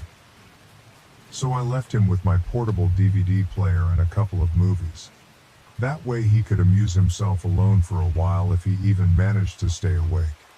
Before leaving for work in the morning, I popped in while Dan was passed out in the bunk and left a bottle of ibuprofen and an energy drink on the counter of the camper's kitchenette, along with his car keys and a letter explaining to leave through the backyard gate. He saw himself out without trouble around 1:30 p.m. About a month after ex-sister-in-law, aka that bitch, was kicked out, Dan came to me asking to borrow my camper. I guess he found it more comfortable than I'd thought when he slept in it. And he fully admitted he didn't ask sooner out of pride. But with his soon-to-be ex-wife out of the house, he'd decided to give up his room for his eldest kid. He's got 2 girls and a boy, with the boy being the eldest, and now 8 years old. The kids were all forced to share a room until that point. They just had curtains up for the boy's half of the room. But the boy often slept on the couch to avoid his sisters. I know the poor kid was really desperate for his own room. So I guess Dan decided to finally make a better decision as a dad, and came to see me in order to beg to borrow my camper so his son could have his room. If he could have afforded it, he'd have bought his own camper instead of relying on me. And even said as much. I hadn't even gotten the chance to use the camper for actual camping yet. But I caved and let him use it since it was actually for a good cause. And he promised to buy his own in time anyway. No, I didn't ask for rent money for the camper.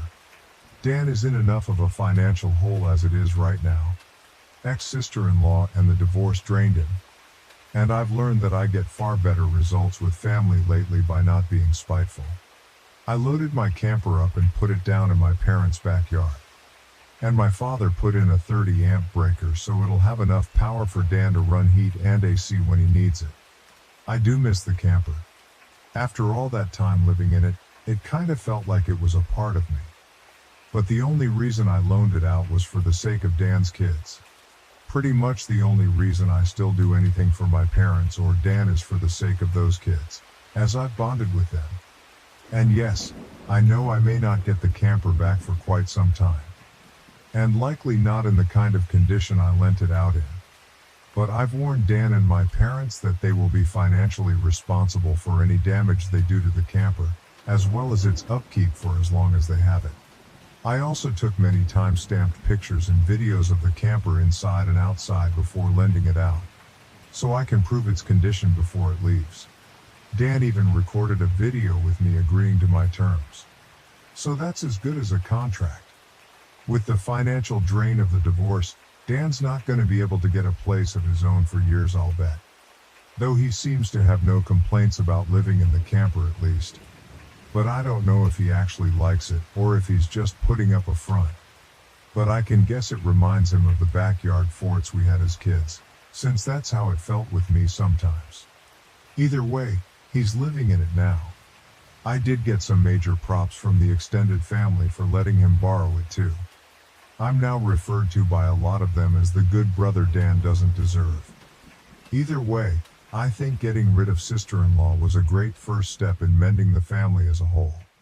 I still have little care for my brother and parents after the way they treated me all my life, but I'm not gonna let Dan's kids suffer for it. Those kids have actually really warmed up to me.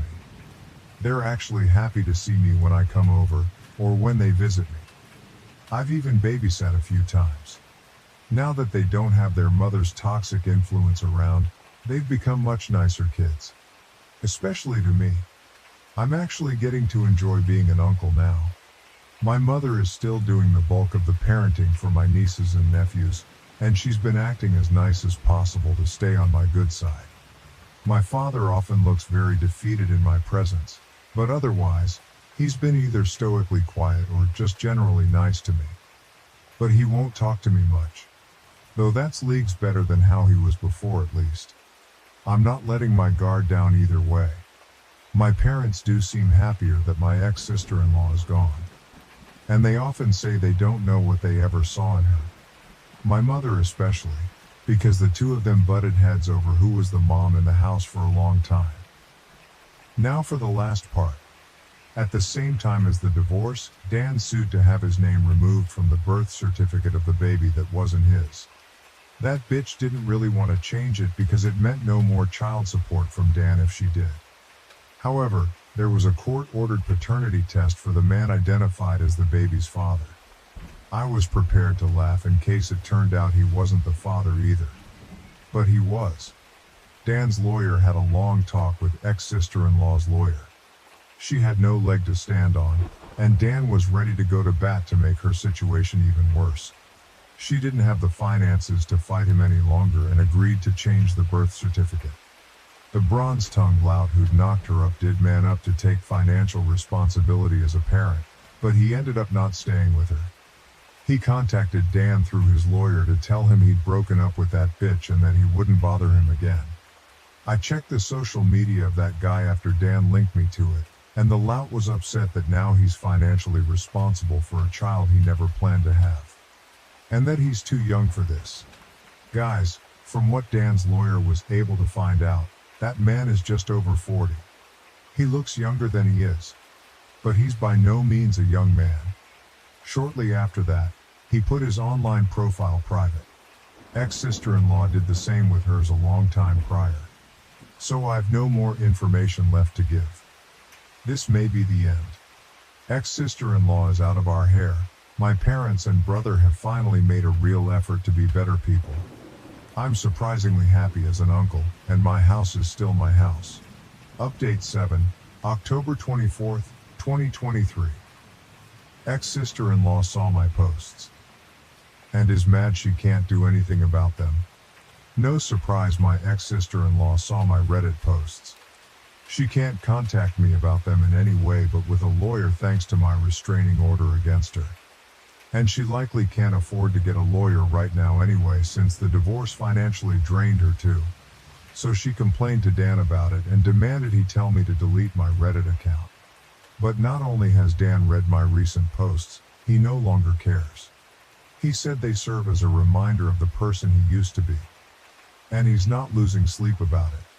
Besides, I've still helped him out despite all he's done to me.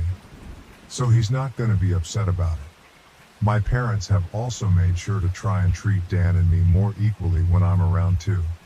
My father is still a man of few words around me though.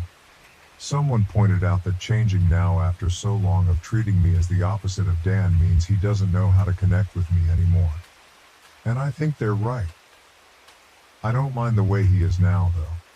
My mother has also developed a habit of saying she's sorry about every little thing in my presence.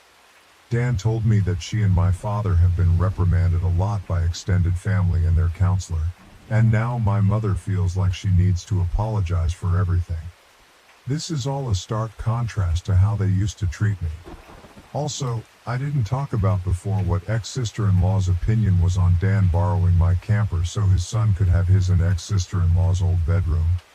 Well, like a stereotypical bully, she looked down on him and mocked him about it because now he's living like a bum, as she put it. But Dan took it all in stride and asked if she was done yet, because he knew this was exactly how she'd react. And he just plain doesn't care anymore. She's borderline dead to him, and her insults were on deaf ears. Then he pointed out to her that he was living out of the camper because he was putting his kids ahead of himself so his son could have his own room. Something his ex never did, despite being their mother. She just weaponized her children and pregnancy to keep from working and to emotionally blackmail everyone. Then he asked her to remind him how that was working out for her. Mind you, this was early on in their divorce. I'm sure you can all guess her reaction. Dan said his ex did have quite the tantrum about my recent posts. But no one has bothered to contact me on her behalf to take them down. So she just has to live with the well-deserved shame. She has been trying to act nicer to Dan lately. Guess the grass isn't so green living with her parents. Dan tolerates her as the mother of his children whenever they meet, but nothing more. He will never take her back. He's told me that he can never look at her like he used to. And the very thought of her turns him off emotionally. So ex-sister-in-law pretty much has no chance of reconciliation. I have no new info on ex-sister-in-law's affair partner. His social media is still locked down. Same with ex-sister-in-laws. And it's likely to remain that way as long as I have a chance to read them. Update 8, November 5th, 2023. My truck got egged on Halloween. Happened in the middle of the night, very early morning on the 1st. I suspect it was my ex-sister-in-law. But the person my cameras recorded was wearing layers of heavy sweats and had their face wrapped up along with big glasses covering the eyes. You could not really tell if they were a man or woman. They came on foot too, so no identifying a car. They did look at the ex-sister-in-law's height though. But that is not much in the way of evidence on its own. If it was ex-sister-in-law, she knew about my cameras. So covering her face and body for petty eggy revenge was probably the smartest thing she's done in years. Way to finally put her college degree to use. By egging a beat-up old pickup truck. The egger showed up around 3 a.m. I was deep asleep and did not hear anything. Whoever it was that appeared that night quickly threw a dozen eggs or so, all over my truck. They did not attempt to do any more damage at least, and were gone in a flash as soon as the last egg was thrown. I did not see the mess till I was leaving for work in the morning. I ran my truck through a local car wash during my lunch break. That took most of the egg off. Had to scrub it a bit more later after work. Egg really are not good for the paint. But the truck is from the 90s, and does not exactly look mint anyway. I did take photos and filed a police report with the CCTV footage as evidence. But so far nothing has come of it. There was no real damage other than my minor irritation and $15 at a car wash. If ex-sister-in-law did do this, Then she was smart enough to only throw eggs and not key my paint or slash my tires. So my insurance would not be involved. I do not think much will come of the police report, as the cops seem to dismiss it as a probable prank by a teenager. I get they were probably overworked, but at least the report will keep a paper trail in case of future incidents. I waited till now to post because I wondered if anything else would happen. But no. Just right back to peace and quiet. I would appreciate any good advice on the matter though. Just in case something like this happens again. Update. Asked around with some people on the street about cameras possibly seeing the person who egged my car. I got responses ranging from, "We do not have cameras," to "It was Halloween and people pulled stupid pranks. Let it go." The few people who were helpful told me that I waited way too long to ask, and the footage auto-deleted. So basically the egger got away. But if it was ex-sister-in-law, I am guessing she had to walk around a half-mile in those sweats just to not get her car spotted on camera or something. It would not surprise me if she questioned if it was even worth the effort. Oh well, I guess I'll just wait and see if the egger comes back next year. I did hand out printed pictures of the egger though, and even stapled a few up on posts. So now people in my neighborhood are aware at least. The tenants renting out 2 rooms in my house have stayed out of it, and I do not really blame them. It's not their problem. New update. Dan returned my camper and ex-sister-in-law got a driving under the influence. But I've also got a copycat that has made my family upset all over again. June 25th, 2024. To start this off, I came back after all this time to find 500 messages in my inbox and 130 unanswered PMs. Please don't PM me anymore. There's just too many to answer. So if you PM'd me and I clicked ignore, I'm sorry. Just know that's why. It was not personal. I just felt too overwhelmed to reply to so many. But that's not what brought me back to Reddit. I decided to stay away at least a year because my posts were not exactly boosting family morale. So I didn't log in for quite some time. But then the other day my brother Dan spotted a video with an unbelievably similar to mine in far too many ways. Only it was about an OP with a twin sister instead of a sister-in-law. But it had so much of the same. Entitled Narcissistic Parents, guy treated like shit all his life and then rendered homeless, golden child sibling, keeping the favoritism a closely guarded secret from family while the OP was growing up. Sister still in her 20s has 3 kids and was pregnant with a 4th. Sister's eldest son attacks OP, and above all them trying to steal the OP's house by breaking in while he wasn't home. So many parts were nearly identical. Even 2 lines like, "Suck it up" and "My house is not up for grabs" were in the video. My parents and brother are frankly pissed, and I wasn't happy seeing the video either. We've all been trying hard to get past our previous family dynamic and what ex-sister-in-law put us all through. You can imagine it took a lot for me to let go of my grudges. But in a year my parents and Dan have improved more than I'd seen in my entire life before that. And I love me nibblings to pieces. So whoever wrote that copycat story, congratulations, you just sent my entire family right back into needing therapy. And yes, my family is aware I'm making this post. Now with that rant over, here's what I hope to be my final update. Now for what was stated in the title. I had a few naysayers before. But Dan kept his word. My camper was returned to me a few months ago, and in good condition. Dan took good care of it and thoroughly cleaned it before giving it back. He and our father also resealed the roof on it once while it was in their care. Inside it's no worse for wear than it was when I was living in it. Only I got it back smelling like pine cleaner. There was some minor drama while Dan was living in my camper from a neighbor right behind them. Not quite sure she qualifies as a Karen. But she was close enough. She started yelling at them from over the fence about the camper. And started threatening the police. My brother and father went off on her, and then explained Dan was living in the camper so his son could have his bedroom. Well, the neighbor still wasn't happy, but stopped with the threats. My father talked to her husband later though, and he was bull mad at her. Then he apologized on her behalf, and said Dan was doing a good thing by giving up his room to his son. The neighbor husband also congratulated Dan on kicking out ex-sister-in-law, and said he was always afraid to mention it before, but she was just a horrid woman. We can all agree on that now. So yeah, the neighbors aren't a problem anymore.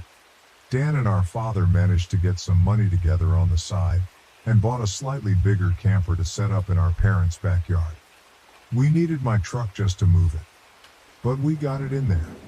It's basically the best Dan can do right now till the credit debts his ex piled up are paid off. And even then, he's got the future of his kids to plan for. He may be living in that camper for the next 10 years.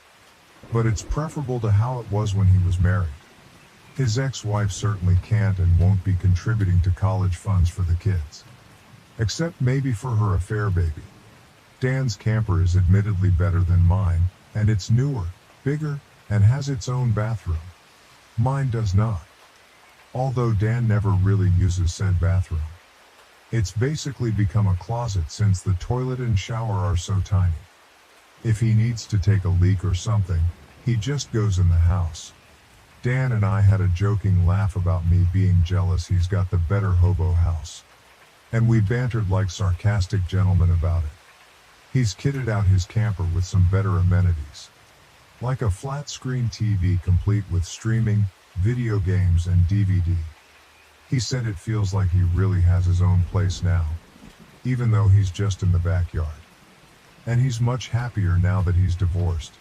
Dan tells me one day he'll get a truck too, just so he can move the camper on his own someday. But for now he's sticking with his minivan for the sake of his kids. So his camper is sitting pretty where it is, and mine is back in my backyard where it belongs. Though it's not gone unused. I temporarily rented it to a cousin who moved into the area for work. And they were only in the camper for about a month before finding their own apartment. Other than that, it serves as a guest house when needed. Relatives come by to use it when in town so as to not need a motel. My nephew has come over to stay in it a few times for fun as well. His sisters don't really have an interest. The camper is the closest he's ever been to camping. Same here sadly, because I didn't buy that camper to camp, but to live. As for my parents, they've gotten therapy.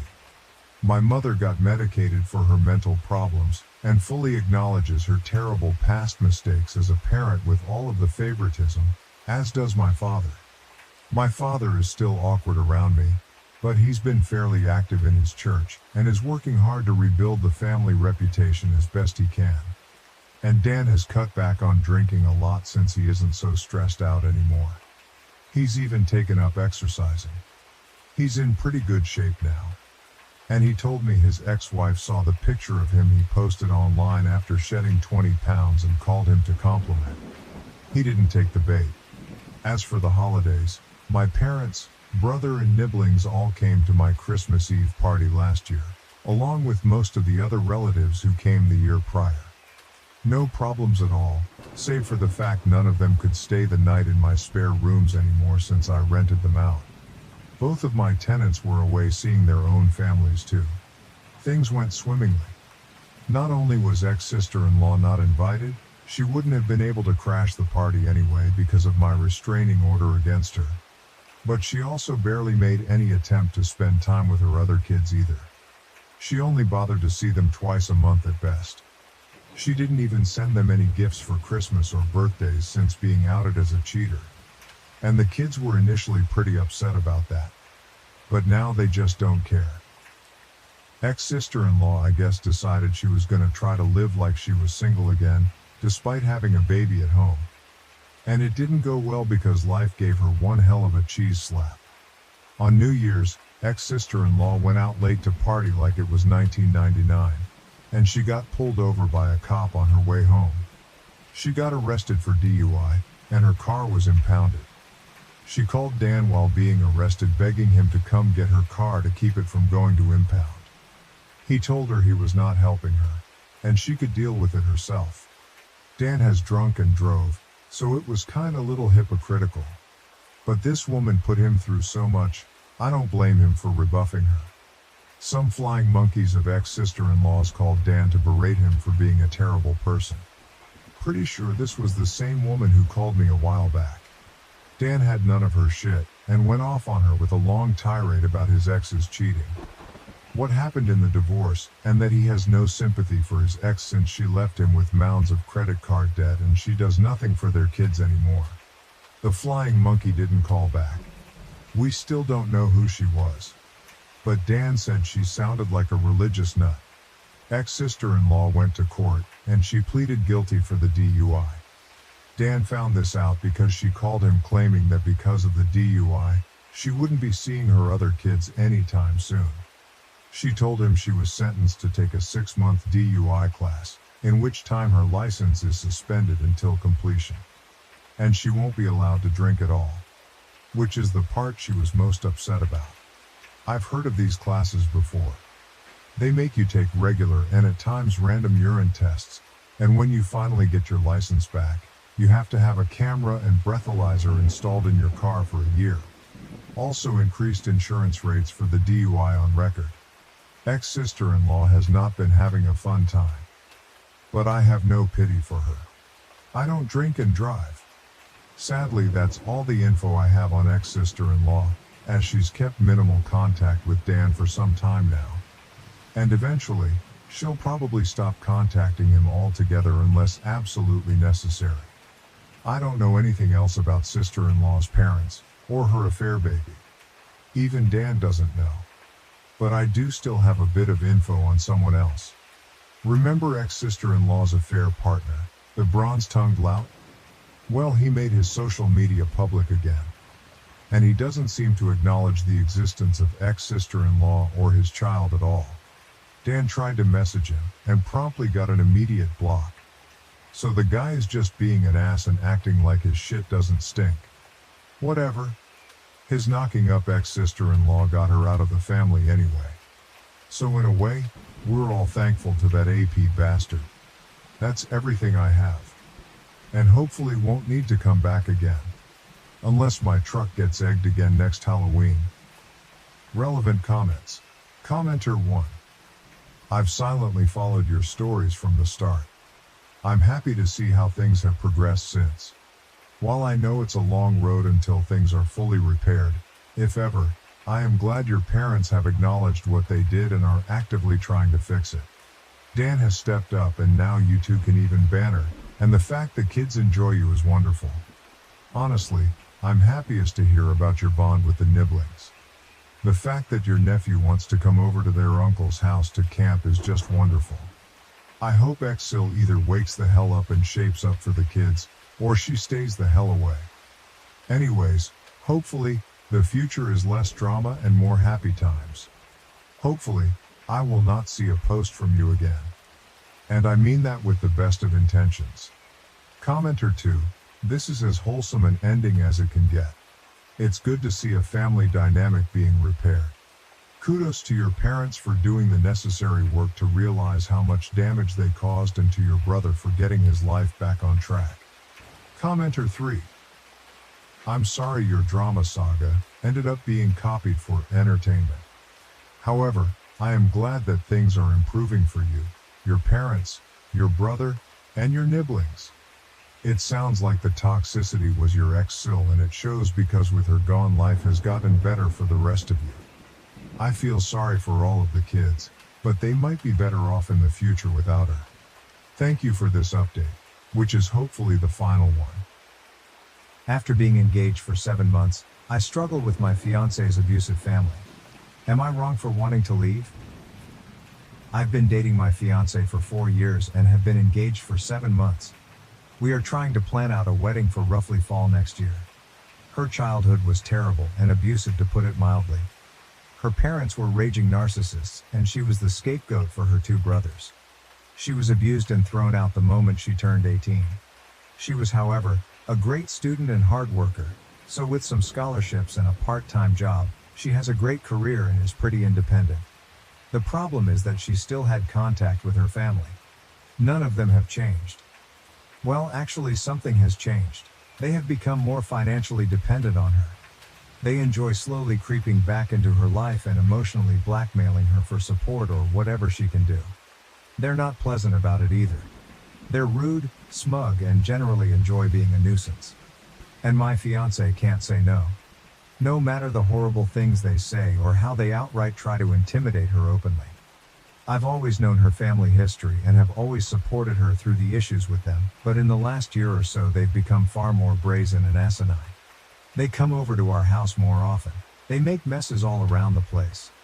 Her mother acts like she's the fucking stepmother from Cinderella. Her dad drinks all my fucking beer and empties out half the fridge. Her brothers stop by occasionally to act as mouthpieces for their parents. They practically trash the place and leave us to clean the mess. And where is my fiancé in all this? Quietly standing in the corner, practically shaking. I'm no fool here. There's legitimate trauma. There's her need to feel loved by them and her hoping they will appreciate her. Before one of you noble commenters states the obvious, she's been in therapy for this for years. I've tried to establish boundaries. For nearly 2 years I've been trying to push these ass clowns away. But this is her house she purchased, and no matter of contributions, financial or otherwise, will she let me have a say on who comes into her house. She's been beaten down mentally and emotionally by them for so long. She has told me recently that she wants to earn their approval. How they were right about her. How she needs to be better for them. I've had too many emotional conversations with tears and begging to count, hoping she will take the steps to get better. But she's an adult. I can't force her to do anything. I love her, but I can't help but feel so resentful of what she's doing. It's agonizing watching someone you love, someone who you know deserves so much better, openly destroy themselves for people like her family. It's been painful watching her cry herself to sleep one too many nights because of them. I've tried too many times to help her get out of their clutches. But I have to think of the future. What happens when we have kids? What happens when she is postpartum and invites them over? What happens if there is a medical emergency for either of us? What if our finances get tight and they still demand money? This is the in-law family from hell and I won't be able to avoid them. Tomorrow I'm going to tell her how I want to delay the wedding until firm boundaries are established. If she resents me, I walk. I can't do it anymore. I refuse to watch a slow death like this any further. Update. Talked to her and it went about as well as one could possibly expect. Currently getting myself set up in a hotel for a few days and working on possible long-term plans for moving out.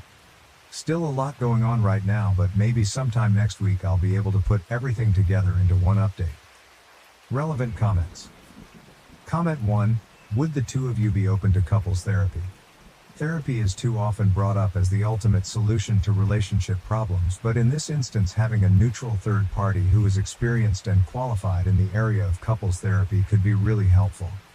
Best of luck, and the only H's here are her family OP. I've hinted at it before, but she hasn't been very receptive. I'm hoping tomorrow I can try and pursue that and not have to make an ultimatum. Comment 2. You can't save her if she doesn't want to be saved. Even if she wants to, you'd only be able to help and support. She needs to be the one to enforce the boundaries and hold them. But she doesn't? It's up to you if you want this for life. Have you spoken to her about where you are? That you're on the verge of breaking up with her for this lack of boundaries? No, it's not to manipulate her into choosing you, although some will say that. It's just a statement of fact. She may be willing to sacrifice everything for her family, but you are not. If this is the life you have to look forward to, you don't want it. You need to put yourself and your needs first. Who knows? It may prompt her to open her eyes and put herself first with her family. But likely not. Update 1. The night after I made the first post, I had decided that I was going to have a heart-to-heart with my fiancée about her family. However, she came back from work the next day early and I already was off that day, so I initiated the talk a little sooner than I planned. Essentially, I told her how this arrangement was not sustainable. I did not feel comfortable marrying her due to how much involvement in her life her family has, and I certainly did not feel comfortable bringing a child into this world with them. I didn't want to tell her cold turkey no contact with them, but strict limitations to start with on then coming over, and what they can do around the house. I also requested couples therapy before marriage. She wasn't happy. She was just staring angrily at me while I spoke, then started yelling at me when I finished. She told me I don't understand their dynamic and it worked for her. I told her that they're abusive users who will bleed her dry and I have never seen them show any decency to her. She told me she just had to work harder for them to appreciate her. I basically yelled at her that a parent's child shouldn't have to beg and plead and work for them to be loved. I finally told her that she sets limits with them or I walk. She was livid, and since I was living in her house I was kicked out. So the past few days I have been staying in a hotel and have had my stuff taken out and put into storage. And frankly, it's been great. I am going to stay with family for a few weeks around mid-July, and after that I am going to go house searching for myself. I have spent the last couple days relaxing, catching up on movies and video games I haven't had time for, and could go back from work to a quiet room without her family tearing the place apart. Yesterday, however, things came to a head. We have basically been no contact since she booted me out, but I know every Saturday her family loves to spend the afternoon over and she uses me as a shield from their abuse. However, in a very petty move, I simply kept my phone muted all day and played Disco Elysium. I knew she would call back for help with her family, and at this point pure resentment was kicking in for her and I wanted nothing to do with her issues. By the end of the night she had sent me over a dozen texts and finally 2 frantic voicemails begging me to come home. I decided to come over to check up on her. Long story short, she was sobbing in the living room, and when I came to talk to her she was practically crushing my back, hugging me and sobbing. I gave her time to cool off and asked what happened. Long story short, her parents and brother came by to gift money from her and say horrible shit to her. She wanted to have me come over to help, but I was ignoring her. And when she tried to have one of her friends help out and everyone basically said fuck that, it all started clicking in for her. She kicked her family out, but not before they said some utterly vile shit to her I won't repeat. She kept apologizing to me and told me over and over to come home. I told her plainly that I had started to build up heavy resentment towards her for some time, and while I loved her and understand it was trauma and not her being outright abusive, there was major issues that would need to be addressed if we were to move forward. She sells the house and moves. We make roughly the same amount of money and we will buy a house together. I am a grown-ass man and I will not live in a house I have no equal agency over. Her family will never step a foot in it. They will never come over. They will be treated by me in a very threatening manner if they try and come in. She gets a new therapist and we start premarital counseling. She never makes me interact with her family. We will go LC with her family right now, but make no mistake, we are working towards full NC on her end. I told her I love her. We have been together for a while now and have beautiful memories together, and I know she is suffering from abuse, but these are non-negotiable, and if she has a problem with any of them then we have to go out separate ways. She told me she's realized for a while now that her family is toxic and unhealthy. She wants to make changes. She has accepted, but some of these will take a while to see through. For now, I am going to stay in the hotel until I head back to stay with my family. She is welcome to come over, but I have made it clear her house is not somewhere I want to go. Her and I are both off tomorrow, so we will spend the day here and maybe go out. This is obviously not over yet, but I might not post anything else until mid-August or so. Relevant comments. Comment 1. It's cute you think she won't continue to choose her family over you, but it's going to be even worse once you're legally bound by a home purchase. Comment 2. She isn't going to follow through. She is going to do anything she can to keep you around as her shield, but she isn't going to cut them off. And if you get a house together and God forbid have a child, you're then tied to them and your child is tied to them for the rest of your life. The best thing you can do is step away. Update 2. Despite all intentions of not updating until much later with the hopes of an improved relationship with my fiancée and her establishing boundaries with her toxic family, we are now broken up. Essentially what happened was, after last weekend where I left her for the time to deal with them herself, she seemed to finally grasp the situation and was open to changes, including boundaries and a possible move. We spent Monday and Tuesday hanging out in my hotel that I was staying in until I went back to my family for a couple weeks. The other night she was being very vague with texting when she originally was supposed to come over. She came much later than expected and I knew something was up. She basically unloaded on me how I was abusive, controlling, overly demanding, and unsupportive. It took me 5 fucking seconds to figure out she was repeating verbatim some sort of rehearsed speech from her parents. And to be honest, I was so agitated at this point, despite making a huge gamble on her, I decided to be a prick about it. I asked her if her family told her to say this.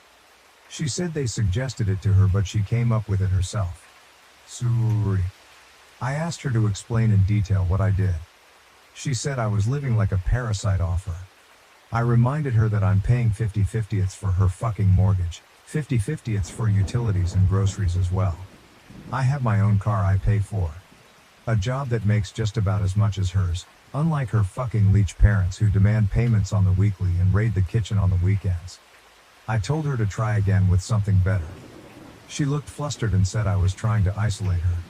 I kinda smirked like a jackass and told her that I have always supported her many friendships that she has destroyed on her own because no one wants to deal with her family or be used as a shield like me. I was practically demanding to know at this point why she is so hell-bent on destroying her life for these people. She just kinda shouted that I don't understand her family and she's just trying to earn their love back and was basically ranting at that point. It's just so staggering to see up close. I have ventured into a few subreddits to get perspectives, and if you have any familiarity with them you'll see how people who are victims of abuse by their own family can be so utterly broken by it that it'll wreck their brain to where they truly believe they are the problem and they deserve the abuse. He would make remarks about how I was lazy or not contributing enough around the house. I tried to ignore his comments and simply stayed out of his way. As time passed, the situation deteriorated. Whenever my mom wasn't around, he would criticize everything I did, from the way I handled chores, to the music I listened to and even how I dressed. Nothing I did was satisfactory to him. I attempted to talk to my mom about it several times, but she always dismissed my concerns. She would say things like, "Oh, he's just trying to help you become more responsible." Or, "I'm sure he doesn't mean it that way." The real issue began about 6 months ago when my mom discovered she was pregnant. My stepdad was ecstatic. He began discussing plans for the baby's room and expressing his excitement about becoming a father. Although I was happy for my mom, I couldn't shake the feeling of being left out. That's when the fabrications began. My stepdad started telling my mom various falsehoods about me, claiming I stayed out late when I didn't or that I was being disrespectful to him, which was untrue. I tried to defend myself, but it was always my word against his. My mom seemed uncertain and didn't know whom to trust. Last week, my stepdad announced his intention to remodel the house to create a nursery for the baby. He talked about knocking down walls and rearranging rooms. Initially, I didn't think much of it, but then the situation took an unexpected turn. 2 days ago, my mom called me for a talk. She seemed uneasy and avoided making eye contact. She began, "Honey, you're 19 now and becoming a man. We think it might be time for you to get your own place." I was taken aback and managed to stammer, "What? Why? Did I do something wrong?" She quickly reassured me, No, it's not that. It's just with the baby coming, we need the space, and you're old enough to be on your own. It will be good for you to learn some independence." Her tone and body language made it clear that this wasn't her idea. My stepdad was standing in the doorway, arms crossed, with a smug look on his face. That's when I realized he had orchestrated this. I tried to argue, explaining that I wasn't ready to move out. I'm still in community college and working part-time at a local grocery store. There's no way I can afford my own place right now. But my mom kept insisting that it would be good for me and that I needed to grow up. The worst part was when my stepdad joined in. He said, "You've got 2 days to find a place. We need to start the remodeling soon, and we can't have you underfoot while we're getting ready for the baby." 2 days? How am I supposed to find a place to live in 2 days? I have no savings, no knowledge about renting an apartment, and no one to stay with. All my friends still live at home too. Yesterday, I spent the entire day in a daze. I couldn't concentrate at work and kept making mistakes. My boss noticed and asked if everything was okay. I mumbled something about family problems and tried to pull myself together. When I got home, I overheard my mom and stepdad talking in the kitchen. My stepdad was saying it was high time I moved out and how I was holding them back. My mom sounded uncertain, but he kept talking over her, saying things like, "You've got to cut the cord sometime," and, "He'll thank us for this later." I wanted to barge in and tell them both off, but I knew it would be pointless. My stepdad has my mom under his control, and anything I say will just be twisted and used against me. 2 days ago, My mom called me for a talk. She seemed uneasy and avoided making eye contact. She began, "Honey, you're 19 now and becoming a man. We think it might be time for you to get your own place." I was taken aback and managed to stammer, "What? Why? Did I do something wrong?" She quickly reassured me, No, it's not that. It's just with the baby coming, we need the space, and you're old enough to be on your own. It will be good for you to learn some independence." Her tone and body language made it clear that this wasn't her idea. My stepdad was standing in the doorway, arms crossed, with a smug look on his face. That's when I realized he had orchestrated this. I tried to argue, explaining that I wasn't ready to move out. I'm still in community college and working part-time at a local grocery store. There's no way I can afford my own place right now. But my mom kept insisting that it would be good for me and that I needed to grow up. The worst part was when my stepdad joined in. He said, "You've got 2 days to find a place. We need to start the remodeling soon, and we can't have you underfoot while we're getting ready for the baby." 2 days. How am I supposed to find a place to live in 2 days? I have no savings, no knowledge about renting an apartment, and no one to stay with. All my friends still live at home too. Yesterday, I spent the entire day in a daze. I couldn't concentrate at work and kept making mistakes. My boss noticed and asked if everything was okay. I mumbled something about family problems and tried to pull myself together. When I got home, I overheard my mom and stepdad talking in the kitchen. My stepdad was saying it was high time I moved out and how I was holding them back. My mom sounded uncertain, but he kept talking over her, saying things like, "You've got to cut the cord sometime," and "He'll thank us for this later." I wanted to barge in and tell them both off, but I knew it would be pointless. My stepdad has my mom under his control, and anything I say will just be twisted and used against me. So here I am, sitting in my room, desperately trying to figure out what to do next. With less than 24 hours to come up with a plan, I'm completely at a loss. I can't afford an apartment, have no nearby relatives who could take me in, and I don't even know where to start looking for a roommate.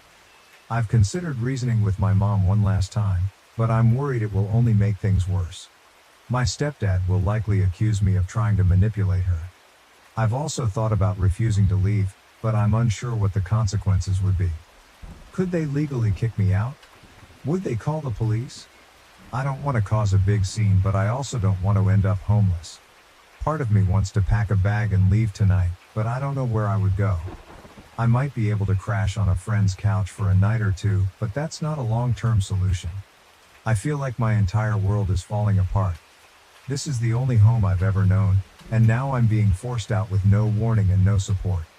I'm furious at my stepdad for orchestrating this, hurt that my mom is going along with it, and terrified about what will happen to me. I keep thinking about all the things I'm going to miss, the smell of my mom's cooking, the familiar creaks of the floorboards, even the stupid arguments with my stepdad. It might not have been perfect, but it was home. And what about the baby?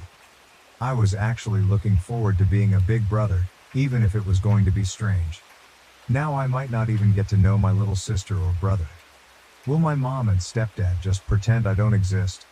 I'm trying to stay calm and think logically, but it's incredibly difficult.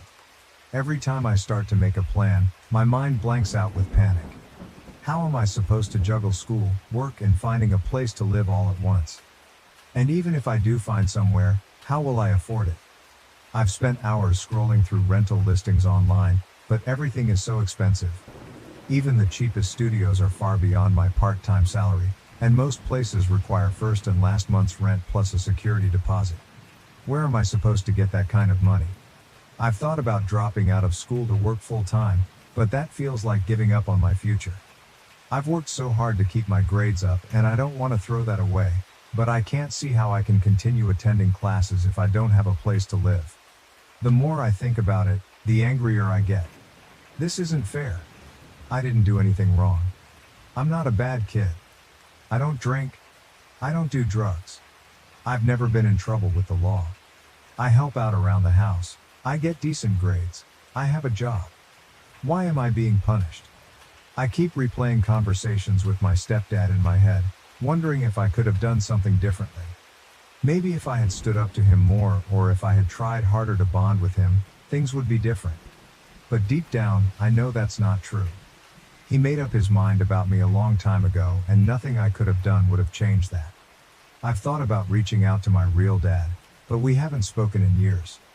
He left when I was little and has never shown much interest in being part of my life. I don't even know if he'd answer if I called. As for other families, my grandparents passed away a year ago, and I don't really know my aunts and uncles. They live in different states, and we've never been close. I can't imagine any of them would be willing to take me in. The most difficult part is the overwhelming sense of isolation. I can't discuss this with my mom because she has clearly chosen her side. My friends try to be supportive, but none of them truly grasp what I'm experiencing. They all seem to think that moving out is some exciting adventure, not realizing that I'm being pushed out without any preparation or place to go. I've considered posting on social media to ask if anyone knows of a cheap room for rent, but I'm too embarrassed. I don't want everyone knowing my situation or thinking I'm a failure who can't take care of himself. As time passes, I'm becoming increasingly desperate. I've started looking at ads for roommates, but most of them prefer someone older or with a full-time job. I've even thought about sleeping in my car for a while, but I don't know if that's safe or even legal. I keep hoping that my mom will come to her senses, realize how insane this is, and tell my stepdad to back off. But every time I see her, she just gives me a sad, pitying look and asks if I've found a place yet. It's like she's already given up on me. I feel like I'm standing on the edge of a cliff, about to be pushed off. I'm not prepared for this. I lack the skills and resources to live independently. I'm terrified of ending up homeless or having to drop out of school. If anyone has gone through a similar situation or has any advice, I would greatly appreciate it. I'm running out of time and options, and I don't know where else to turn. Thank you for reading this far, and I apologize for the lengthy post. I just needed to get it all out. Update. Hey everyone, I can't believe I'm writing this update. So much has happened in the last 24 hours, and my head is still spinning. I want to thank everyone who responded to my original post with advice and support. It really helped me get through a tough night. After I posted, I was still panicking about what to do. That's when I remembered my grandma's sister, who has always been like a godmother to me. I hadn't thought of her at first because she lives pretty far away, but I was desperate and decided to give her a call. As soon as I explained the situation, she got really quiet. Then she said, "Don't you worry about a thing, sweetie. You don't need to go anywhere. I'm coming there tomorrow and we'll sort this all out." I was confused but relieved. I tried to tell her it wasn't necessary for her to come all this way, but she insisted. She told me not to say anything to my mom or stepdad and just act normal until she got here. The next day, my stepdad was growing more impatient. He repeatedly asked if I'd found a place yet, making comments about how I needed to be out by the afternoon. I kept my head down and told him I was still looking. At around 2 p.m., the doorbell rang. My stepdad answered it, and I immediately recognized my godmother's voice. She sounded unusually angry, which was strange because she's usually very calm. She marched into the living room where my mom and I were sitting and announced, "We need to talk, all of us now." My stepdad tried to argue, saying it was a family matter, but my godmother shut him down. "I am family," she declared, "and I have something very important to tell you all." That's when she revealed the shocking news. She looked directly at me and said, "Honey, this house is legally yours. Your grandmother left it to you in her will. You're the owner, and no one can force you to leave." I was stunned. My mom was equally shocked, and my stepdad's face turned red with anger. He began sputtering, claiming it couldn't be true, but my godmother pulled out some documents from her purse. She explained that my grandma had amended her will shortly before she passed away. Apparently, she had been aware of my mom's relationship with my stepdad, which had begun before their marriage, and she didn't trust him. Concerned that he might take advantage of my mom and me, she decided to leave the house to me to ensure our protection. My mom was in tears, questioning why she had never been informed about this. My godmother clarified that the changes were made quickly and secretly while my grandma was on her deathbed. She had promised my grandma to keep it a secret unless it became absolutely necessary. Now, looking at my stepdad, she said, "It's necessary. My stepdad completely lost his temper. He started yelling about how it was unfair and how we had deceived him. He even tried to snatch the papers from my godmother, but she quickly pulled them away. That was when I finally found my voice. I stood up and firmly told him to stop. I declared, "This is my house, and I won't tolerate you acting like this here." Saying it felt strange but also empowering. For the first time, I felt like I had some control over the situation. My mom was still crying, torn between me and my stepdad. She looked confused and conflicted. I felt sympathy for her, but I was also angry that she had gone along with his scheme to kick me out. After things calmed down a bit, we all sat down to talk. My godmother explained the legal details, and it turns out I've been the owner of the house since my 18th birthday. My stepdad kept trying to argue, but there wasn't much he could say. In the end, I made a decision. I told them that I was willing to let everyone stay in the house, including my stepdad and the baby when it comes, but I had conditions. First, my stepdad had to start treating me with respect. No more criticism, no more lies to my mom about me. Second, we all had to go to family counseling to work on our relationships.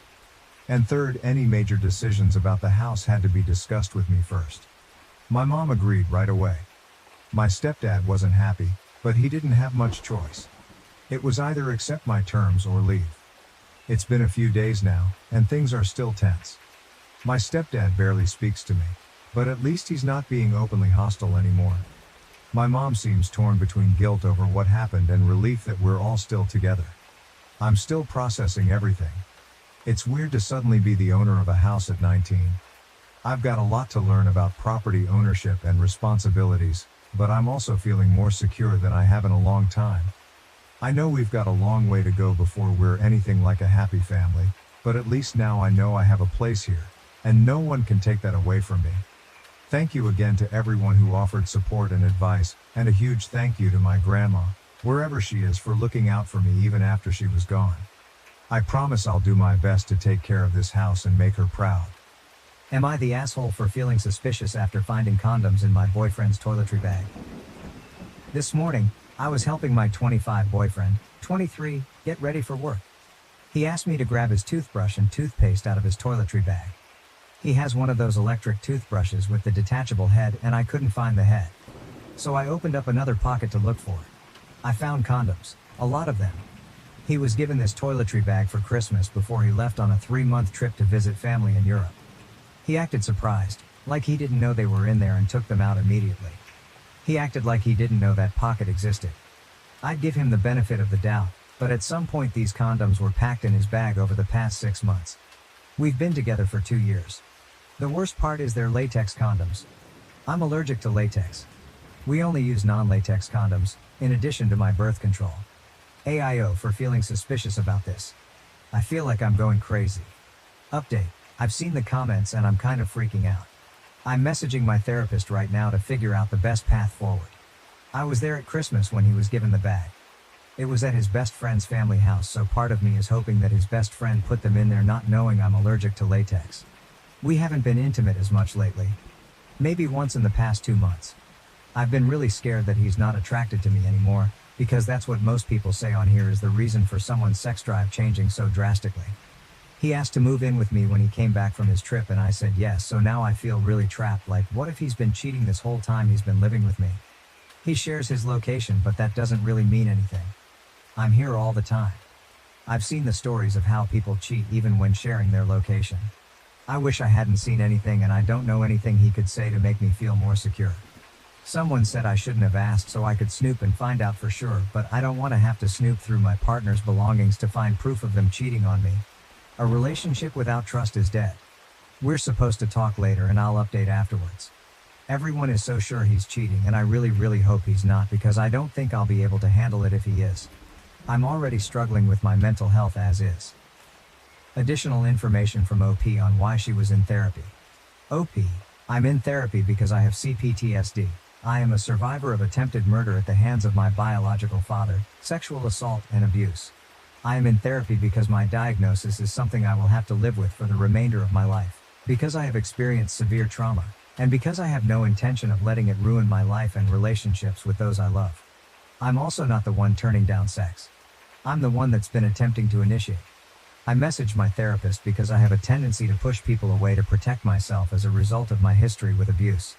My therapist warned me at the start of this current relationship about self-sabotage and reading too much into things. I texted her because I was unsure of whether or not I'm overreacting because sometimes, like any other human, I need advice. I came on here while I was waiting for her to respond. I don't expect people on Reddit to be informed on the details of my life and relationship to be able to have the full picture. Thank you for the diagnosis, assumptions, and empathy. Update 1. I definitely was not expecting to see over 1,000 comments on my post. This update is long to address everyone's concerns in the previous post. Thank you to the people who sent me kind messages to check on me. I'm not sure what the people who sent me messages trying to fuck me were expecting aside from getting blocked. That being said, I did have a conversation with my boyfriend last night. I was always planning on having an in-depth conversation about what I had found, but there was nothing I could do about it while he was at work. I texted my therapist because I could tell I was starting to spiral and posted on here while I was waiting for her response, which I think was a mistake, if I'm being honest. Although the majority of the comments were supportive, it's impossible for y'all to have as full of a picture as my therapist does, and I should have just waited for her to respond to me instead of coming on here. The massive amount of comments was very overwhelming.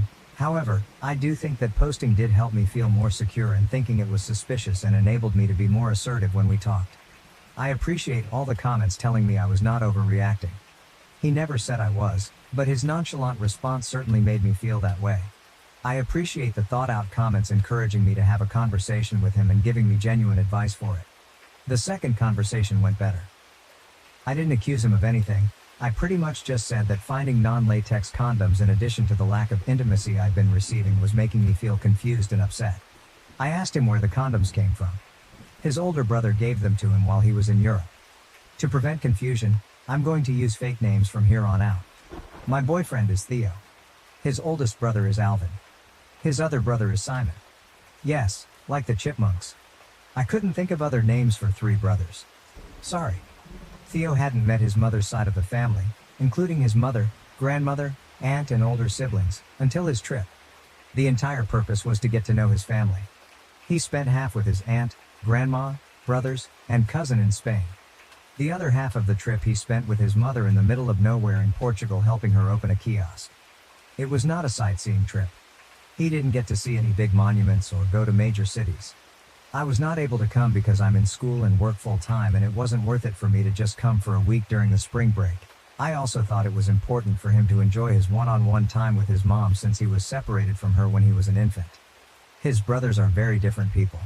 Simon seems well adjusted with a long-term girlfriend. He spent a lot of time with Simon and his girlfriend, who was the only one there fluent in English and helped him translate when his Spanish fell short. His oldest brother, the 30-year-old who gave him the condoms, Alvin, has been in and out of prison for a majority of his life. I guess Spain has some weird laws around squatting, so whenever he gets out of prison the dude just claims abandoned property and fixes it up to live in, because I guess the government would have to provide him housing if they kicked him out. Anyways, while Theo was on the trip, he called and texted me every day.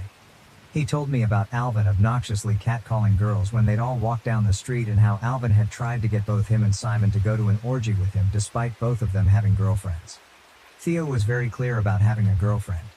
He carries around a picture of me in his wallet, and his aunt said he talked about me a lot while he was there.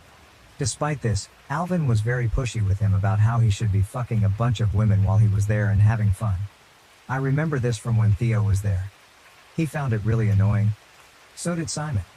I guess during one of those conversations, Alvin straight up gave Theo a bunch of condoms to use to cheat on me. Side note, I counted them based on a comment someone left about how many are typically in a pack. They're all still there, I think. There's 8. I don't know how many come in the packs in Spain. Theo hid them in his bag.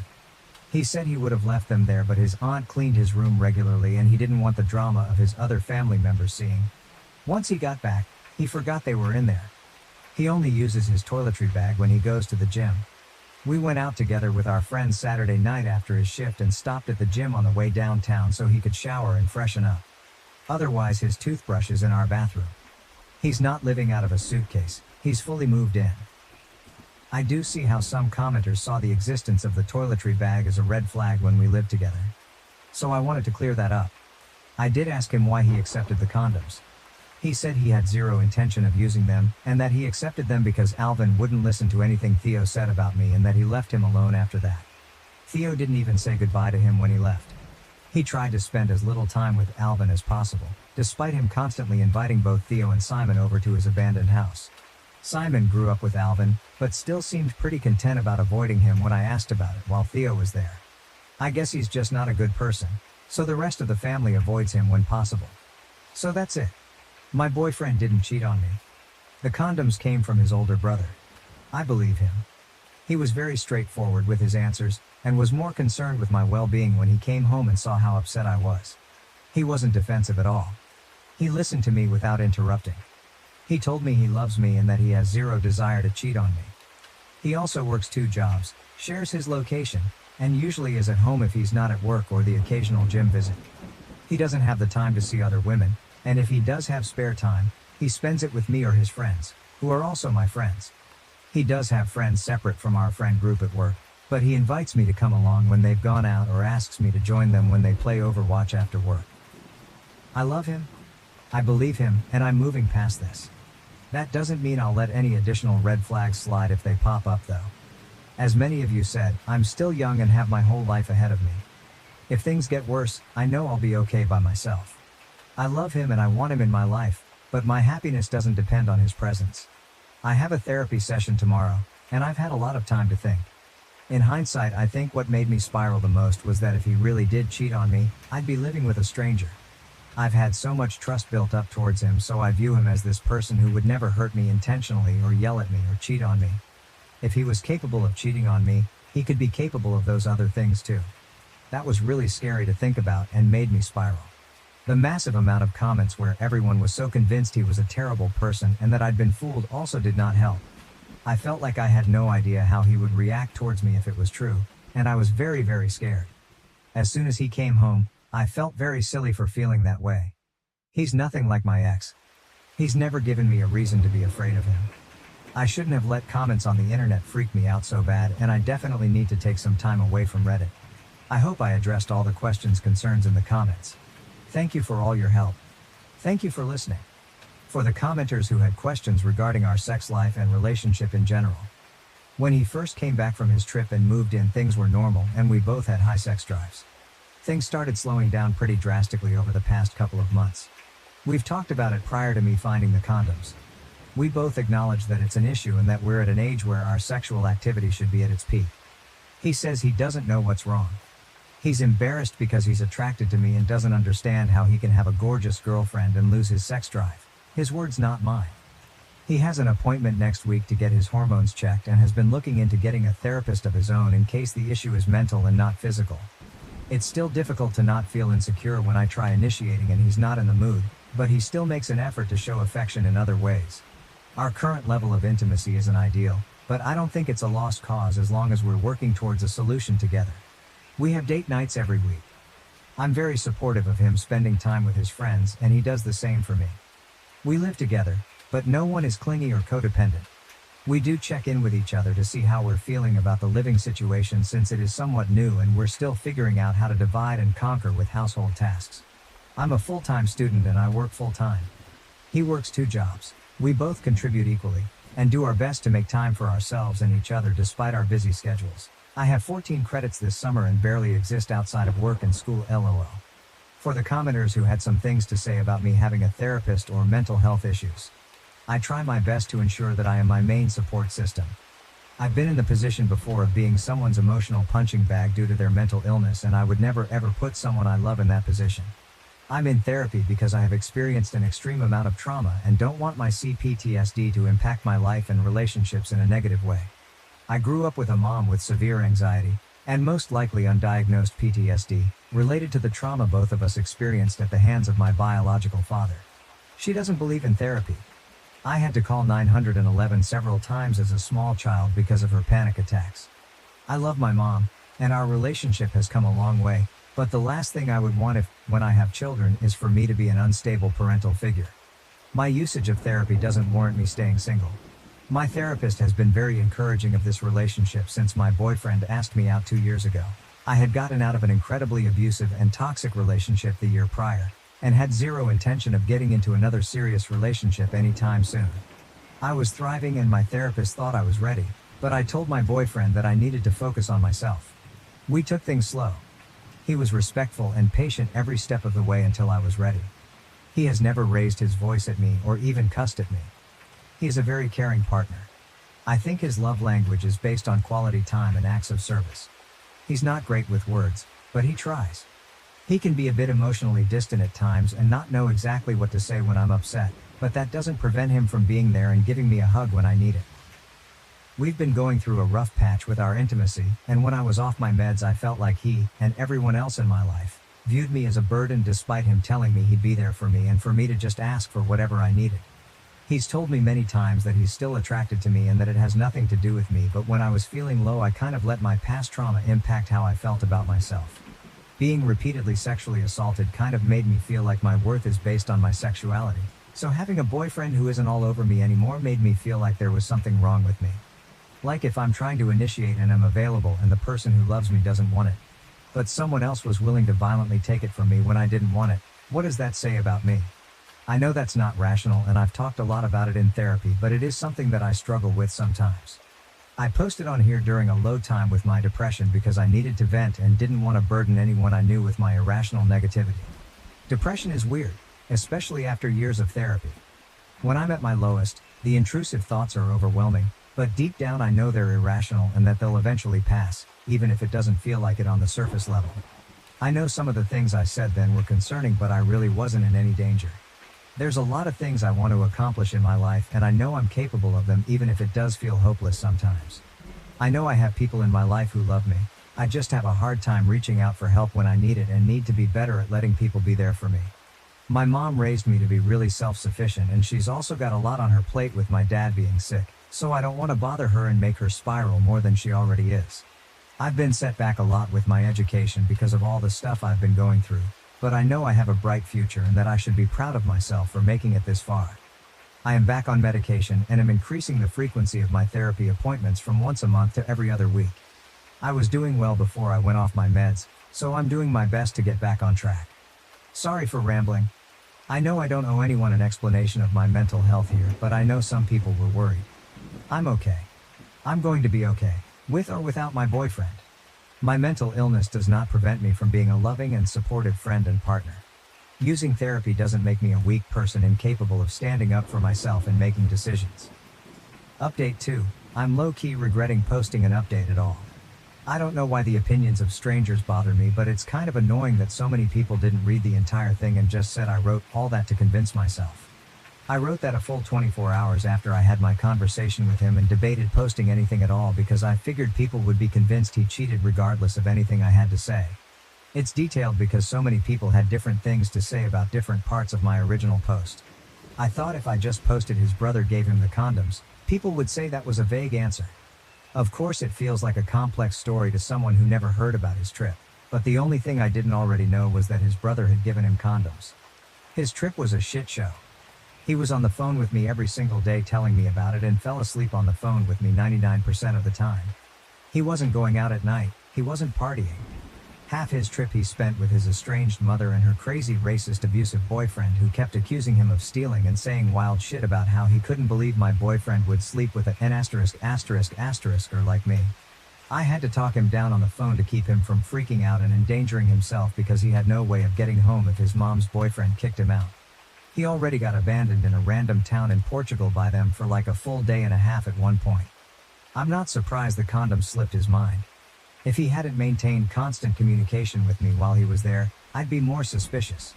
If he hadn't told me about all the other crazy shit his brother pulled while he was there, I'd be more suspicious. If he had gotten defensive at all, I'd be suspicious. He didn't lie to me. He didn't know they were there. The bag has 1,000,000 pockets and he only really uses one of them. The pocket seemed empty from the outside. He forgot he stashed them there. People seem so sure that I'm this naive, spineless person when I'm not. If you'd read what I said about my mental health, you would know I already have a tendency to be hyper-vigilant about red flags and be avoidant to protect myself. I don't like being vulnerable. I don't like depending on other people. I mentioned my boyfriend never yelling or cursing because I've quite literally never witnessed him get angry. The most upset I've seen him was when he was trying to defend me while he was in Europe. He's probably the most calm, stoic person I've ever met. I love that about him. I love him. I trust him. Also, his last serious relationship ended with him catching his ex in the act of cheating on him. She had mental health issues and responded to being caught by attempting to kill herself by walking into traffic. I know some internet troll is going to say that's another far-fetched story, but I know it's true. His best friend's mom, who is basically also his mom, pulled me aside when she met me and told me that she was glad he found someone that makes him so happy after everything he went through with her. I don't think he would cheat on me after going through something like that. He's a really good person. He's fully capable of being a support system for me. I just was afraid to let him because I didn't want him to feel like he had to worry about me or take care of me the way he did with her. That's not healthy though. I'm trying to be better at trusting people when they say that they want to be there for me, and that includes him. We met at school. He sat behind me in class so he couldn't even really see me. When I asked him later what most attracted him to me, he said that I was well-spoken. My appearance was just a bonus. I don't want to sound conceited, but there is rarely a time when I'm in public and I'm not approached by someone who wants to catcall me, compliment me, or ask me out. I was almost kidnapped twice as a teenager. I hate being approached. I hate being asked out. I turned down every other person that approached me at school trying to hook up or ask me out. But when he did it, he was so nervous and respectful and he felt different somehow, and so I said yes. On our very first date, he took me to an art museum. We went to an amusement park after that.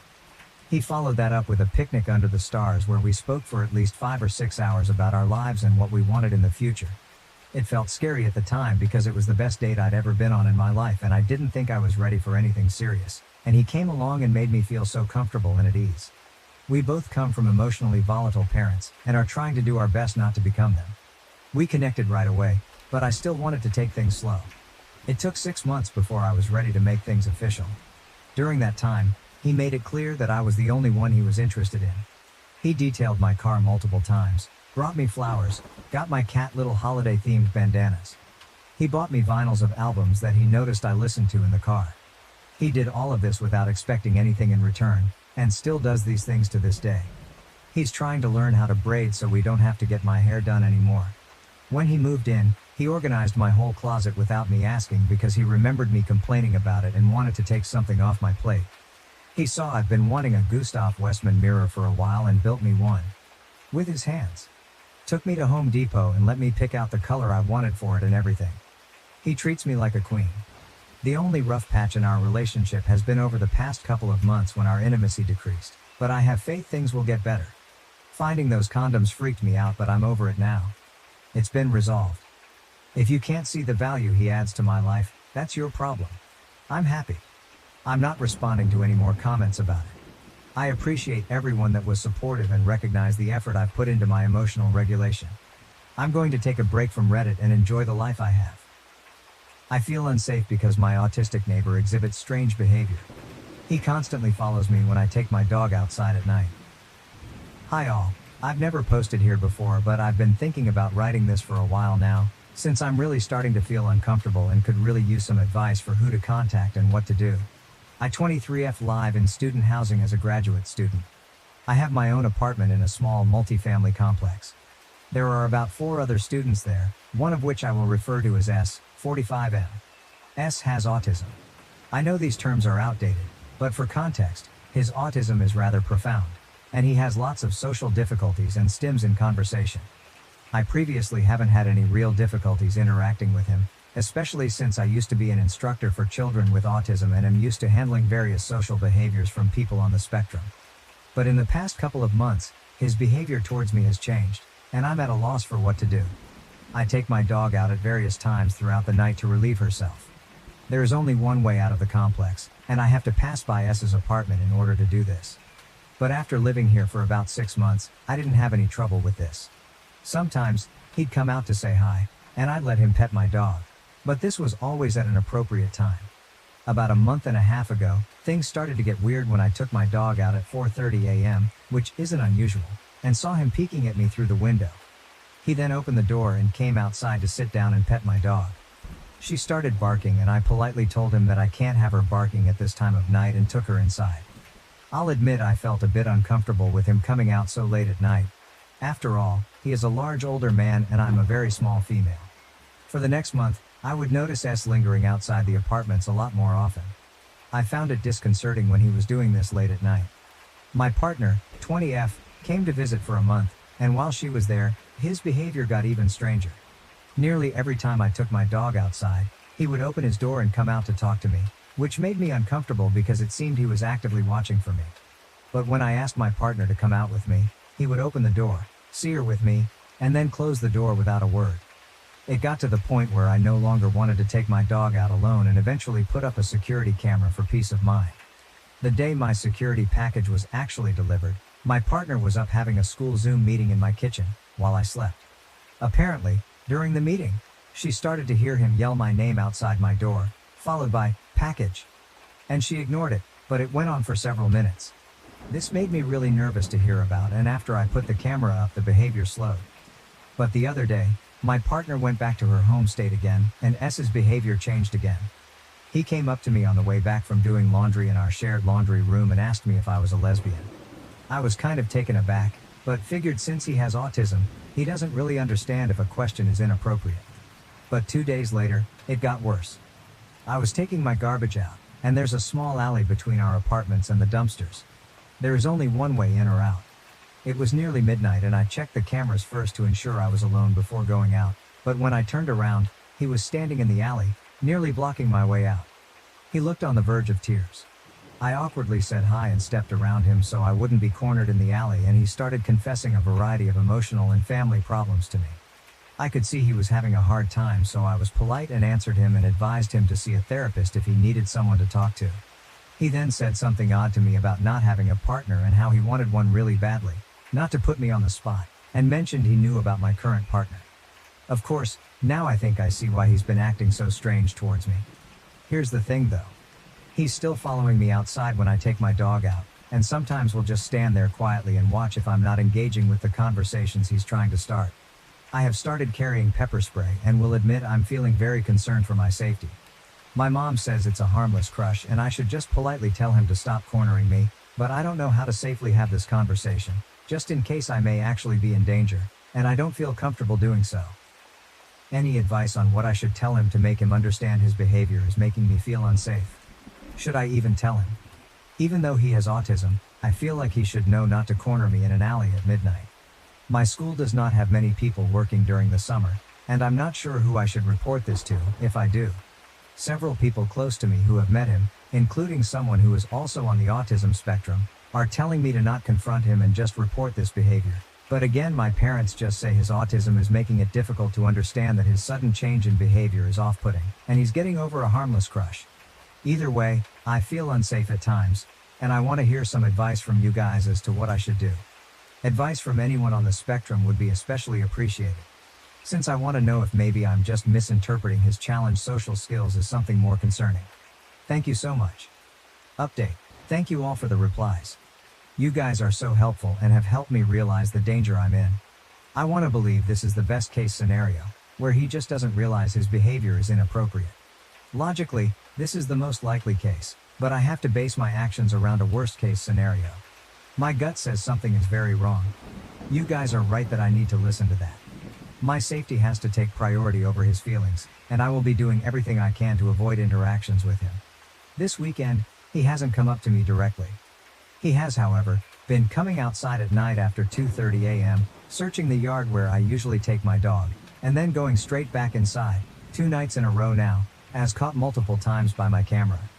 Don't know why else he would do this other than to look for me, and this makes me especially unnerved that he's only attempting that approach at night now, as if he's trying to catch me off guard. I called my parents and broke down crying after reading all the comments you guys left in this thread, and they're finally taking me seriously. My mom purchased me a stun gun, which I will not be going outside without. I'm also not leaving the house alone anymore at all, not even to take the trash out. My dog will be accompanying me for everything. I didn't mention it in my previous post, but my dog is a pit bull, and even though she's the sweetest and has never once been aggressive, she is fiercely loyal, and I believe she could do some serious damage if someone attacked me. I also put in contact alarms for my windows and got a better deadbolt for my door, and my partner has also offered to come stay with me to help keep me safe. He has never approached me when I'm not alone. So for everyone who's been concerned for my safety, thank you, and I hope that shows I'm taking serious steps to keep safe. This morning, I submitted a report to the school and explained the situation in depth, including sending them footage from my security camera of him following me and my dog outside late at night. I requested they keep my report anonymous. I asked them to do a mental welfare check on him and connect him with counseling resources. And as some of you have suggested, I'm asking them to call and remind him not to approach people late at night while they're on their own. Those were my only specific requests, but I told them I need intervention, and I need it now. I got a call back within a few hours and learned my case was fortunately assigned to a man who's worked with autistic adults for years prior to transferring to work at the university. So he's very understanding of the situation and why it's so complex, and will be working on connecting us with resources for his mental health and to point out which behaviors are appropriate, inappropriate. I'm hoping this is the best case scenario, and that this intervention will be positive. If it's not, however, then I will be asking the housing department to temporarily move me. I feel much better with the help and communication I'm getting from the school, but I will continue to treat this like I'm in very real danger, because I might be. This post blew up, so I will update it if something more substantial happens. But for now, the situation is reported and you can assume no news is good news. Am I the A for defending a bride who left her groom at the altar after learning of his alleged affair, causing family turmoil and accusations? Okay, so boom, me and my husband attended a wedding. It was his cousin/niece's wedding. I'm not sure how to describe the relationship, but they were close growing up. The wedding was a bit unique. There was a brunch before the actual ceremony with the bride and groom. Then for an hour the wedding party left to get ready while all the guests were still at brunch. Then the actual ceremony and the real reception was supposed to happen after. I thought everything was normal. At the brunch the couple looked happy and excited and a little nervous maybe. My husband had told me there had been a little drama leading up to the wedding because the groom's family insisted that the groom's ex should attend the wedding because they have a good relationship.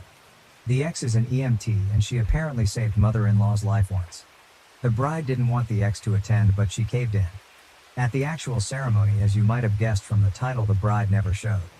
After a few minutes of awkward silence with the music playing as we waited for the bride's father came and told everyone she left. Groom was crying. The mother-in-law was screaming it was such a huge mess. At the reception they basically just told people to take boxes of food so it didn't go to waste. Since a lot of family was in town for the wedding, the bride's side of the family was hosting a reunion. At the reunion the bride said the reason she left the groom at the altar was because at the brunch the ex told her that she slept with the groom and apparently showed the bride a sex tape she made with the groom. Bride was distraught and left because she didn't want to marry a cheater. The groom's side of the family were slandering the bride on every social media platform possible. So the bride's side decided to fire back and they were publicly accusing the groom of cheating on her, and it was just a big shit storm. Groom comes to the bride's house to try and clear things up. So the groom didn't actually cheat on the bride.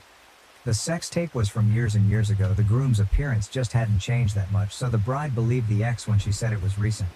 The ex was just trying to break them up. The ex confessed to it too. To my surprise, instead of everyone being angry at the ex, everyone turned on the bride. Her family was pissed at her for wasting money, being gullible, not letting the groom defend himself first. Everyone was yelling at her. I thought it was crazy, so I spoke up in her defense. I would have believed it too if there was video evidence plus the fact that she was practically forced into the ex attending their wedding. Now the whole family is against me and the bride, and it's so awkward and everyone is acting cold. My husband is upset because she now feels like if someone accused him of cheating on me I'd just take their word for it, but I feel that's completely unfair. Mini update. Okay, so my hubby came back to the hotel room and I showed him a post because he knows I like using Reddit. I mentioned a specific comment to him where one Redditor asked me how we are sure the tape was old and that the groom and ex aren't just covering their affair up by lying and saying it's old. I told my husband, and at first he laughed, but he started to think about the whole situation, I guess. While hubby was still at the bride's house trying to help with the situation after I left, the environment was getting too much for me, so I went back to the hotel. The groom had been groveling to the bride. Even though he was exonerated by ex admitting it was fake, he was still being very apologetic, which threw my husband off a bit. Like, even though he maintained he didn't cheat. Instead of the husband being angry about being left at the altar and publicly humiliated, he seemed to just want wife to forgive him. I thought this would be normal because the groom probably feels horrible about allowing the ex to ruin the day and hurt the wife like that, but my husband said it was unusual behavior for the groom. Apparently the groom is the high horse type and he would never apologize for a mistake that wasn't his. Husband knows the groom better than me, so my husband thinks it's plausible that the groom did cheat by the way he's acting, but he's not gonna bring it up because of how high tensions are, and it might just make things worse. I also explained how and why I felt like my husband was being unfair to me by saying he thinks I'd believe anyone who accused him of cheating on me. He apologized and told me he was just stressed out earlier and he feels like we wasted money on this trip and went to see our kid for days over this wedding that got blown up over a lie. Bride texted me thanking me for defending her. Most of the slandering social media posts were taken down. The ex posted on social media playing victim. Well, not really, but she's posting like heartbreak stuff and those fucking depressed Bart Simpson memes, at her big age. The groom's mother pulled up the bride's house after I left and was threatening to burn the place down, because she was mad the bride humiliated her son over a lie because it was such a huge wedding he had many co-workers and stuff there. I feel like I'm missing something, but I'm tired and it's been a long ass day. Edit in question. A few people are saying I should show this post to the bride, but I'm a bit scared she won't react well to me putting her business online because I don't know her that well, but at the same time I feel like she might appreciate that most people are on her side. But also I don't really want her to see my conspiracy theory about how the husband actually cheated on her because there's no actual proof. Should I? We broke up just after a month of dating because my boyfriend gave me a very bad and sexist book. Now I'm happy with my same-age husband. I met my boyfriend in our master's program. We became friends over this past year and started dating and becoming serious shortly before I left the state for a summer internship. He gifted me a book to read, saying it was one he liked. It's A Spell for Chameleon, by Piers Anthony, a fantasy novel written several decades ago. I knew nothing about it prior, and began laughing at it 2 pages in because of how ridiculous the writing was, especially about women. We Skyped after I got through the first chapter, and I tried respectfully explaining my doubts about the book. He made a deal with me. Knowing I'm a big Harry Potter fan, he promised to give the HP series a chance, starting with Philosopher's Stone, if I gave his book a chance and kept reading. This rocked my world, and I had a sudden burst of motivation. I'm on chapter 3, and I cannot stand this book. It is one of the most sexist and misogynistic texts I have ever had to read, and it honestly makes me feel like crap. Not to mention it's just poorly written all around, painfully spoon-feeding obvious symbolism, and excessively throwing in fantasy creatures concepts that do nothing for the plot. The protagonist is a complete dillhole that I couldn't care less about, and as a reader, I don't want to follow him or anything in the fantasy world of Xanth. But of course, flat out telling my boyfriend those thoughts about a book he enjoys would be hurtful, and he has every right to have different preferences. I am shocked that he would recommend such a book to me though. He is a respectful and educated man, treating me very well and identifying as a proud feminist. This recommendation was out of left field. Does he not remember how hurtful the author's writing on women is? Did he read it at a young age, and has since grown? I can't expect him to hold his end of the bargain and read Harry Potter, which is fine, especially if it means not having to put myself through Piers Anthony's excuse for writing ever again. I like my boyfriend a lot. How do I respectfully tell him why I cannot invest in this book anymore? It's important to me that he realizes the negative messages being suggested, but I want to do this without insulting his taste or making him feel at fault. TL Doctor, boyfriend gave me a book to read, and I accepted. I think it's sexist and poorly written. How do I tell him that I cannot keep reading? Should I explain my concerns? Relevant comments. OP explains why the book is horrible. Example 1, I like beautiful girls, he said. And I like smart girls, but I don't trust the combination. I'd settle for an ordinary girl, except she'd get dull after a while. Sometimes I want to talk with someone intelligent, and sometimes I want to... He broke off. Her mind was like that of a child. It wasn't really right to impose such concepts on her. Example 2. That's the point, he said. I like variety. I would have trouble living with a stupid girl all the time, but you aren't stupid all the time. Ugliness is no good for all the time, but you aren't ugly all the time either. You are variety. And that is what I crave for the long-term relationship, and what no other girl can provide. Example 3. All women are the same inside. They differ only in appearance and talent. They all use men. Example 4. That whole rape trial in chapter 3. Example 5. Other girls manage to enhance their appearance by cosmetics or padding or specialized spells, but besides Sabrina all other females look somewhat artificial. She was no enemy. This was the PG-2 example I mentioned. Example 6. There was much more of her he longed to see, and to touch, but that could come only after marriage. She was that sort of girl, and it was part of her appeal. The girls who had it didn't need to put it on casual display. PG-3, Mikotoba. Oh good lord. I looked up the book and thought, this couldn't be that bad, could it? I guess it is that bad. Top comment. The first thing to ask is when he last read this book. If, like you said, he hasn't read it since adolescence, he may not remember how truly awful it is. If he's read it recently and still recommended it, well, I'd be totally honest about how I felt about it. But that's just me. You can certainly just tell him you gave it a fair shake, but it wasn't your cup of tea. Update. The post was locked shortly after I put it up, so I wasn't able to comment back to most of you. I went through every comment and took them all into consideration. Thank you all for your thoughts. We Skyped the other night and the topic came up. I started by saying I liked him a lot and really do appreciate how much he's willing to share with me. He caught on to where I was going with this and started laughing. Then I started laughing. And I realized how silly small of a thing this all was. I guess I didn't want to risk hurting his feelings. When the reason why I didn't like the book came up, I explained, and he totally understood. It's been at least a decade since he's read the book, and he can see where I would feel uncomfortable. He will still consider reading the first HP book, since I gave his book a chance. And being a single dad, his kids also like the series, so it would be a chance for him to connect more with them. I ended by saying that I hope this doesn't discourage him from sharing more things he likes. If anything, it encourages me to find more that you'll appreciate. Q heart flutters. TL.ER, good talk, he's awesome. New update. Hi. I would reply to this under the username you lazy chickbum, but it got locked a little over a year ago. Reddit banned me for sharing a mayor's office contact information lol, and I created this one shortly after. It's hilarious this post is being shared because it's from such a different time in my life. Your instincts are right.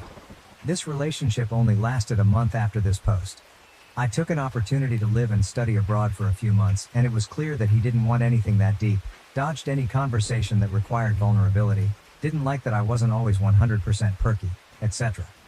I also had a rough breakup before this and wasn't making the best judgment calls when it came to dating. I could have caught a few more things about him that give similar concerns now as this book recommendation then. So I called it off. Oh my god, then he suddenly wanted to make it work, and kept it up for over a year after the breakup. We weren't even together that long. He would text me as if we never ended, and I would shut it down. He eventually stopped, but I still get occasional notifications on LinkedIn that he viewed my profile. I'm now happily married to someone my age, not knocking appropriate relationships with age gaps. I'm good friends with a couple who are 12 years apart, but I dodged a bullet, folks. Thanks for giving me a good laugh with this flashback. My brother-in-law thinks I'm in love with him. He apologized for yesterday's jokes, explaining it's a habit when he avoids serious topics. Editor's note. In the original post, OP made a mistake of using two different names for one person in the posts. I am using the second name mentioned since it is used more frequently than the first name only used once. May 10th, 2023. Pretty much what the title says. I've never posted on here before, but I do like to read the stories sometimes. Let's call my sister Diana and her boyfriend Mike. I'm the youngest of my 3 siblings, Diana, and my brother, who we'll call Carlos. I came out as gay when I was 14, and my immediate family, my parents and siblings, were all supportive. My extended family, uncles, aunts, cousins, and grandparents are less accepting, so I don't tend to be as out and open around them. I graduated high school and started college 2 years ago when I was 17. I go to the same college that my sister is doing grad school at, and to save costs, I've been staying with her and her then fiancé at their apartment. Mike had always been really nice, and I was happy that my sister was with a nice guy. My siblings and I have always been super close, and that closeness didn't go away when I started living with Diana, so I would often end up hanging out with them and their friends sometimes. The semester just ended for the two of us, and we all went home this weekend to stay with my parents. We had a big family dinner, during which Mike kept making little jokes about me liking older guys. My boyfriend is 23, and how he would try to keep me away from him and his buddies. Me and my siblings questioned him about these jokes he was making, until he finally stopped making them. That was last night. This morning, my siblings and my parents went on a hike, which is a family activity that we usually enjoy thanks to us living close to the woods. I slept in and no one wanted to bother me, so they went without me. I figured that everyone had gone, but when I was eating my cereal in the living room and watching TV, Mike came out of the kitchen and sat next to me. I was surprised to see him, as I figured that he would have gone on the hike, but I guess not. He started by apologizing for making fun of me and then said that it was just a nervous tick of his when he didn't want to talk about something serious. He said that it was wrong of him to joke about my crush on him. When I requested for clarification because I was so perplexed, he claimed to know about my secret crush on him. I asked him why he would think that, and he cited a few things that he took as me liking him. First of all, I would always hang out with him and Diana. Second one, that I chose to live with them instead of in a dorm. Third, that he barely knew my boyfriend. And last one, that I didn't bring my boyfriend to their wedding. I tried to tell him that he was insane and that none of that meant I liked him, and they all had real explanations, but he just insisted that I was just trying to cover up the fact that I was in love with him. That was a few hours ago. I haven't told anyone in my family this yet, and I didn't have lunch with my family since I've had plans to be out with high school friends all day. One friend suggested that I post this here, so I guess that's why I'm doing this. I'll be sure to update if anything serious happens. Thanks for reading, LOL. Small update. Not sure if I should have made this its own post, but if I should have, let me know. Hello everyone. I had no idea that this would take off the way it did. I have a bit of a small update. I spent the night at my friend's house last night. This was planned before any of this. This morning I woke up and saw all of your comments and speculations. I took some time to reflect on the two main possibilities that you all seem to have come up with. Either he's one of those straight guys that thinks that all gay guys are attracted to him, definitely met a few of those, or he likes me and is projecting it, or trying to make it sound like my idea. After thinking about it a lot, I think that it is more likely to be the second option. I am a person who really loves physical displays of affection. Like hugs and cuddles and stuff. My siblings and I are super close like I said, so I was used to showing my affection this way. Looking back, I realized that Mike was more than willing to show affection this way, as my sister is the same. Mike and Diana had been dating since high school, but I only really got to know him in the last 2 years at college. He was always open to physical affection with me, right off the bat. There have been many comments that he has made that I took as harmless at the time, but now with the context, I realize there may have been clues. He would almost always ask me how he looked, like, before he went out for the day, and would in turn compliment me back.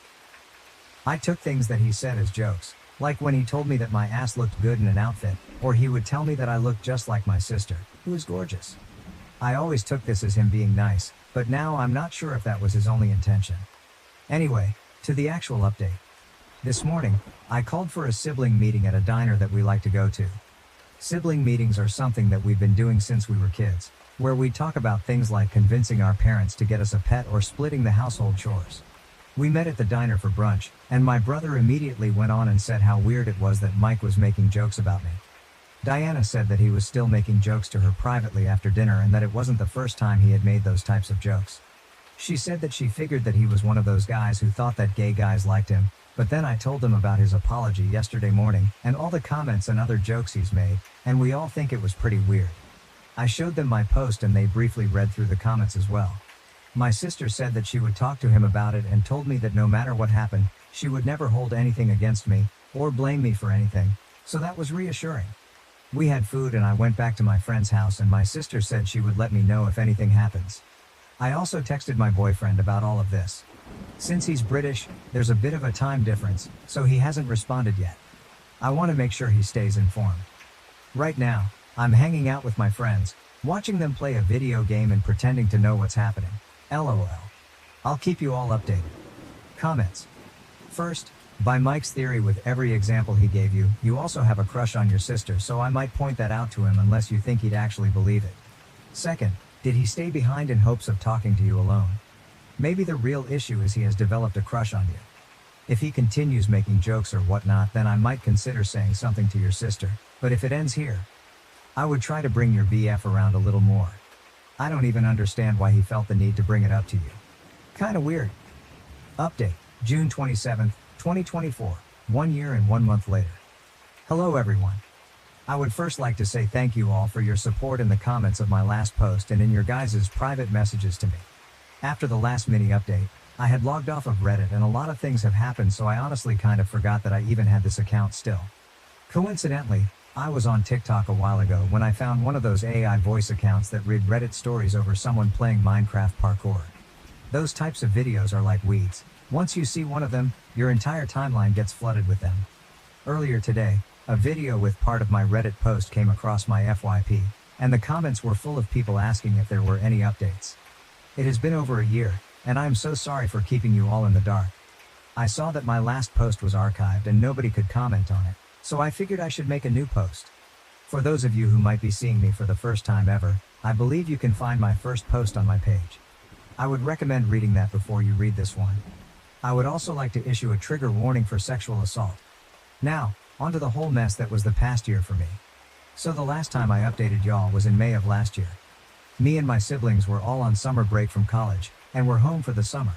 So the day after I talked to my siblings at the diner, I returned home from my friend's house and everything seemed normal.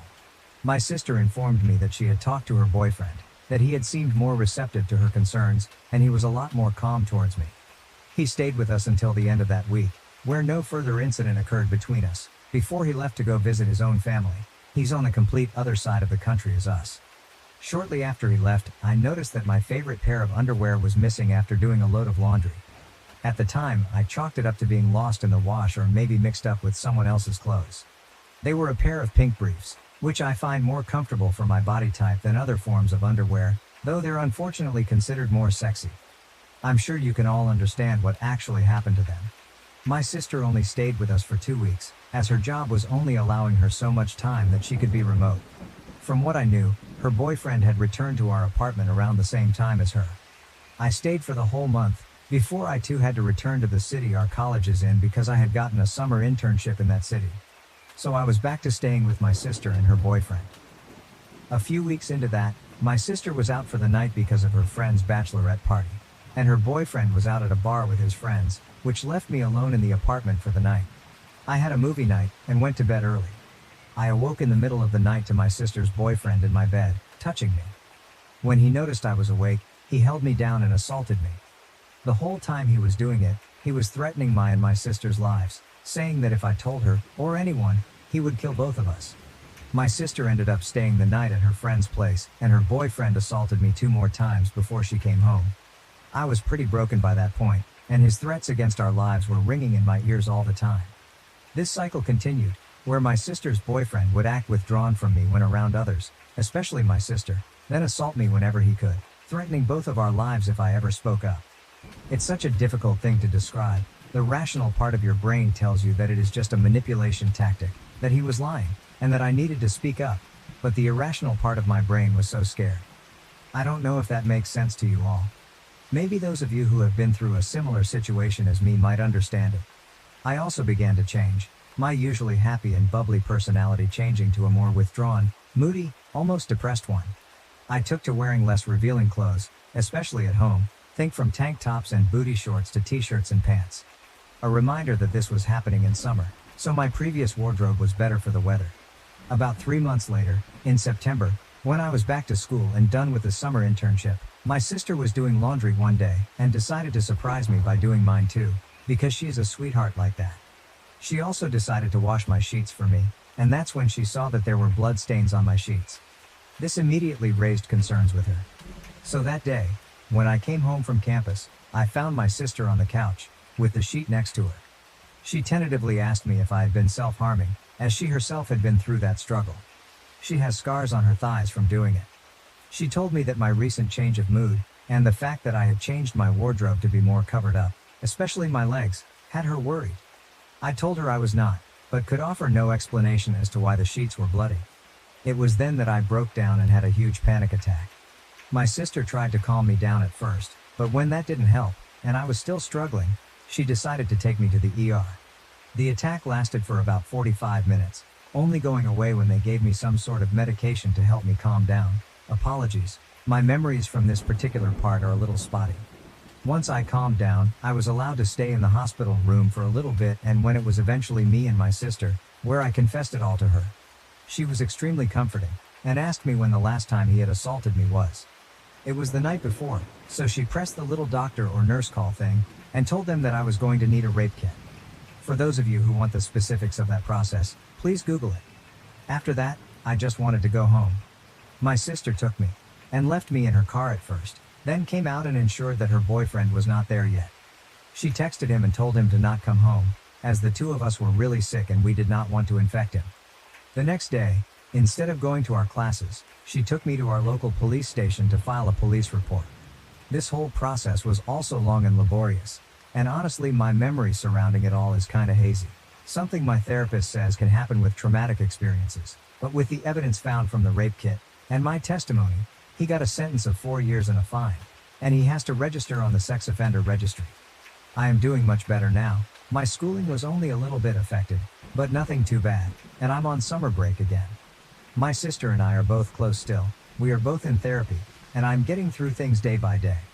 I am currently writing this from home, and I'm flying out to London next week to see my boyfriend. I will try to not forget this page again, haha. Additional information from OP on how Mike was confronted. OP, yeah, so he was at a friend's place while we were at our apartment. My sister was still maintaining that we were sick. We told the police which friend he was likely to be staying with, and he was taken from there. Since I got the rape kit, they were able to get DNA from that, plus we submitted the sheets as evidence, and there was some DNA on there too. The police compared his DNA to the DNA found, and that was what nailed him as guilty. He maintained his innocence until his sentence was delivered. He threatened me when they were taking him out. OP shares details from Mike's family after they found out what happened and their reactions. OP. His family was a bit of a problem at first. His parents sort of had the "my son would never" attitude. They attended all of the court sessions, and as more and more of our evidence, DNA from the rape kit and the sheets, pictures of the bruises he left on me and of the sheets themselves, was shown, and at my testimony, they admonished him. They sent my sister a message apologizing for his actions and sending me their sympathies. He has a sister from what I know, but I haven't seen her. She might be estranged or have little contact based on what my sister has told me. Comments. First, I'm so heartbroken that this happened to you. I am so proud of you for coming forward. That is outrageously difficult and not something everyone is able to do. I'm so very thankful your sister listened, believed you and supported you. There are no words to adequately describe the strength and love you and your sister have shown. All my love. OP, thank you. I really wouldn't be anywhere without my sister. I had no idea of what to do or how to report it or anything. Thank you for your words of encouragement. Second, no the update I expected nor wanted, but I'm glad you got some form of justice. I really am praying for your recovery, honey. You didn't deserve that, and neither did your sister. I can only imagine how you feel, and I truly hope that you heal from all the hurt physically, mentally and spiritually. Sending you and your sister so much love, PA. OP, thank you so much. I'm doing better every day. Smile. When my late husband's ex-wife passed away, I had to decide whether to adopt his children. We haven't seen each other in 2 years. Hello, I of course know how awful this sounds. But it is a recent development, and I'm unsure if I'm completely in the wrong. Before I married my husband, he had 3 children with his ex-wife who were 2, 5, when we got married. His ex was still bitter. I say this in the most respectful way possible. But it's true, as they had only been divorced officially for a year. After that, custody was a big issue with us, with her and my husband fighting for full custody. Unfortunately, we only ended up getting weekends and the complete months of December and July while they were out of school. So it goes without saying I wasn't much of a mother figure to them rather than their father's wife. My husband passed away 2 years ago in an accident, and I haven't seen them aside from the funeral in all that time. His wife called me up sometime last month to reveal she's suffering from a terminal illness, a brain tumor, and that she was hoping I could take in the children after she passed. Both her and my husband's parents are far too old to even care for themselves completely. I still take his mother grocery shopping as she can't do it alone, and that there was no one else who would be able to care for and support the children in a proper way. She said her sister suffers from addiction, and I'm not sure if that could be something the state would consider if there was truly no one left. I told her I'd consider and needed to think it over and would call her in my mind. I feel that even though it's heartbreaking that she has to consider who will care for her children when she's dead so soon, but I'm not sold, and I don't want to jump in with full custody of 3 children who I haven't seen in 2 years. OP adds more information in the comments. For people who thought it was relevant. We were married for 5 years and together for 6. The kids are now 10, 14. No, we never got around to having kids of our own, and I still don't have any. Their mother never remarried. I do passively for myself, but could reasonably support the 3 of them provided we all make sacrifices and their mother or the state helps supplement the income either with her life insurance or some type of aid. The biggest issue I have with myself being THE is the commitment. These are little people who my husband loved dearly, but at the same time I barely know. I've always thought I was a decent person, but my extreme hesitation make me think otherwise. Update: I want to thank everyone for their condolences for my husband and the life he lost. I wasn't sure if it was my right to update this, as I'm sure I made a decision most people would think me awful for. But at this point it's more of a releasing of feelings off my chest. As you know, my husband's ex is ill and I still feel for her greatly, with much sympathy, and will pray for her and her children. But it's been a very long time since I was in any way a parent to them. Even as a stepmother, most of their care went to my husband. I just don't feel I could properly care for them and myself in my life. I told her this. And I feel awful that I made her react the way she did. Crying and coughing. There was so much guilt, I felt it was awful. But I think I have always known my decision. That I wasn't going to take in the children. I just didn't want to acknowledge it because it made me feel awful. I wish I could tell you where she decided they're going, but after our meeting where I told her my decision, it's been radio silence. As much as I would like to say they're going to people who are perfect and they'll be fine. I don't know. And their mother doesn't owe me an explanation. But I do wish them and her the best, and in the best case scenario I pray for her health. My husband's sister died from falling down the stairs 6 months ago. Now my husband has suddenly and baselessly accused me of killing her. This is long and ridiculous. Sorry. My 30 husband, Luke, 33, had a sister, Laura, 29. We were all close and saw each other 2-3 times a month, along with their parents. Almost 6 months ago, Laura fell down the stairs at their family home and died. It was a freak accident. There's a window on the half landing and she hit her head on the sill. I was the last person to see her. I was there for less than 10 minutes and she was in her pajamas making coffee. I didn't even stay for a drink. And I struggle with how such a brief and meaningless interaction could have been her last. She deserved so much more. My husband and I have only been married for a year, but we've been together for 4 and have known each other for 20 plus. When Laura's parents found her, they called my husband straight away and we rushed over. We faced the whole thing as a family. In the days after, Luke started quizzing me. Exactly what we talked about. What she was wearing, where we were standing, etc. It progressed to saying I was providing conflicting information. On tiny details he was deliberately misunderstanding, and accusing me of withholding information because I couldn't tell him things like what pajamas she was wearing. This escalated quickly but lasted for less than a week, as I lost my cool and made it clear that I was done answering questions. He didn't bring it up again and I wrote it off as a grief quirk. His behavior was generally that of a normal, grieving person. Last Friday, he outright accused me of murdering her, in front of his parents. Out of the blue. We were all stunned. There was an inquest which recently concluded, and there was never any doubt the verdict would be accidental death. He said it was completely obvious and he couldn't believe that no one else could see it.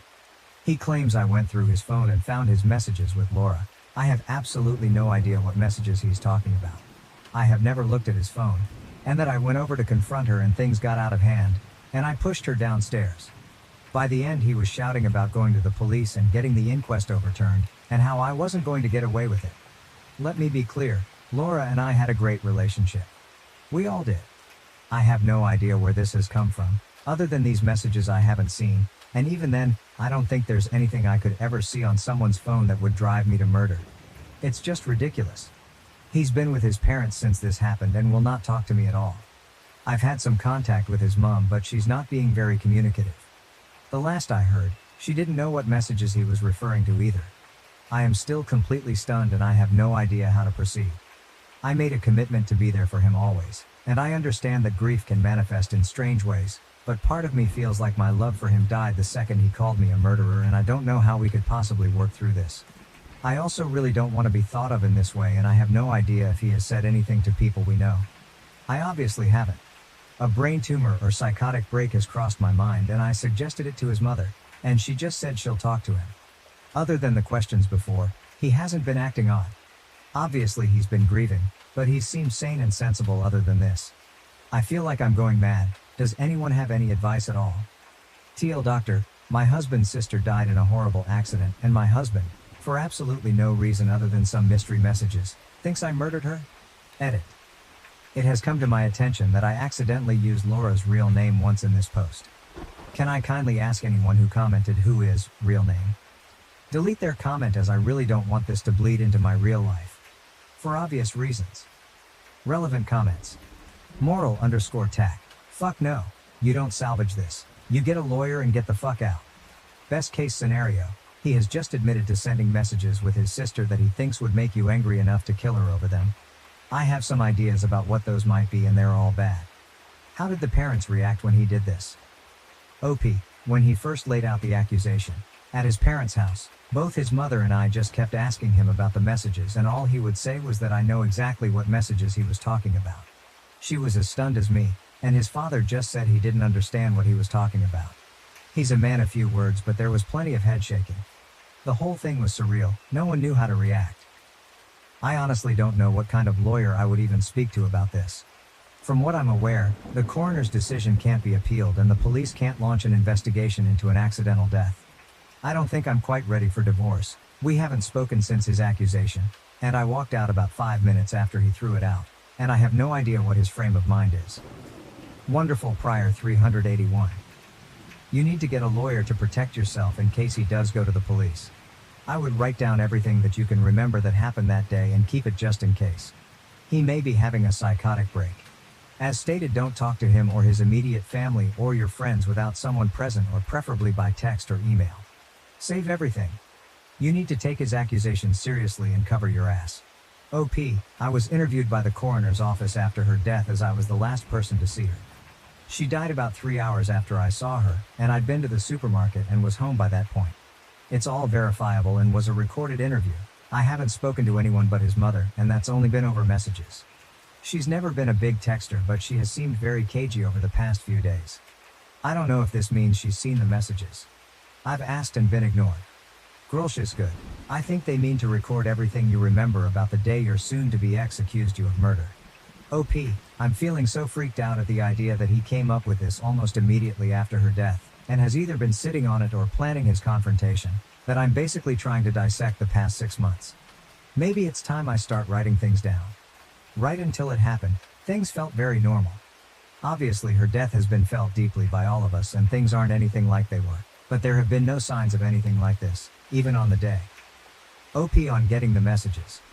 I'm absolutely desperate to see these messages, because I'm right there with you on the sheer wackiness of what they have to contain. It hadn't occurred to me that they might not exist. I've never known him to lie, but I do think a mental health issue is a real possibility. His relationship with his sister didn't seem odd, and I've never been interested in his phone, but he's never been defensive about it either, so I think you might be right. If I had such incriminating messages, I'd probably worry about them before now. When told to find an old iPad to use to access them, I have his iCloud password. It has a backup from yesterday. I have no idea how to turn this into something I can actually use. It doesn't have a messages folder or any signs of how to use it for anything other than restoring a whole phone, which I don't want to do. Does anyone know how to actually get the messages from this? Sorry to throw a tech support request in. I can't believe I didn't think of this. Huge thanks to the person who suggested it. Update 1. I'm in a bizarre and complex situation with my husband. I have broken the law, and I feel I have no choice but to do so again for my safety. I don't know what type of solicitor I need or what the next steps should look like. We're in England, and I'll try not to editorialize too much. My husband's sister died suddenly at the start of the year. Her death was an accident and there was no suggestion to the contrary. The inquest was recently concluded and a verdict of accidental death returned. I was the last person to see her, but her time of death, which was almost immediate due to her injury, was confirmed to be hours after I had left the house. All of this was verified at the time. In the immediate aftermath, my husband behaved strangely and kept trying to trip up my story of the last time we saw each other, which was a brief interaction. Last week, months after this was first and last mentioned, he outright accused me of murder, in front of his parents. He says I saw his messages with his sister and confronted her, and that he's going to have the coroner's decision overturned and have the police investigate. I haven't seen or heard from him since. Today is day 9. I posted for advice on Reddit. I'm pretty desperate at this point, and it has spooked me, quite reasonably I think, but also led to me committing a crime and planning another. My husband's iCloud credentials were saved on an old iPad in his office, and I downloaded his backup last night. I have read all of his messages with his sister, and there is absolutely nothing like he describes. I understand this is illegal and I'm concerned about the possible ramifications. I am also waiting for a callback from a locksmith to change the locks on the home we own together, which I believe is also against the law. So this leads to my actual questions. I feel justified in what I've done for my safety, but is there a degree of pragmatism under the law for these issues because of the situation? Or am I shooting myself in the foot? I am resigned to the fact my relationship is over, but his parents don't seem to be taking this seriously and they're icing me out. I believe this is a serious mental health issue which may put people, namely me, at risk. Can I do anything about this when all I have is the fact I'm being accused of murder? I feel he needs to be detained and this should be investigated as a full-blown psychotic break. Sorry, this is all a bit mental. In addition, what type of solicitor do I need? My understanding is that a coroner decision can't be appealed. Is that correct? Are his accusations going to go anywhere? Can I protect myself from this or stop him escalating to telling others? We live in our hometown and everyone knows everyone. This could follow me forever and it's either a lie or a delusion. Any advice would be greatly appreciated. Relevant comments when told OP can't lock out her husband or force him to get a psych eval. OP. Thank you so much for your response. Locking each other out doesn't sound like a pattern I want to get into, but I think I'll go ahead and change them once on the basis that it isn't you did this so you have to leave the house, and also you'll be prosecuted. Levels of seriousness. In terms of him being deemed to lack capacity, is there any way I can trigger the process that you know of? Is something like this sufficient for the Mental Health Act to kick in?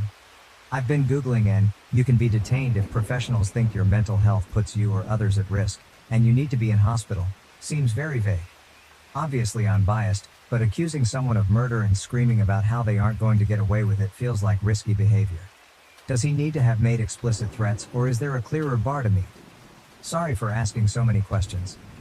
No firefighter, 9257. You are jumping ahead of yourself and playing out situations that have not occurred. If your husband reports you to the police for accessing his data and you are subsequently arrested or taken in for questioning, then obtain the services of a criminal solicitor for advice.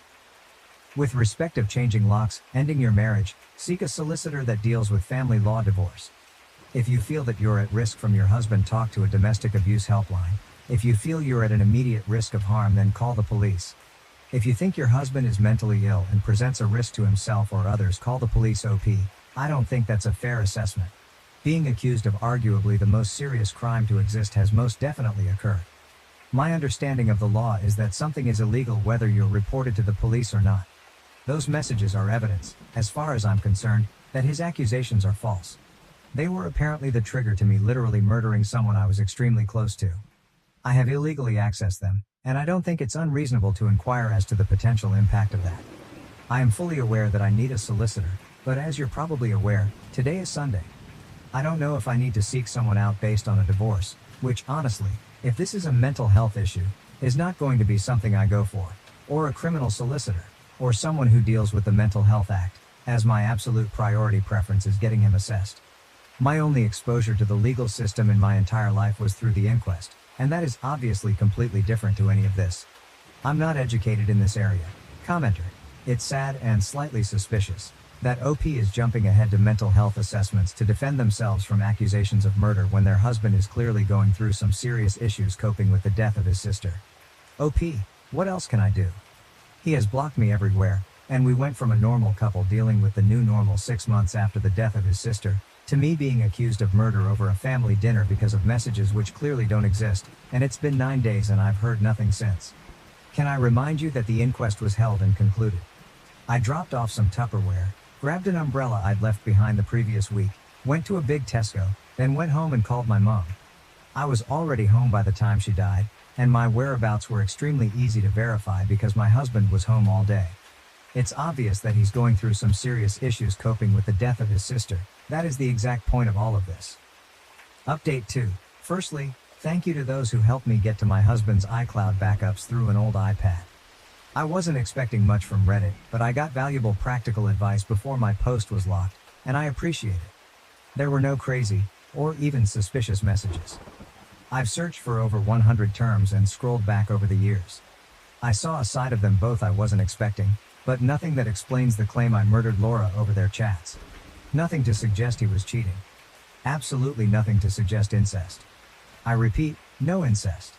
No weird gaps where deleted conversations or a switch to another app would fit.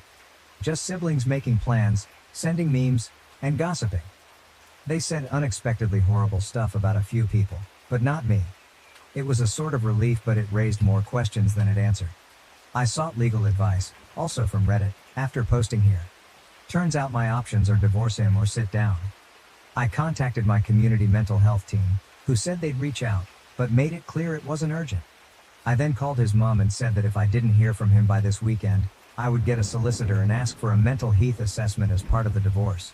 In response, he made a ridiculous post to Facebook, which neither of us have used in years, and everything blew up. I'm going to try to keep this succinct. On Friday night, he made a long accusation on Facebook, with new information. He said he'd been planning to leave me for months with his sister's support, and I found the messages, and murdered her. The coroner has reopened the case and the police are preparing to arrest me, and he needs to make sure people know before the trial stops him talking about it. It was well written and seemed vaguely plausible. He messaged people with links so it got some attention. We live in our hometown, and have a large circle of friends because we've been here all our lives. People I haven't spoken to since school were reaching out to me asking WTF was going on. It was madness. In response, I posted the export of his entire conversation history with Laura, also to Facebook, when I finally got back in. I linked to the chat along with a post explaining my side, and noting that I had changed my ex's iCloud and Apple passwords, and that if he wanted them back, he should comment on my post and update his own, admitting that he was lying. He eventually did. When I started getting messages about his post, I panicked, and changing his password seemed important to preserve everything because he'd know I had access. When I spoke to him the next morning, it's clear he's not having a mental episode at all, but is claiming one because he's been caught in a big lie. As soon as he was outed, he called me, clearly drunk, begging and promising to explain everything if I deleted my post. I hung up and told him to call back the next day. He did, after many missed calls and texts, and he tried to bargain and guilt trip me with his mental health until it was clear the wrong people had seen his conversation. It's hard to describe, but it seemed fake. It was too well rehearsed, and then this morning, when it was clear he was getting nowhere, he blocked me.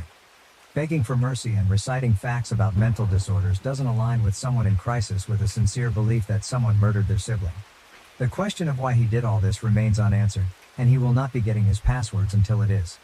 The legal advice subreddit said this stuff is technically illegal, but it's beneath a court to take action, so I'm going to count on that because I felt like I had no other choice at the time, and now I don't see any other way to get answers from him. I am desperate and it's all I've got. So there we are.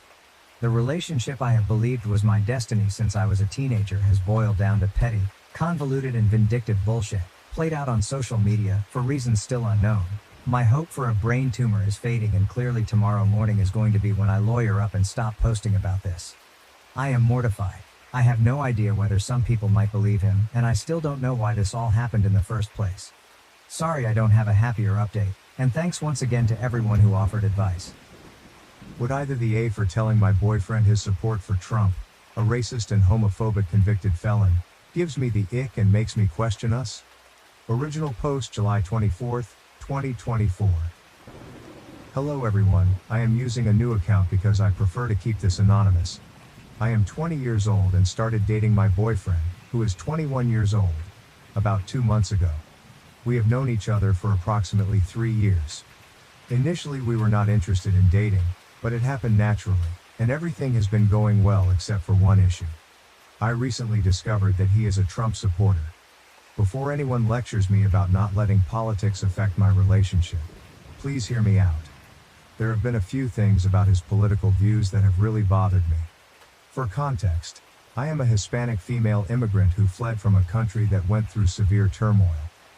I have had nothing but negative experiences with Trump supporters. Almost every time, without fail, they have said or done something extremely demeaning to me or my family, such as talking about deporting people like us, calling us a threat to the country, slut-shaming and other derogatory comments. I am the kind of person who judges others based on their beliefs, and I have learned that people with these views are not the type of individuals I want to be around. When Trump was convicted, my boyfriend and I discussed politics.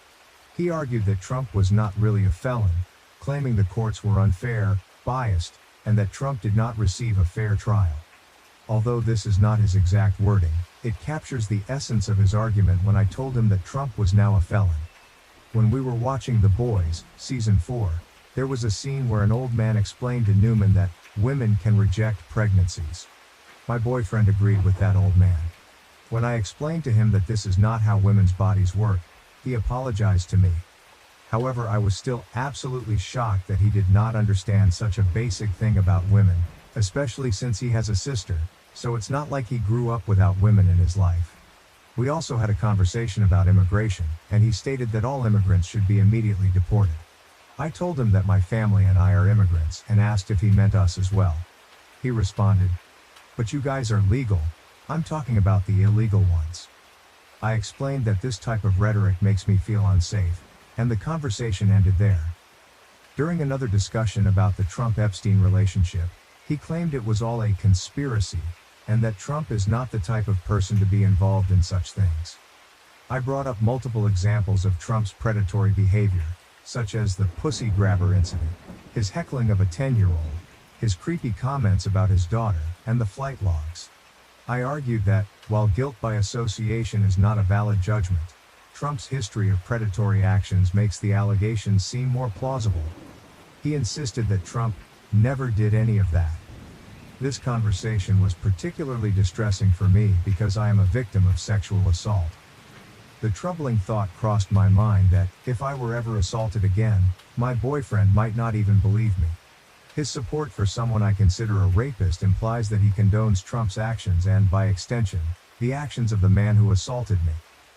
I struggle to understand how someone who grew up with women, has a girlfriend who is Hispanic and an immigrant, and has LGBTQ+ friends can stand by such views. It makes me wonder if there is a side of him that he has not revealed to me yet, which makes me extremely uncomfortable given that this is a new relationship. I am asking if I would be the A for telling him that his views give me the ick, because my own family advises against letting politics interfere with my relationship. They say, Trump wants people to fight each other, and I shouldn't let Trump win. But I really don't know. Can I get some advice? Relevant comments. Comment. Not the A. He may be speaking out of brainwashed ignorance, but even after offering your perspective, he tells you that you're wrong. If you stay with him, you will never stop having to educate this guy, and he doesn't really want to be educated. OP. Yeah, I can agree with that. Every time I invite him to do his own research, he'll always pull up a pro-Trump article and use it as evidence that I'm wrong, or ask me multiple times where I'm getting my resources until I doubt myself. He's been asking me to promise that we wouldn't let our differences in beliefs cause problems in our relationship. And I feel like I'm being babied a bit. It's been really stressing me out. Because aside from that, he's really nice to me, and a lot of my family is excited about meeting him. And his family. Breaking up with him after I just announced I was dating him would cause even more problems for me. But the more I think about it, the more I realize that it will probably be for the better. I think I'm okay with carrying through with it. I'll talk to him when I see him later. I'm not really excited about it because we go to the same school. Update July 29, 2024. Hello everyone. Here is an update. I did not expect my last post to get so much attention, or for people to tell me that this is a justifiable reason for ending a relationship. So thank you for not being judgmental. Many people were asking about the country my family came from. So I will share it since I do not think it is identifiable information. It is Venezuela. If you are not aware of what is happening there, then I envy you. Also, a shout out to those people who thought this was AI generated. I find it kind of sad that this has become the state of Reddit now.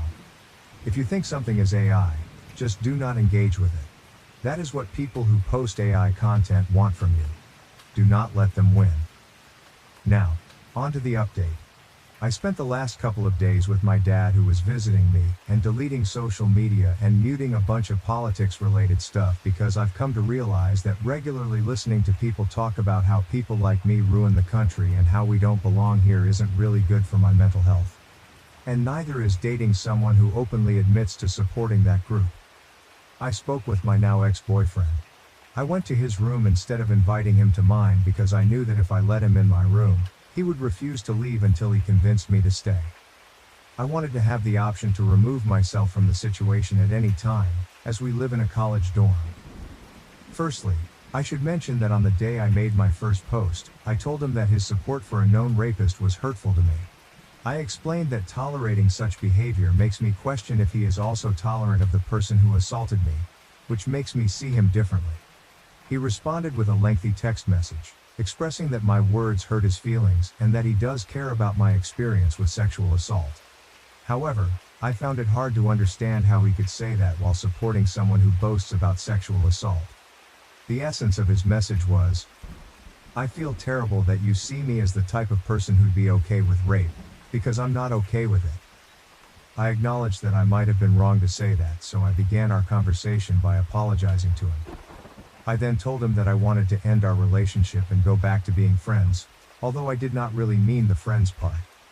It is unrealistic to maintain a friendship with someone who affiliates with a group that regularly disrespects me.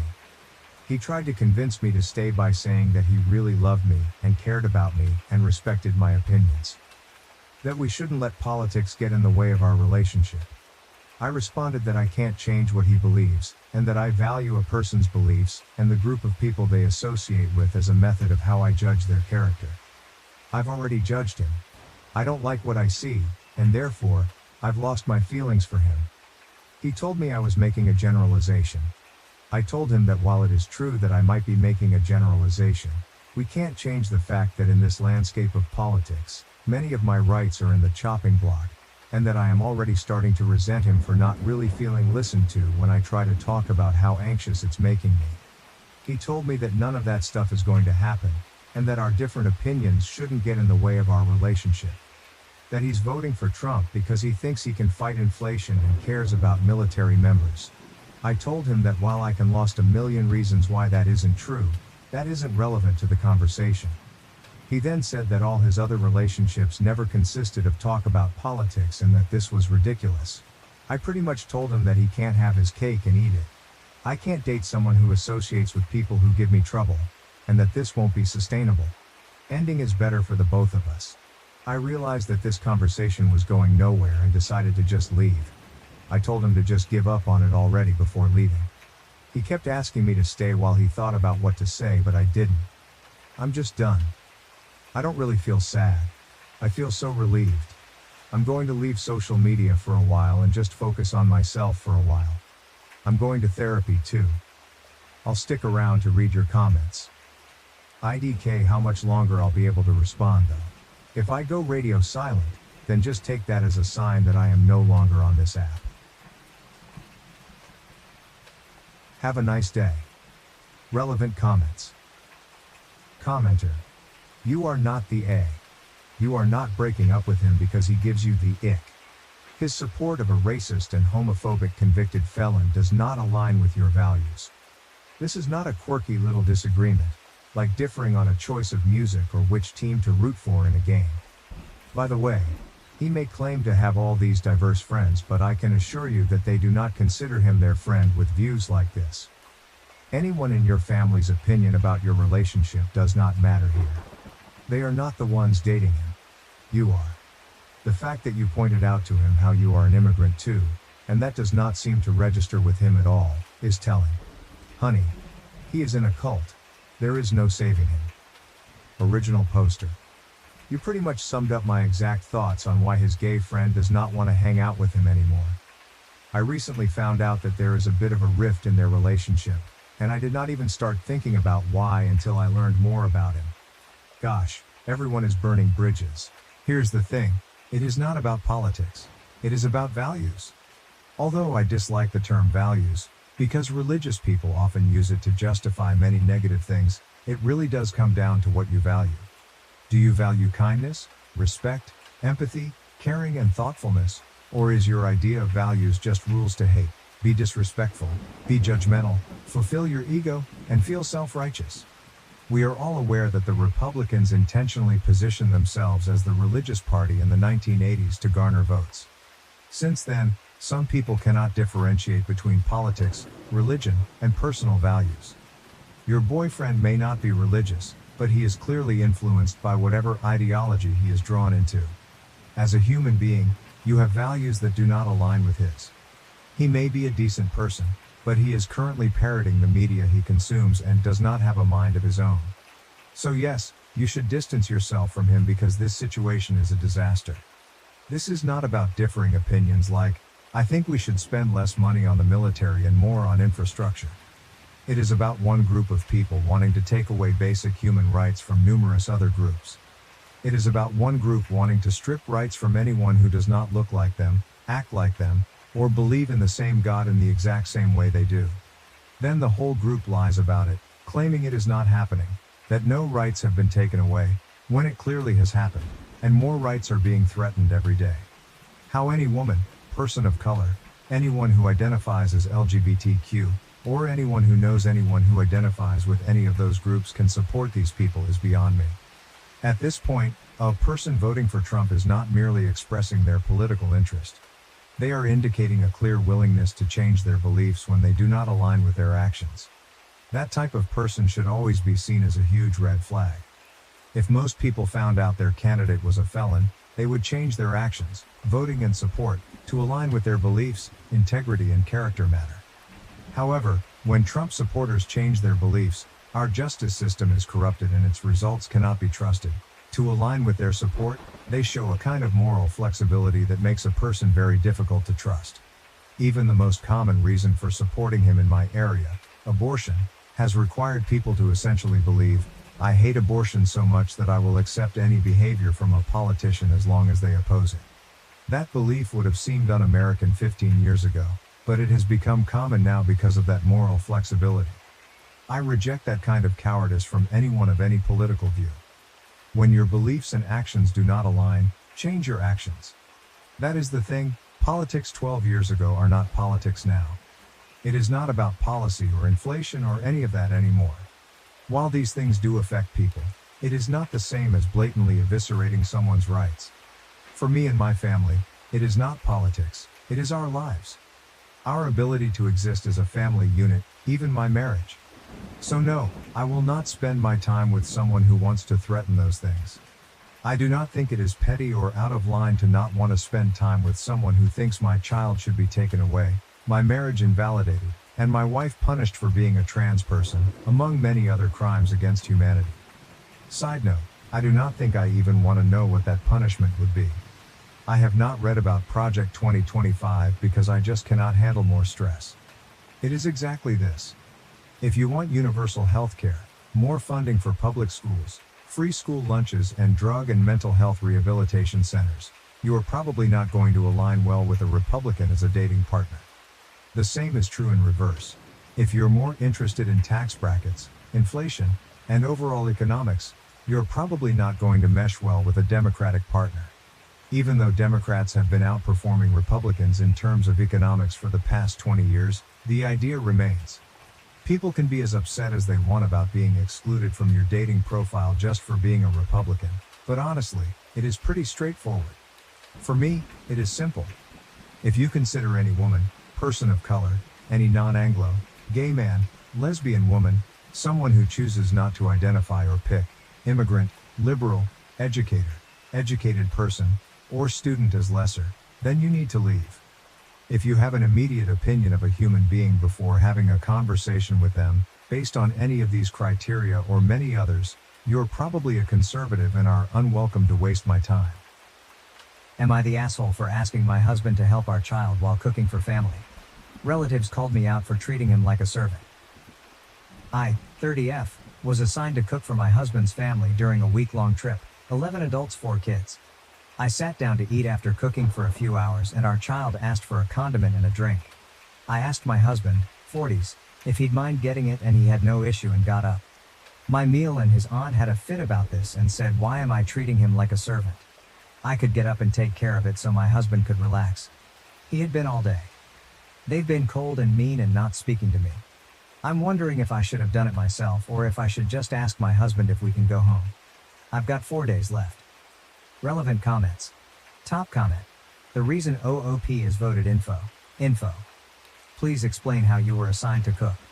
Nobody except my supervisor assigns me to do anything, and I still have the option of saying no, though there could be consequences. In what way were you making your husband do anything?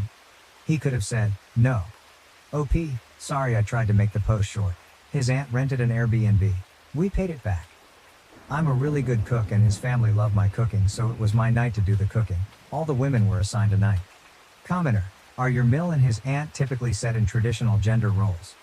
Why in the world would getting the condiment and drink make him a servant and not you? Also, do you have to cook all week or was this just your night? NTA, but if you ask to go home, you'll really turn this into something big. OP, more info. I tried to make it short in the op. This was just my night to cook. But it is all the women that are cooking. His aunt is a single mother and her sons have never been taught to cook, and their girlfriend's idea of cooking is PBJ. She set the chores as this was her idea and she paid for it. We all sent the money to her. I just feel so low. I'm stuck in this tiny bedroom, smallest in the Airbnb BTW, and being the only married couple kind of felt like a slight, while everyone outside is relaxing. Husband was hanging with me, but his mother asked to speak with him. It's been an hour. I tried to go out, but they all got silent and quiet and just stared at me till I went inside. Commenter: that sucks. Did your husband stick up for you?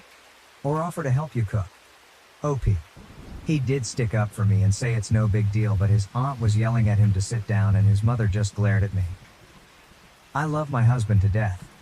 He's good at a great many things, but I didn't feel like getting food poisoning tonight.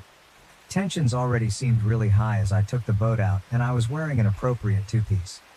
Think sports bra kind of bathing suit with long sleeves and swimming shorts. But his aunt called me a hussy, and only little girls wear two pieces, and I need to respect the PPL around me. Commenter: are the other people in the larger bedrooms there alone, while the two of you have to share the smallest? OP: it's a 6-bedroom house. Only one other family member brought their partner. But they all brought their kids. His mom originally wanted us to have a different room, but his aunt refused. She's like the family bully, is what I'm guessing. Husband came back and we are talking about what went down. Will update, edit. So his aunt arranged the Airbnb, she assigned the rooms and the chores. She has made other comments to me on this trip that have made me feel bad about myself. Husband just came in after being outside talking with his family for the last hour, and he won't go into details but said that we will be staying, but if they say one more comment or if I feel any more discomfort we will be leaving. We want to stay as we have some fun events that we don't want our child missing out on tomorrow and Monday. Relevant comments. Commenter: NTA. If they're not speaking to you, just consider that a bonus. I wouldn't want to hear anything assholes like that have to say anyway. If you really want to get a dig in though, you could say to them, if I knew that's all I had to do to get you two to shut your yapping cakeholes, I would have done it sooner. OP: that's kinda my plan. Just avoid and do our own thing the best we can.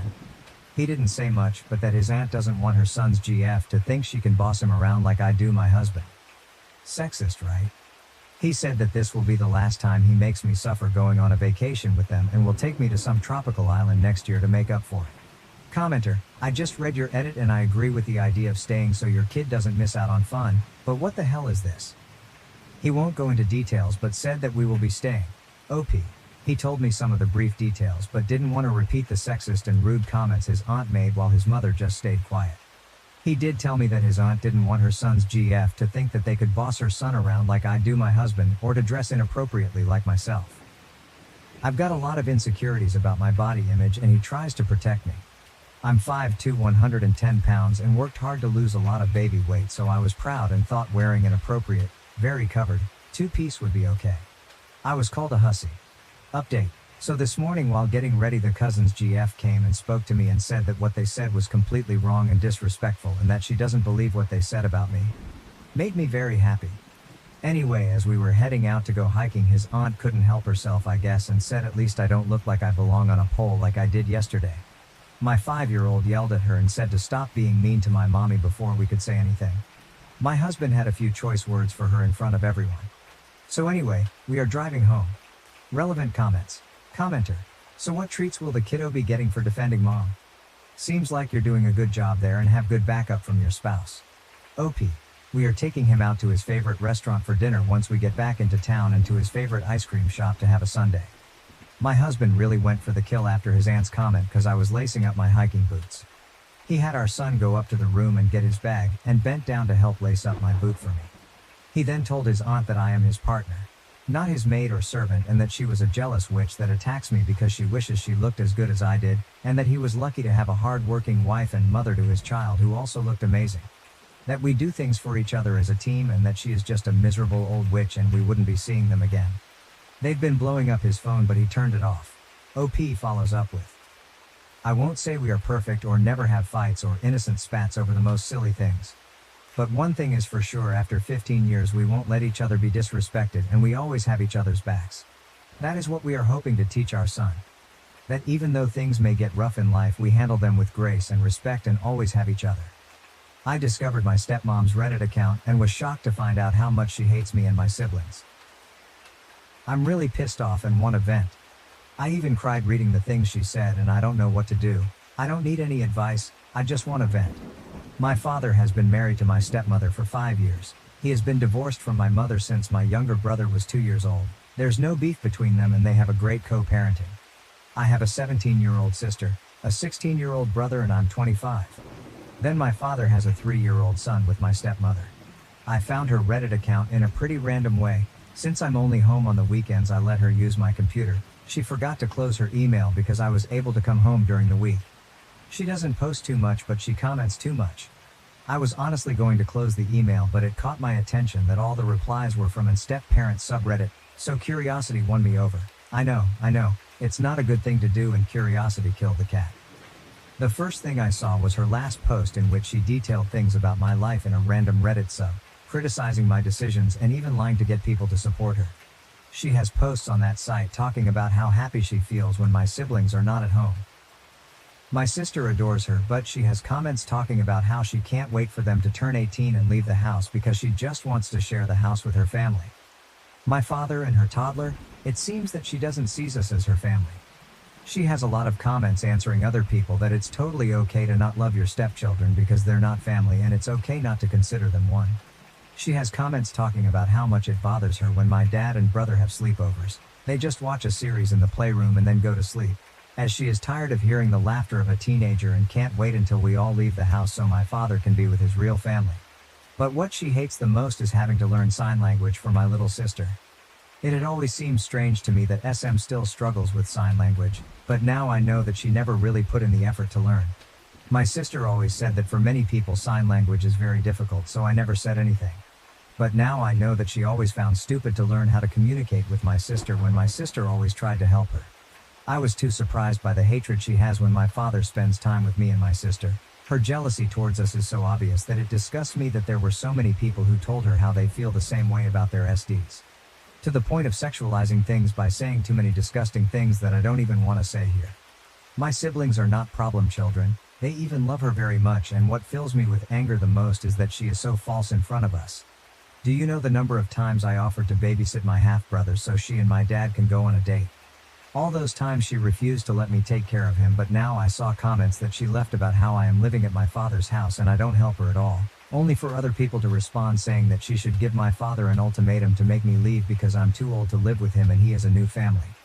I cook my food, do my laundry, I help my father pay the bills while she doesn't, and normally only come home on the weekends because I'm doing a police academy almost full week.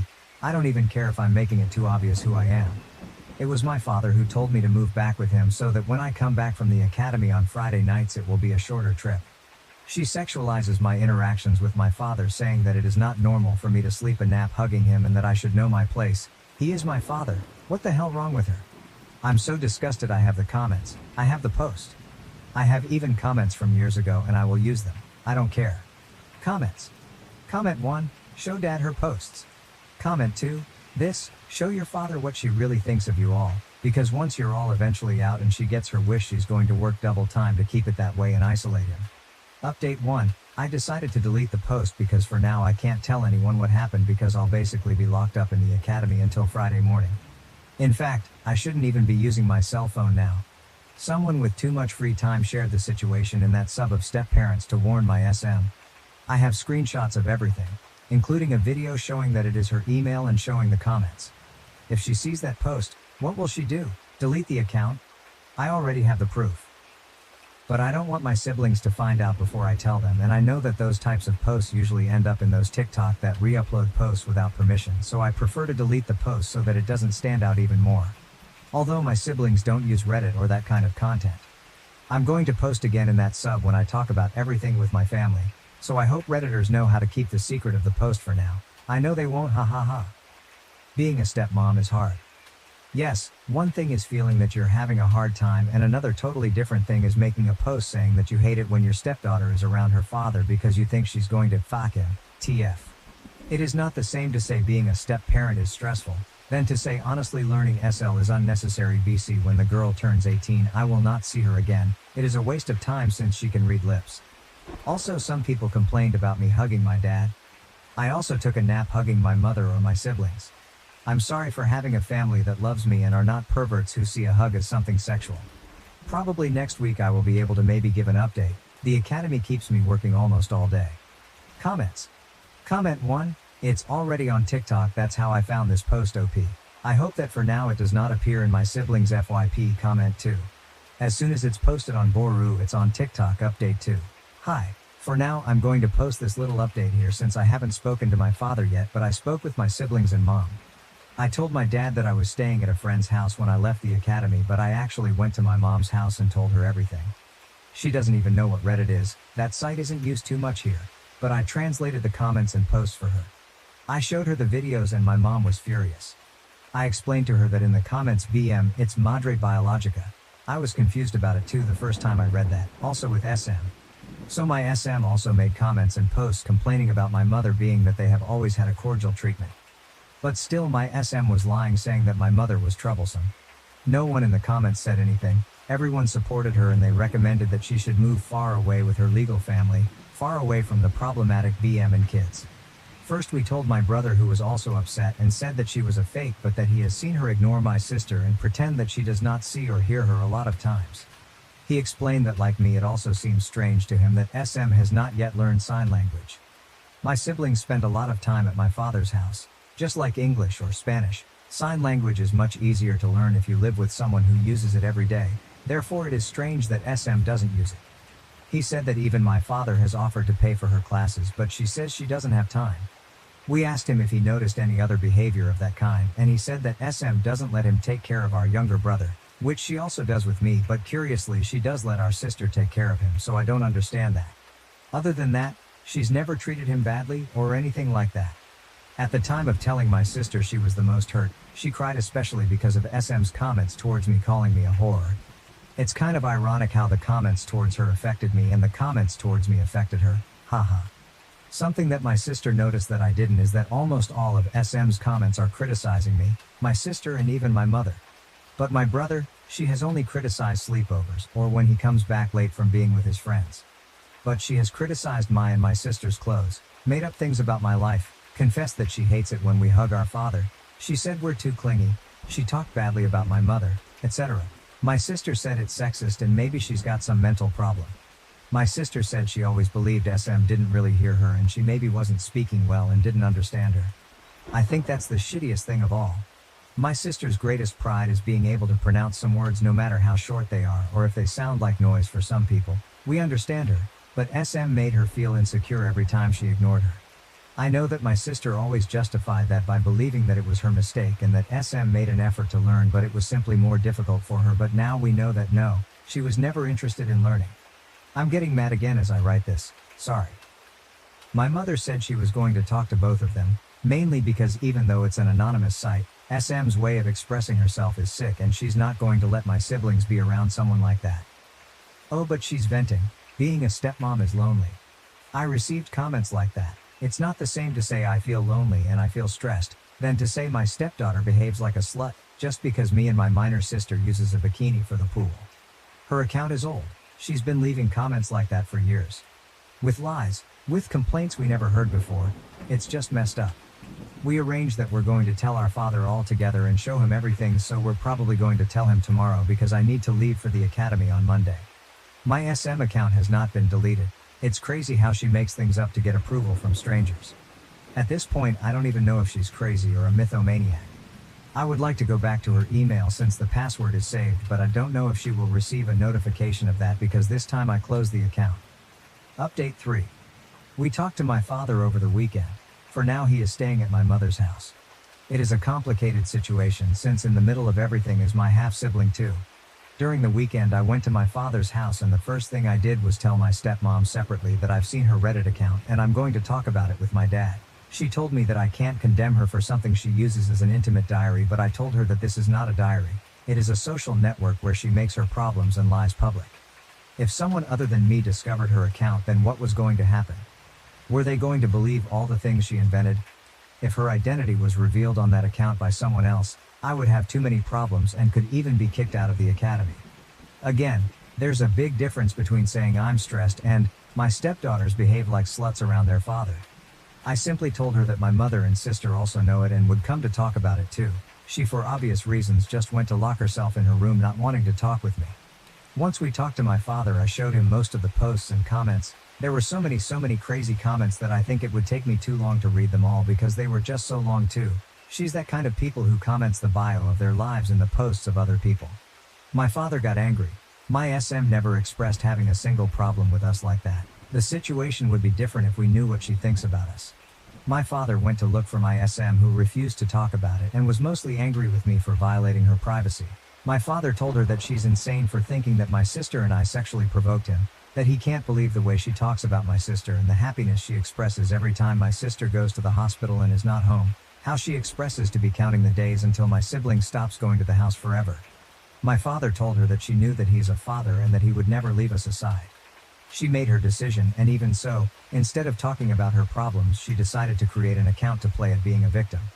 She said she needs a place to vent, but he told her that venting is not the same as telling lies. Venting is not the same as hating your stepdaughters and talking horrible things about them, and she could have spoken about it and not just lied. They argued a lot, but it didn't get anywhere because she kept defending herself, and my father only told her that it was over. My mother told my father that she is not going to let my sister and brother be around a woman who is clearly mentally unstable because no normal person thinks like that. After arguing too much and even trying to make SM understand that what she did is wrong, she just justified herself all the time. My father went with us and told her that he is going to come back just to see my brother every day, but that he no longer trusts her and never saw that side of her. She lied for so many years. Nothing really went as I expected because I expected her to be more mature. I think I at least hoped that she could apologize, but I think she doesn't even think that what she did is wrong. In her mind, everything was totally justified because being a stepmother is difficult, but nothing justifies her being so cruel and poisonous. But yeah, that's what happened. I think it's hurtful to know that someone can hide that much darkness inside. I wasn't too close with her, but I liked her, to the point of sharing my clothes and things with her, so I also feel sad about it. Mostly for my dad. Comments. Comment 1. Wow. Just wow. You think you know someone and then 1 second, bam. I am so sorry you and your family are dealing with this. SM is off her rocker. Does she need constant attention and approval? She needs therapy and most likely the whole family because this is a traumatic event and major trust issues are now forming. Stay well, stay strong. OP. Comment 2. I am happy that your father stood up for you all. I got kicked out of step-parent Reddit because it was clear that some step-parents were unhinged and hated their step-kids with a passion. OP. Yeah, I even had to delete the first post because I was told that someone had made a post in that sub to alert my SM. My stepdaughter passed away 4 weeks ago, and I caught my husband and his ex-wife together in our bed. My stepdaughter, Becca, 14, died 4 weeks ago. I've been in her life since she was 7 years old. We were extremely close. My husband, Derek, 40, his ex-wife, Sam, 38, and I, 35, get along very well. There has never been an issue in the 7 years that I've been with Derek. Sam has always been kind to me. She didn't even care that Becca called me mom too. Right after Becca's passing, Sam had so much anxiety and depression that she was unable to be by herself. She has no family besides us, so we invited her to stay with us. Sam hardly leaves the house. She mostly just sleeps in Becca's room, which is completely understandable. I always tell her that I'm here if she needs me and that I want her to take her time grieving and that there is no pressure to go back to her home. Today I needed to run some errands, so I asked Sam if she'd like to join me to get out of the house a little bit, but she declined and said she'd rather just stay at the house and sleep. I told Derek that I was leaving and that I would be back in 2-ish hours. He works from home. I also told him to check on Sam every once in a while, and maybe try getting her to eat something. After stopping at the post office, I realized I forgot my library book that I needed to return, so I went back home to get it. As soon as I walked in the door, I heard moaning coming from mine and Derek's bedroom. I immediately knew what was happening. And my heart completely broke at that moment. I wasn't completely sure what to do, but I ended up deciding to confront them, so I walked to the bedroom and opened the door and began yelling at them both. Sam started having an anxiety attack and ran to the bathroom while Derek kept apologizing profusely. I asked him what the hell was happening. He told me that he made himself and Sam some lunch and they began talking about Becca, and shared some memories. And then Sam ended up kissing him and he didn't pull back, and then it ended with them in our bed. They're begging me to understand that it was just grief that caused them to become intimate and that they both made a mistake. I don't know what to do. I love this man. And I love Sam. I'm heartbroken that they did this to me and put me in this position. I feel so stuck. Relevant comments. Comment 1. That would be hard for me. I understand grieving, but how is this excusing cheating? What happens next time he is sad? Edit. I misspoke when I said sad. Obviously this is something beyond devastating. I still don't think it can be used as an excuse. OP. I don't want to excuse his cheating. I think I want to divorce him, but I'm anxious about doing it right after we lost Becca. Comment 2. Probably together. Do you both own the home? If it's in your name, change the locks. Stay strong and don't listen to his excuses. I am so sorry this happened to you during such a difficult time. OP. Exactly what I was thinking if I'm being honest. And yes, we both own it. When I told him to leave, he kept saying sorry and then said that he would leave and respect me wanting him gone for a while. Comment 3. Are you seeing a therapist perhaps? You're dealing with a lot right now, it might be useful. OP. Yes, I am in therapy. I've been with my therapist for other things for the last 3 years. She's been very helpful. I saw her yesterday and was able to figure some things out. Update 1. I decided that I'm filing for a divorce. I can't ever trust Derek again. It sucks because we had an amazing relationship, I thought. He's always been great, so this was a complete shock to me. Last night, Derek came over to talk. He confessed a lot. Turns out it wasn't their first time having sex like most people thought. They've been having sex since 3 months before Becca died. I am completely shocked and heartbroken. Sam also reached out last night and thanked me for everything I've done for her, and told me she was sorry. I didn't respond, I blocked her. I did so much for Sam and considered her a friend, so this hurts a lot, more than I can handle. This is all too much. As hard as this is gonna be, I need to leave Derek and cut them both out of my life. I am ready to do so. I am done. Also, some people are saying I deserve this because I should have known better than to let Sam into our home, around Derek. But, you need to understand that I'm a giving person. I trust people more than I should. I truly thought Sam was an amazing person. I know it's unusual to become friends with your husband's ex-wife, but it's just how it went for us and I shouldn't be blamed for what happened. Thank you to everyone who commented nice things and for the kind messages. You've all been helpful during this insanely difficult time. I appreciate it. Relevant comments. Comment, out of curiosity, what are his excuses for cheating? Those two are going to be in a world of hurt once the guilt settles in. They're going to be asking themselves why it had to be Becca and will eventually come to the conclusion that it's their punishment for what they've done to you. I can pretty much guarantee you that. OP, he told me that they just accidentally reconnected one night when I was away at my mom's. He was stressed we weren't conceiving and were having miscarriages, so he vented to Sam, and then somehow that led to sex. It seems so icky to me. How can he vent about our struggles like that and then go and have sex with Sam? It's just awful of him. I don't understand it. Editor's note, remove the first half of the updates as it was a rehash of update #1, updates 2. I'm getting lots of questions about some things, so I figured I'd answer a few of them. Have I told anyone about what happened besides my mom? Yes, I told a few friends and some family members. Most of them are supportive of my decision and aren't speaking to Derek. Where is Derek staying? Currently, he's staying at a hotel. Our friends refuse to let him stay with them. He's lost a lot of people due to his awful decisions. Has he tried fighting me on getting a divorce? Yes, he begged me not to file for divorce, but when I told him I needed him to just let me go and that I was too exhausted to fight him on this, he let it be and agreed to getting a divorce. Why isn't Derek staying with Sam? He told me he didn't want to continue to hurt me, so he told Sam he was done with her for good. And that they have no reason to speak to each other anymore. I have no idea if that'll last and if they'll just end up together, but I truly don't care what they do anymore. I just want peace. What was Derek's excuse for cheating? He told me that they just accidentally reconnected one night when I was away at my mom's. He was stressed we weren't conceiving and were having miscarriages, so he vented to Sam, and then somehow that led to sex. Disgusting of them both, I know. Feel free to ask anything else, and I'll try to answer. Thank you everyone for your support and advice. Relevant comments OP on what happened to Becca. OP, it was very sudden. She died in a car accident when she was with one of her friends and her friend's parents. OP on her husband's parents being supportive or not, and if they know about his cheating. OP, I get along with Derek's mom very well, but he's also a mama's boy, so it's kinda complicated. She will always be there for him. He'd stay with her if she didn't live across the country. She knows what he did and told me she had a talk with him but said that he's still her son and she'd help him with anything if he needed it.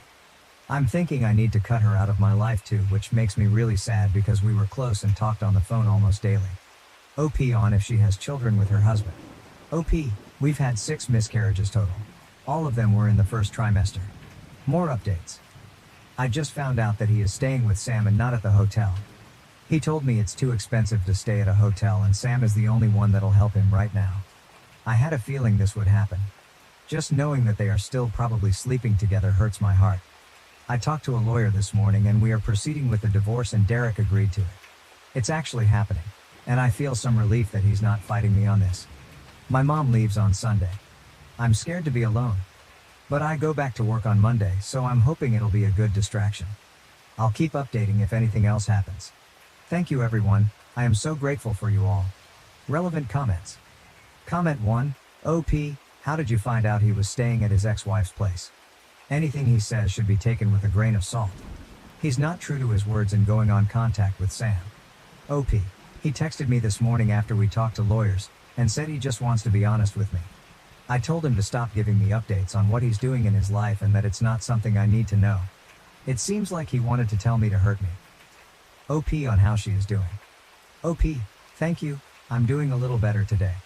My mom and I went on some nature walks and went out into the garden this afternoon, that helped. Becca loved gardening with me, so it made me feel closer to her. I decided to go through some of Becca's stuff today. I just found her diary in a box in the back of her closet. Would it be wrong to read some of it? I feel like it would help me feel closer to her, but part of me feels like it's wrong too. I haven't told Derek that I found it either, and I'm unsure if I should tell him. What would you do? Relevant comments. OP on if she was closer with Becca prior to her sudden passing. OP, Becca and I were very close. It felt like she told me anything and everything, but I honestly think all parents feel that way about their kids, so I'm kinda nervous to read it. Just a little update. I figured it's been a few days, so I should give a little update. My mom is leaving in a couple hours, so I'll be alone. I'm kinda nervous about it. She helped me stay distracted and kept me going. IDK how I'm gonna handle her being gone. I go back to work tomorrow, the first day back since Becca passed away. I'm looking forward to it though because it'll keep me distracted. Also, I did read some of Becca's diary. It made me love her even more, she was such a sweetheart.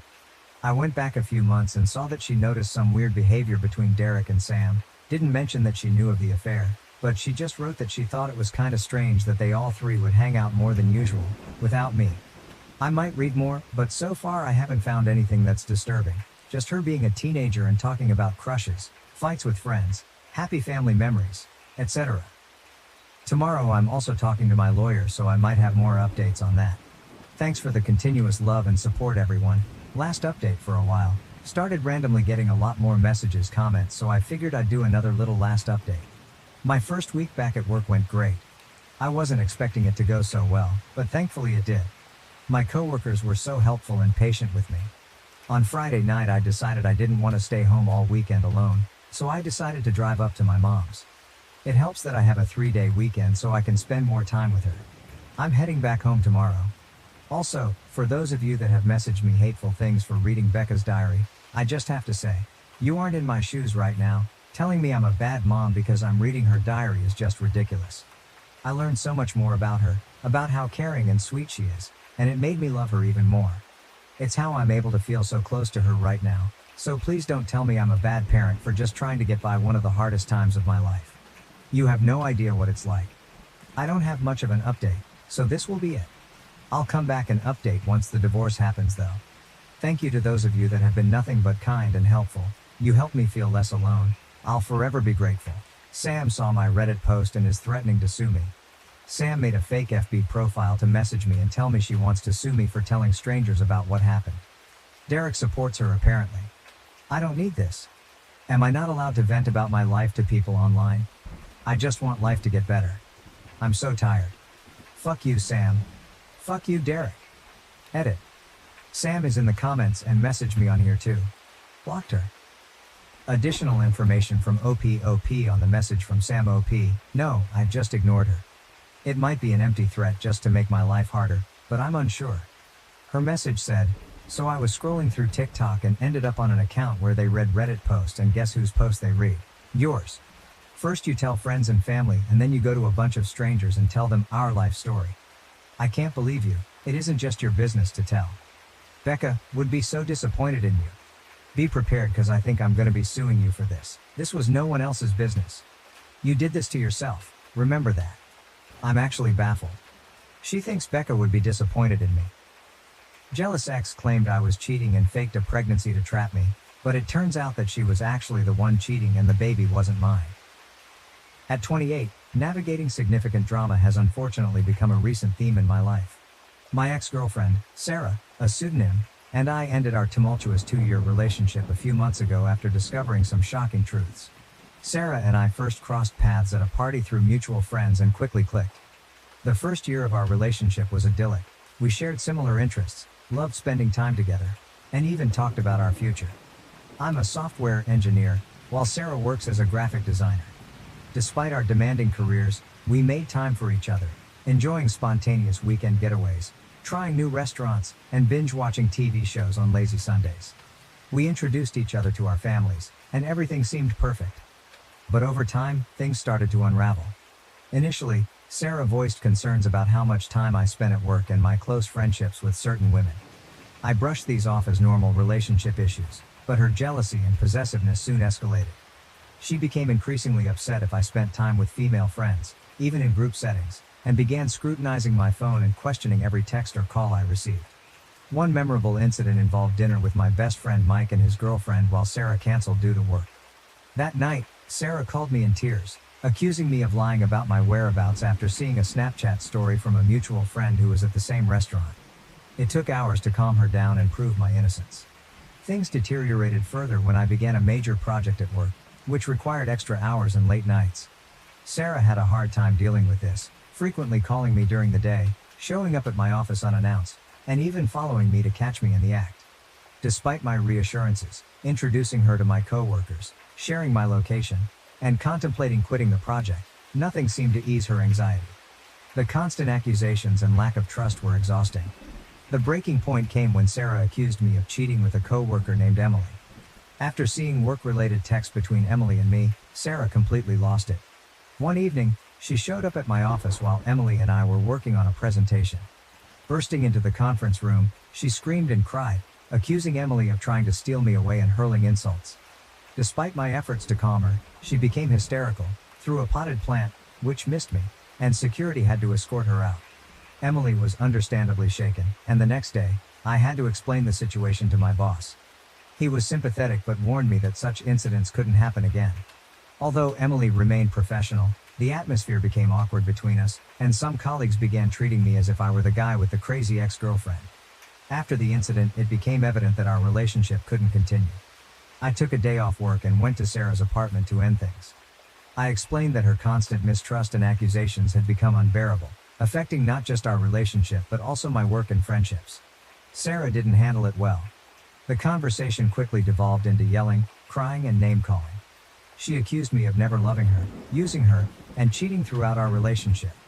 In the heat of the moment, she even threw some of my belongings out of her apartment window. It was a chaotic scene. As I was leaving, she threatened to ruin my life and make me pay for breaking her heart.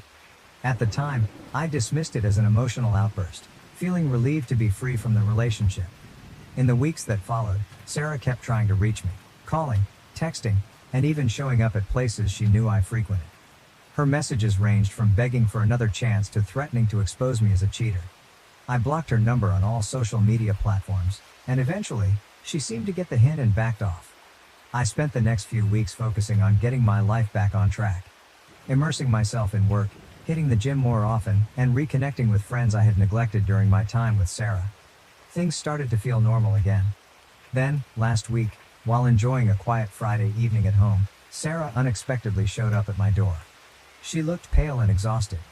Before I could react, she blurted out that she was pregnant and that the baby was mine. Stunned and disbelieving, I struggled to process the news. We had always been careful, and given how our relationship had ended, I wondered if this was a scheme to win me back. Sarah claimed she was about 2 months pregnant, which coincided with the period when our relationship was falling apart. I invited her in, more out of shock than anything else. We sat in my living room, where she explained that she had missed her period, taken a home test, and confirmed it with a doctor.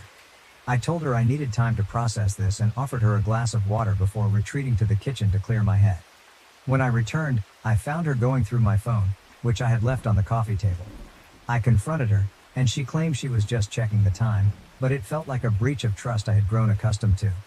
I told her that before I could accept what she was saying, I needed concrete proof, such as a paternity test. Sarah was upset and accused me of not trusting her, which felt ironic given our history.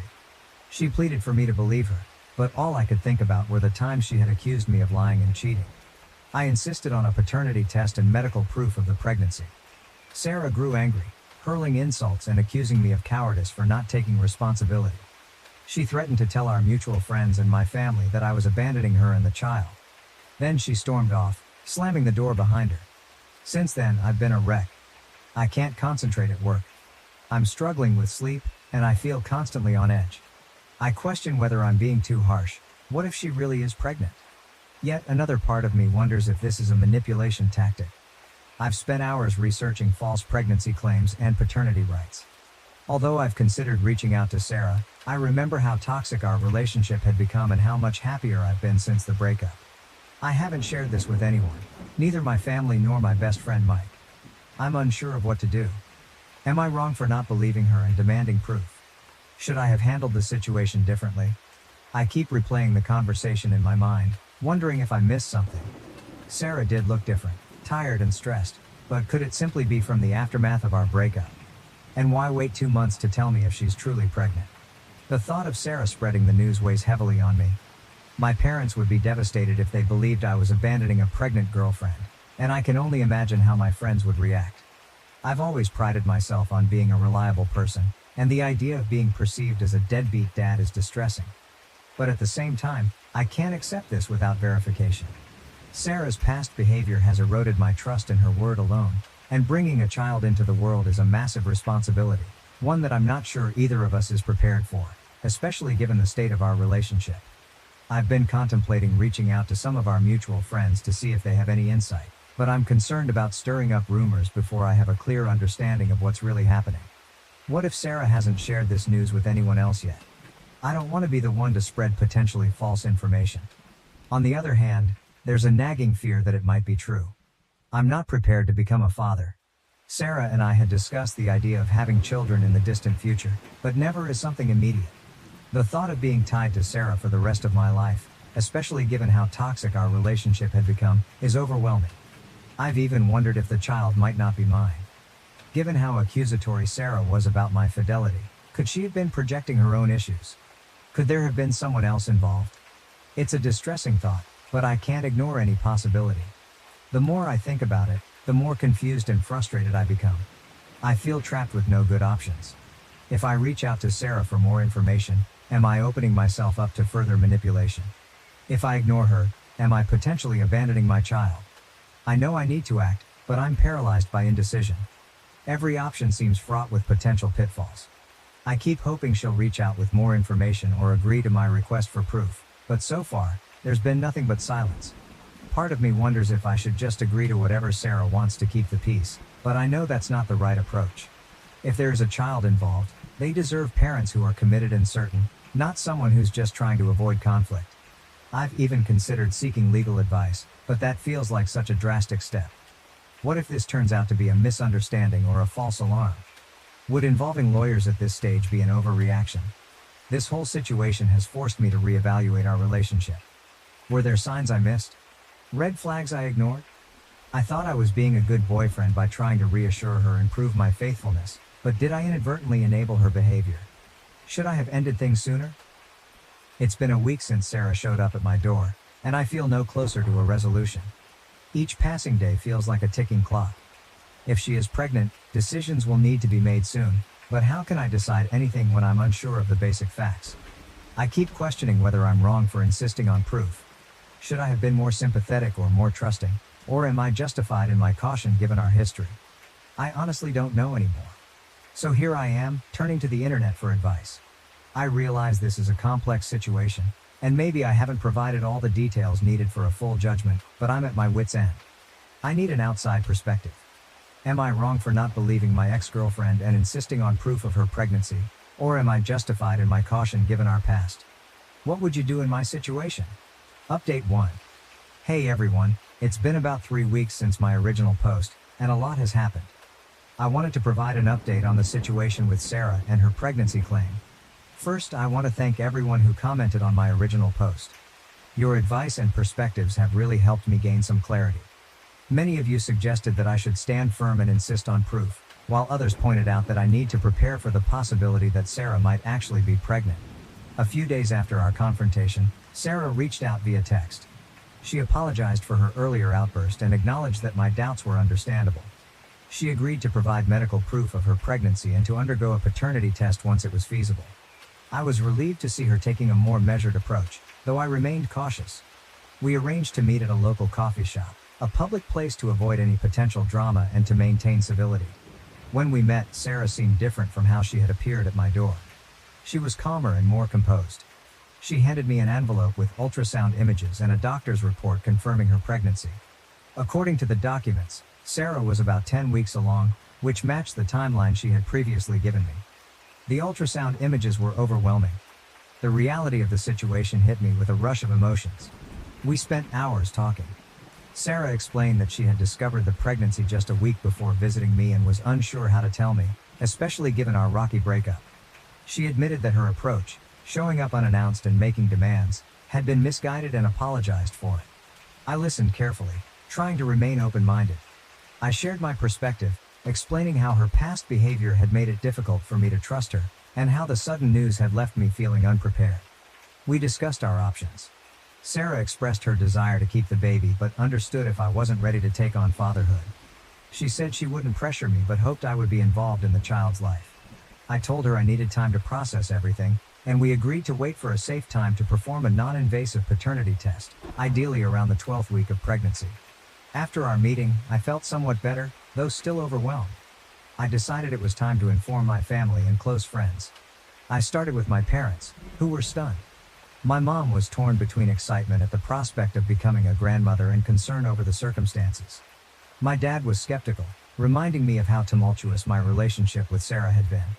They both supported my decision to get a paternity test and advised me to proceed cautiously.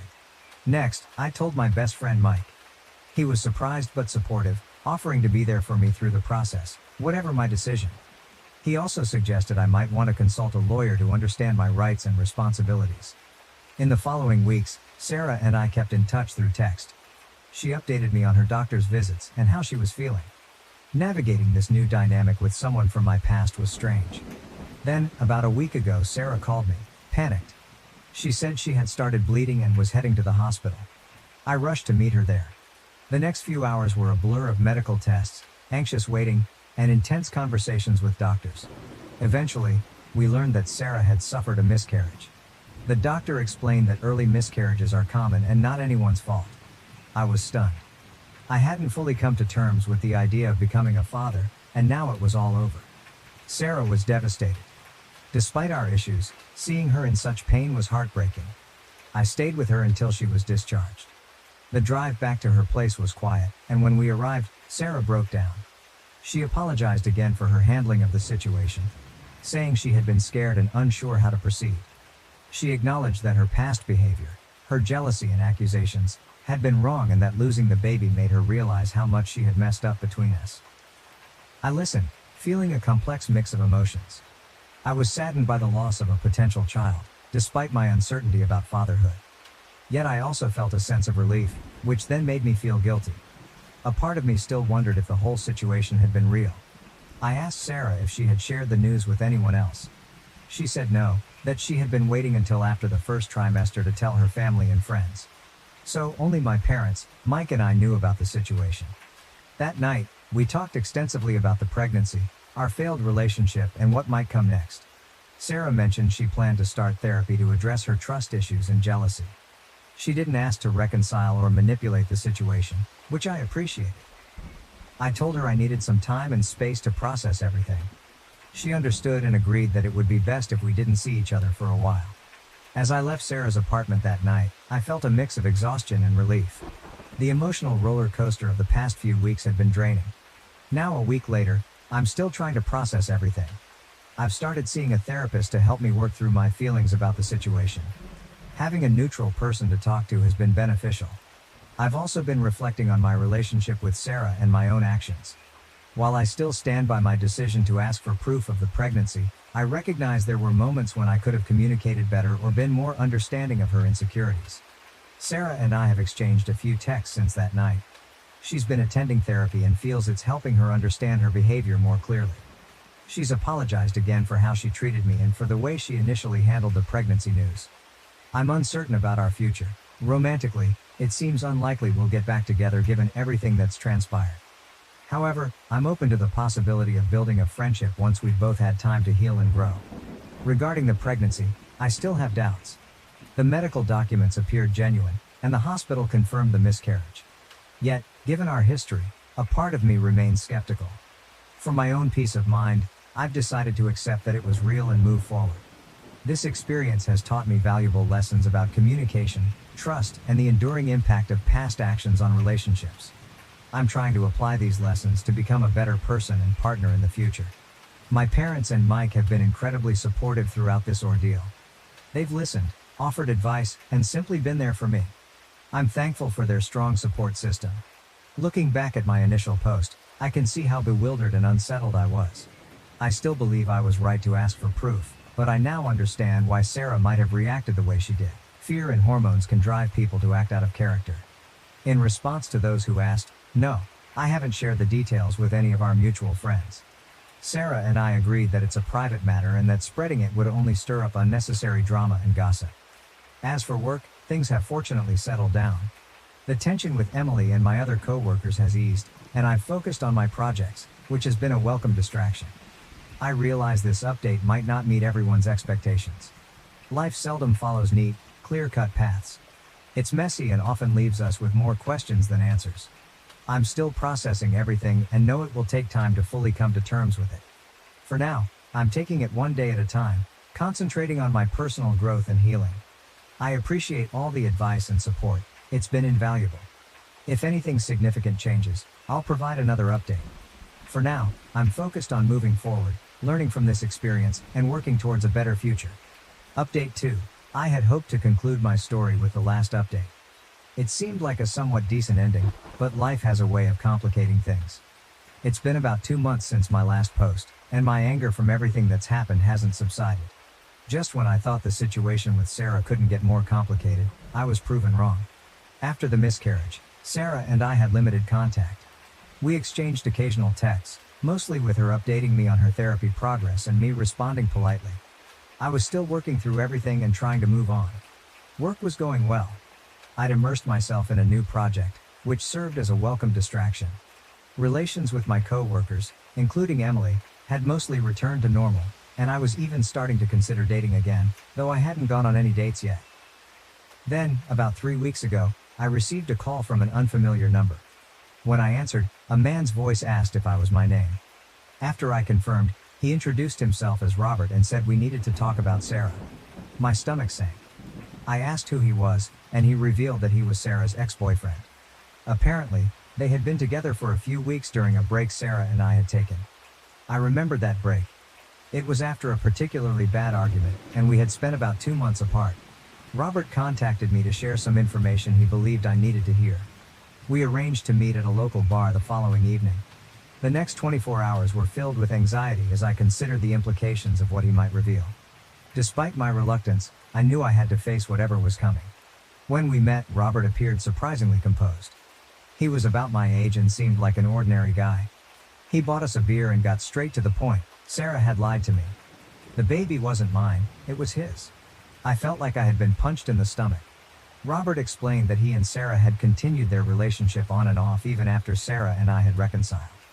Their last encounter had occurred about a week before Sarah and I broke up for good. He showed me text messages between him and Sarah from months earlier.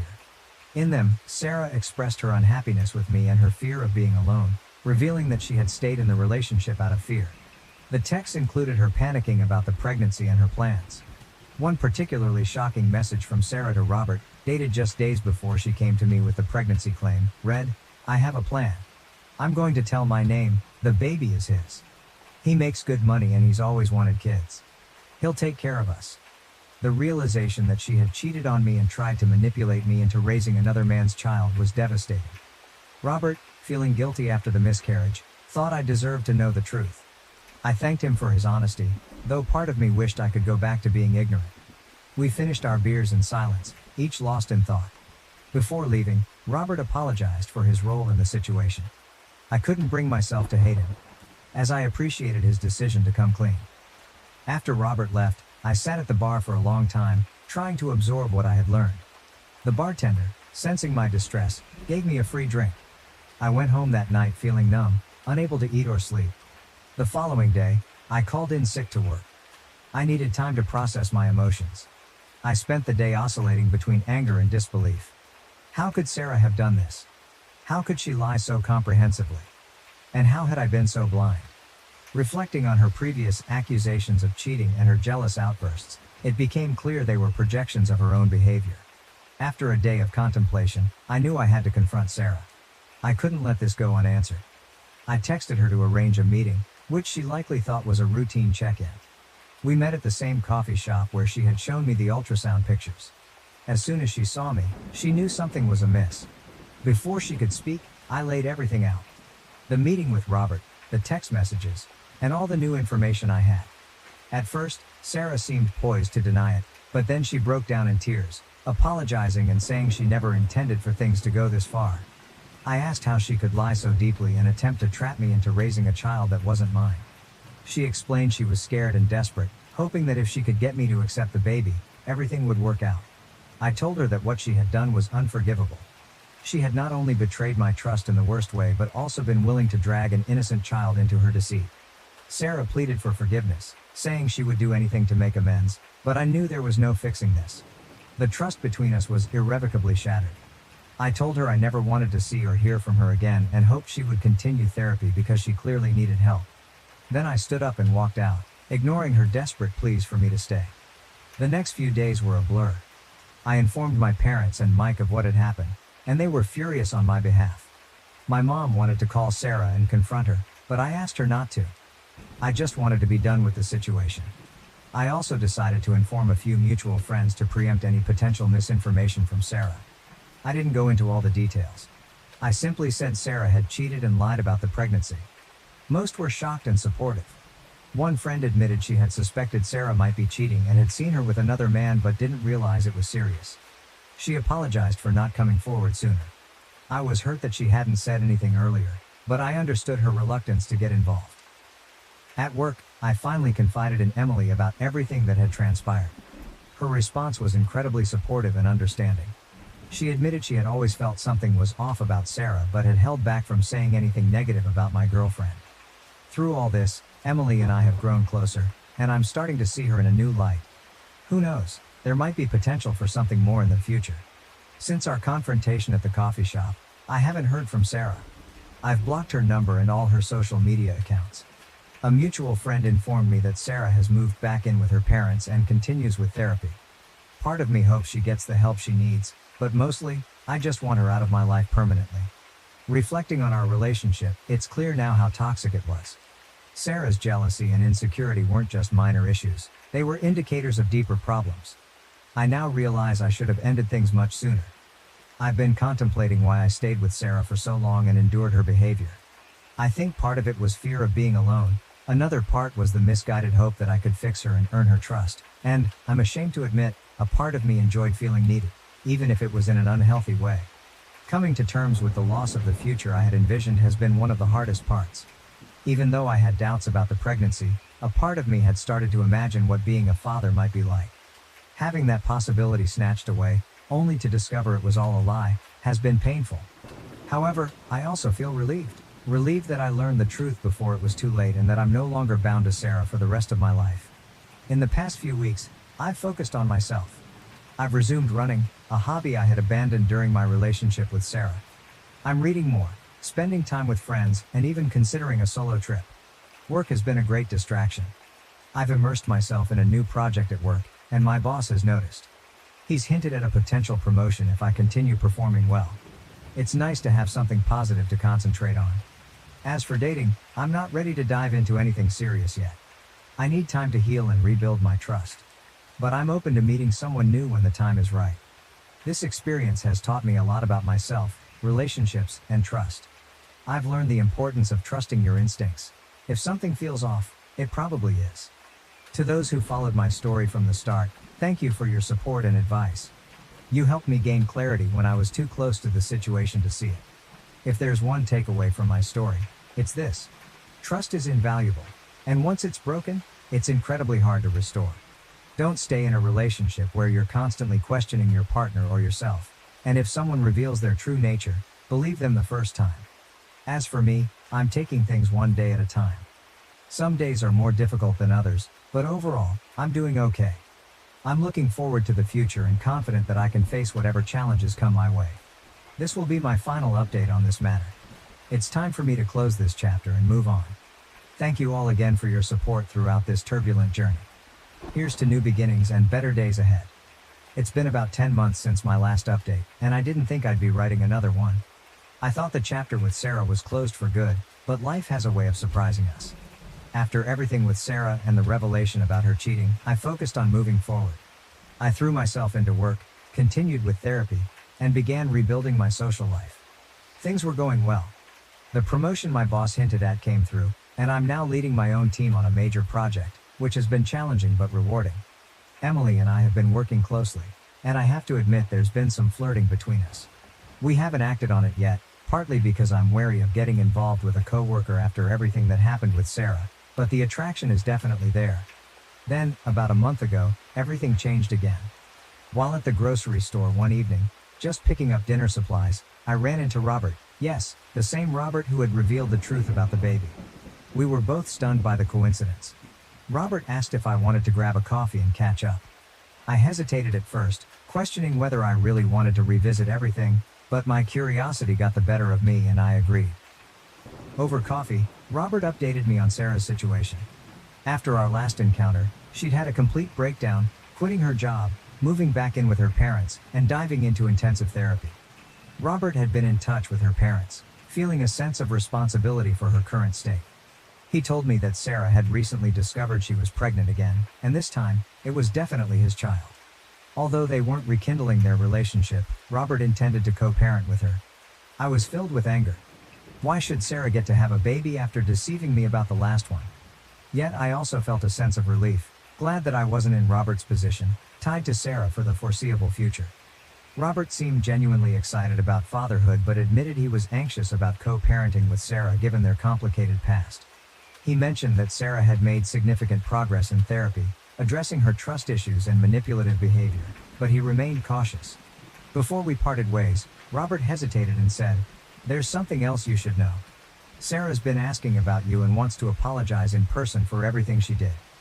I told Robert I'd think it over but made no promises. In the days following, I couldn't shake the thoughts of what Robert had shared. I discussed it with my therapist, trying to navigate my emotions. On one hand, I had no obligation to meet Sarah or hear her out. Her actions had been unforgivable, and I had every right to keep her out of my life. On the other hand, a small part of me wondered if hearing her apology might bring some closure. After much consideration, I decided to meet with Sarah. I figured facing it head-on was better than always wondering what if. I asked Robert to arrange the meeting, making it clear that this was a one-time occurrence. We met at a park on a Saturday. I chose a public park for our meeting, neutral ground to avoid any potential drama. When Sarah arrived, I noticed how different she looked, smaller and less confident. She sat on the bench next to me, maintaining a respectful distance. For a moment, we were silent. Then she took a deep breath and began. "I know nothing I say can undo what I did," she started. "But I want you to know how deeply sorry I am for everything. For the cheating, the lies, and for trying to trap you with a baby that wasn't yours. It was inexcusable, and I'll regret it for the rest of my life." She went on to explain that she had been diagnosed with borderline personality disorder, which shed light on but didn't excuse her past behavior. She spoke about the intensive therapy she was undergoing, learning to manage her emotions and insecurities in healthier ways. "I'm not sharing this to ask for forgiveness," she said. "I know I don't deserve that. I just wanted you to know that I understand how much I hurt you, and I'm doing everything I can to ensure I never treat anyone that way again." After she finished, I took a moment to collect my thoughts. I told her that while I appreciated her apology, forgiveness wasn't something I could offer, at least not yet. The wounds were still too fresh, and the betrayal too profound. However, I did express hope that she would continue her therapy and work on becoming a better person, especially now that she was going to be a mother.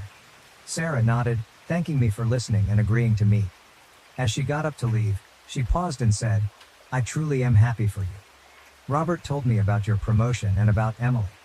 I hope things work out for you. You deserve to be happy." With that, she walked away.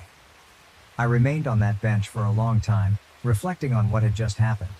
It wasn't the dramatic showdown I might have imagined, but rather a quiet closing of a chapter, a final end to that part of my life. In the weeks since our meeting, I've spent a lot of time thinking about Sarah, our relationship, and everything that transpired. I've come to realize that while I may never forgive her actions, I can release the anger I've been holding on to. It's not about excusing what she did, but about freeing myself from the negative emotions that have weighed me down. In my personal life, things are finally looking up. You might recall I mentioned some flirtation with Emily. About a week after my meeting with Sarah, Emily and I decided to address the situation directly. We've chosen to explore a relationship, with the understanding that we'll maintain professionalism at work and keep our boss informed to prevent any conflicts of interest. It's still early, but being with Emily feels refreshingly different from any past relationship. The trust and communication we have are levels beyond what I experienced with Sarah. We're taking it slow, aware of the potential challenges of dating a coworker, but so far, things have been promising. My friends and family have been very supportive of this new development. Mike even joked that he'd seen Emily and me ending up together ever since the crazy ex-girlfriend incident at the office. My parents are just glad to see me happy again. Work is going smoothly as well. The project I'm leading is progressing well, and my team has come together effectively. It's gratifying to see the results of our hard work starting to show. Regarding Sarah and Robert, I've chosen to keep my distance. Robert occasionally updates me, which I appreciate, but I've made it clear that I don't want to be involved in their lives. I wish them well, particularly for the sake of their child, but that chapter is firmly closed for me. To everyone who's followed my story from the start, thank you for your support and advice. Your input was invaluable, especially during those challenging times right after I discovered Sarah's deception. I'm uncertain about the future. My relationship with Emily is still new, and its direction remains to be seen. My career is on an upward path, but I know there will be hurdles ahead. Life is inherently unpredictable. However, for the first time in a long while, I'm genuinely excited about what's to come. I feel like I've been given a fresh start, a chance to apply all the lessons I've learned and build a life that's truly fulfilling. This will be my final update on this matter. It's time to close this chapter and focus on the future. Thanks again to everyone for your support throughout this tumultuous journey. Here's to new beginnings, hard-earned wisdom, and the endless possibilities that lie ahead. My husband's inattention almost cost our baby's life, but our brave toddler saved the day while I recovered from surgery. Original post, March 11th, 2024. Hey Reddit, I need to share this story because I'm still shaking from what happened. I'm 25 years old and have been with my husband, who is 30, since 2018. We have a 3-year-old daughter and a newborn son. But tonight, things almost took a turn for the worse. My husband has always had trouble paying attention, but I never thought it would come to this. Our neighborhood is oddly laid out, with cars zooming by at crazy speeds at all hours of the day. I was folding clothes when I heard our toddler screaming, "Dad, help!" That tone made me drop everything and sprint outside. What I saw made my blood run cold. Our newborn in his stroller, careening towards the busy street. I screamed and ran to him, barely stopping the stroller in time. My baby girl's hands and knees were scratched up because she tripped trying to run after the stroller. I snatched up my baby, heart pounding, and scanned for my husband. He wasn't watching. He was chatting with neighbors, completely oblivious.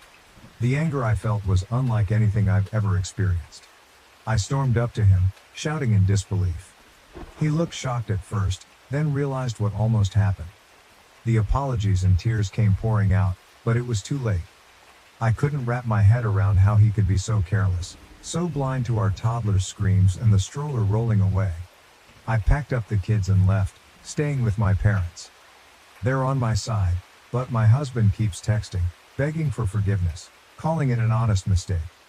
But I can't shake the terror of almost losing my baby because he couldn't focus for a single second. My baby girl got hurt in the process because he couldn't pay attention. I almost lost my son because he couldn't pay attention. I can't stop crying. I feel so guilty. I wish this all never happened. Sorry it's short. I just want to hold my babies and I can't stop shaking every time I think about it. What if I was just 1 second late? Would I have been planning a funeral? The reason I left the house instead of him was because I hate that house. I don't feel like it is safe for the kids with all the traffic, and I was right. It's my husband's workhouse. I can't be running either. I had a C-section less than 6 weeks ago. A lot of people are saying, why wasn't I watching the kids? I was doing their laundry like a parent. He takes them for walks to have bonding time with them. He literally created this by himself. This has never happened before. How was I supposed to know? And people are saying, why didn't I get him checked out? I'm not his mother. He is 30 years old. I'm sick of people acting like I have to parent my own husband while I literally have a newborn. A toddler. And I'm still healing from a C-section that I tore my stitches from when I ran to get my baby. I don't care if it was his ADHD, the court wouldn't care either. If he had killed my child, he would have gone to prison either way. Relevant comments and additional info from OP1 commenter expressed confusion about the situation, questioning why the baby was in a stroller unattended and how the stroller ended up in the road. They pointed out that most parents have experienced near-death situations with their children due to naivety and overestimating a child's awareness. The commenter acknowledged that the husband seemed remorseful and suggested having a serious talk, possibly considering a move instead of immediately contemplating divorce. OP responded by clarifying that she was inside folding laundry when she heard her toddler scream for help. When she rushed outside, she found her husband chatting with neighbors on their driveway, seemingly oblivious to the situation. OP believes her husband must have left the baby in the stroller unattended near the road, leading to the near-tragic incident. She mentioned that a neighbor offered security footage, which might shed more light on what happened. Another commenter suggested considering her husband's ADHD and the role it might have played in his inattentiveness. They emphasized the importance of understanding ADHD and its impact on behavior and life expectancy. They advised OP to communicate her needs clearly to her husband and seek solutions like medication or lifestyle changes to manage his ADHD better. OP agreed, explaining that she was waiting for the security footage to understand the situation fully. She described her house layout and how she could hear her toddler from the open window in the lounge. When she ran outside, a neighbor's wife was already running toward the stroller, and another neighbor was helping her daughter. OP's husband was just standing there, seemingly in shock. A third commenter expressed horror at the situation and concern for OP's well-being, given that she had just had a baby via C-section. They questioned what her husband was doing and suggested that watching small children near a busy street should be treated with the same vigilance as watching them swim. OP replied that she tore her stitches from the C-section and had to go to the ER. While there, she made sure her daughter got her knees and hands bandaged. OP didn't realize she was bleeding until her mom pointed it out in the car. Her mom took the baby boy back to their house, and her dad took OP and her daughter to the hospital. One commenter was confused about the situation, questioning why the baby was in a stroller unattended and how the stroller ended up in the road. They acknowledged that the husband seemed remorseful and suggested having a serious talk, possibly considering a move, instead of immediately contemplating divorce. OP responded by clarifying that she was inside folding laundry when she heard her toddler scream for help. When she rushed outside, she found her husband chatting with neighbors on their driveway, seemingly oblivious to the situation. OP believes her husband must have left the baby in the stroller unattended near the road, leading to the near-tragic incident. She mentioned that a neighbor offered security footage, which might shed more light on what happened. Another commenter suggested considering her husband's ADHD and the role it might have played in his inattentiveness. They emphasized the importance of understanding ADHD and its impact on behavior and life expectancy. They advised OP to communicate her needs clearly to her husband and seek solutions like medication or lifestyle changes to manage his ADHD better. OP agreed, explaining that she was waiting for the security footage to understand the situation fully. She described her house layout and how she could hear her toddler from the open window in the lounge. When she ran outside, a neighbor's wife was already running toward the stroller, and another neighbor was helping her daughter. OP's husband was just standing there, seemingly in shock. A third commenter expressed horror at the situation and concern for OP's well-being, given that she had just had a baby via C-section. They questioned what her husband was doing and suggested that watching small children near a busy street should be treated with the same vigilance as watching them swim. OP replied that she tore her stitches from the C-section and had to go to the ER. While there, she made sure her daughter got her knees and hands bandaged. OP didn't realize she was bleeding until her mom pointed it out in the car. Her mom took the baby boy back to their house, and her dad took OP and her daughter to the hospital. OP updated 11 hours later. Update. The neighbor's wife sent me the footage, and I really can't just wrap my head around it, so my husband was walking with a stroller and my toddler was in front of them when they passed the neighbor's house. My neighbor was outside, washing his car, and my toddler saw his pet cat and stopped to pet it. So my husband stopped. Left my baby on the road. He didn't even bother locking the wheels and walked all the way up the driveway, not even bothering looking back at the baby. He had his back faced to him for about 5 minutes before the stroller just suddenly started moving. I think it's because the road is on a hill kinda, or it could have been the wind. My toddler never went near the stroller. It couldn't be her. The stroller went down the road and my toddler. That's when she started screaming and running for it when she saw it. The neighbor started running after my daughter when she tripped. He tried to pick her up. That's when the neighbor's wife's car comes into frame and she stops and starts running back to the way the stroller is coming. After that, you can't really see anything because it's all out of frame, but you can hear all the commotion. My husband just stood there the whole time, hand on his head with a blank stare on his face. He didn't even do anything when our toddler was crying from hurting herself. He only started crying when I confronted him. What should I do? I genuinely do not know what to do. I'm panicking. This was never the life I wanted for my kids. I don't understand why he was standing there. I have not even gotten a text or a call from him since I got sent the video. It's just been silent. I just can't get the sound of my daughter's screams. That's the sound that no mother wants to hear. I can't explain at the moment, but it felt like my blood went cold. And I just felt pure fear. I never want to watch the footage again. New update. Update. Went back to my husband after he almost killed our newborn. 19 days later, March 30th, 2024. 19 days later. Hey everyone, I posted here a while back about my husband nearly killing our newborn son. I wanted to give a quick update on the situation. After reading through the comments, I decided to go back to my husband. Many of you pointed out that if I left him, we'd end up with 50-50 custody of our kids, which I couldn't bear. So I made the difficult choice to stay, even though my love for him has faded. My plan now is to tough it out until our kids turn 18, and then leave. I'm terrified of getting pregnant again, especially since I'm not allowed to use birth control or get my tubes tied. My parents, who could offer support, are moving away, leaving me feeling trapped. Despite everything, my husband tries hard to make things right. He still treats me with affection and goes out of his way to create special moments for our family.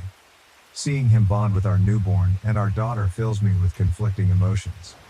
I know I can't stand being with him, but I can't bear to separate him from our kids either. He was so happy when we came back home, but I can't stand even looking at him. I feel some guilt because he still calls me by my nickname, looks at me like I'm the only girl in the world, besides our daughter. And he still continues our traditions, like when the kids are sleeping he will go get ice cream and our favorite snacks and sets up a fort on our bed to watch movies on our laptop.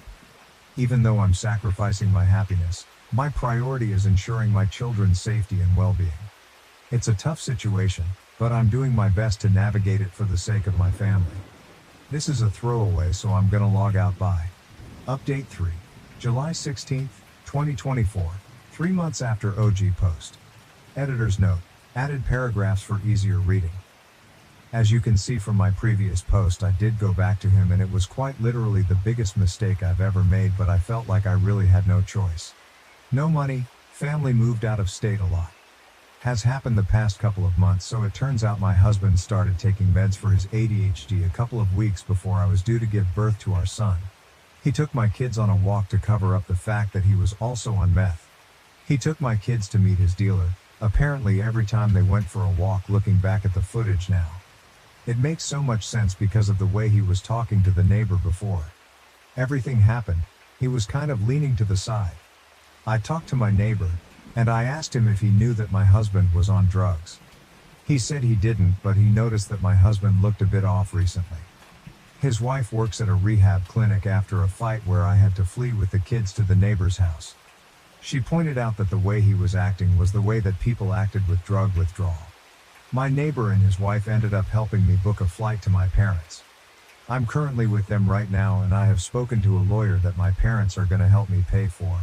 I think all the people from my original post that told me to keep the footage because it is going to come in handy. My husband keeps sending me videos of him shooting up and doing other substances. He keeps saying that they are going to fix him. He sent me a video of him standing in our kids' room, and he was just screaming at me, saying that it helped him cope with his ADHD. He took a knife and stabbed both of our kids' mattresses. I am not going back. He even cut up the side of my bed. There's a comment from my previous post that has been sitting in the back of my mind and has been bugging me, I think. You know which one it was by their comment. Saying I don't care if it was his ADHD, isn't going to fix anything and will probably only make things worse. Talking and thinking about it like he intentionally tried to kill your child isn't helpful either. With ADHD, you sometimes do not register things at all. The life expectancy for those with ADHD is actually significantly lower because many end up, often accidentally, killing themselves. It is not the same thing as carelessness, but learning about ADHD more deeply can help you both be safer. Understanding how my ADHD works and using different precautions, tailored to how my brain functions, has likely saved my life. You should outline what you want from him. That probably includes getting his ADHD better under control, whether through prescription medication or more homeopathic methods. Finding a different place to live if possible, and ensuring he doesn't take your kids out in the front yard without you. Also, it's puzzling that neither he nor the neighbor noticed, but you heard your child from inside. Were the neighbors just watching the stroller roll towards the street? Was your husband on the other side of the house where he couldn't see the stroller? Were you already walking outside as this unfolded? I'm trying to understand better what was happening and why your husband or the neighbor did not notice, but you did from inside. People with ADHD tend to be incredibly good and quick to act in emergency situations, so this is especially strange. I'm not accusing you of leaving anything out, but asking you to consider what your husband and the neighbor were doing that neither noticed. That seems suspicious. This is a horrible situation. I lost a pet due to the inattentiveness of ADHD, but I can't imagine losing or even nearly losing a child. What the F, it baffles me that you can even compare losing an animal to losing a child. You made people with ADHD sound completely unreliable for themselves and as if they can't do anything. You made them sound very helpless, and said that the life expectancy thing was completely uncalled for as well. I bet many people with ADHD reading that completely disagreed with you, judging from all the comments and YouTube videos I've seen on my post. I don't know if you're projecting because you lost a pet from your inattentiveness of ADHD, but if you were letting things die in your care, you need to get stronger help. And no, I was not going to lay out what I wanted from him. He's the one that started mixing his meds and was high off his mind every time they went out for a walk. I am not an ableist. I was in a very vulnerable state when I first posted my original message. All I was doing was looking for help and advice, but all I got was "Where were you? And what were you doing? Why weren't you with the kids? Why didn't you get your husband checked out? I was healing from a C-section. Get that through your heads. I genuinely hope that everyone who said something horrible about me in my original post has to get cut open and then, 4 days later, be forced to run down the street. I gave him another chance, like you all said in my original post, and you saw what happened. Stop using ADHD as an excuse. I genuinely believe that if he had killed my child, you would have defended him. And no, I did not know he was on drugs. To all the people who reached out to me, I am forever grateful. All the parents with ADHD who didn't make me feel like it was all my fault and shared their stories with me made me feel seen. I know exactly how it feels. I hope everyone is doing well. To everyone who defended me, I wish I could give you a big hug and send gift baskets. Thank you all from the bottom of my heart, and I am so sorry about that comment that person made. I know you are all not like that. You are genuinely intelligent, judging from all the comments I've read. I cannot thank you enough.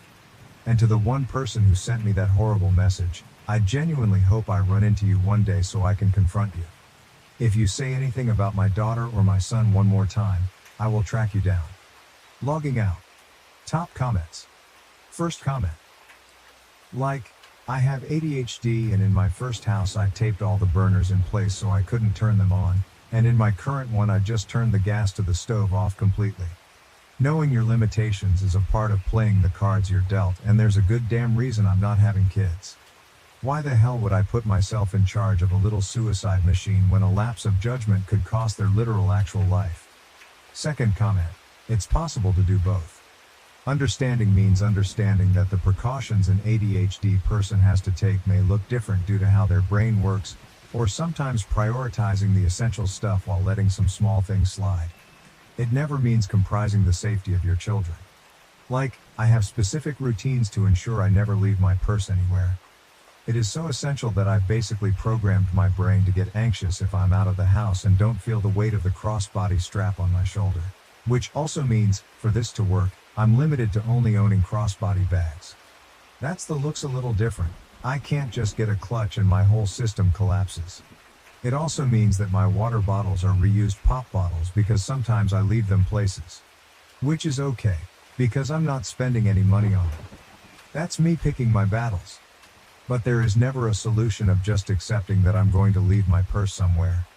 It's been years and years since I've slipped up. Third comment. Let's be honest, it wasn't ADHD, it was meth and a total disregard for the children's lives. I have ADHD and am the sister of a 10-year-old boy. Even to this day, I have an automatic reaction whenever a kid trips. One eye is always on a small child, especially one that can walk. Babies should always be within arm's reach. No excuses. Am I the asshole for returning to my career to escape the overwhelming responsibility of caring for my husband's autistic niece? My husband, 30M, became the legal guardian to his sister's daughter, 17F, 2 months ago. She lost her single mom last year. My in-laws took her in, but they were too old. That was when my husband became her legal guardian despite my concerns. He told me that he would take care of her completely. We got married a year ago after 15 years of dating. I had a very successful career in a very physically and mentally demanding field. I had to travel a lot. We wanted to start a family and I agreed to be a stay-at-home mom. I quit my job a few months into the marriage when I got pregnant. Sadly, I had a miscarriage. Then his sister died and everything is on hold. In the meantime, I took a part-time job in a related field which allows remote work so that I am not bored out of my mind. My SIL was a nurse. She quit her job to take care of her daughter full-time. Her daughter has a variety of issues including nonverbal autism, a series of development disorders like dyslexia and severe sensory issues. My husband says that he does most of the work. But he doesn't. Since I am working from home part-time, most of the caretaking falls to me. She gets angry and has meltdowns all the time. She doesn't like the food I make and most of the time she ends up throwing food at the floor or at me.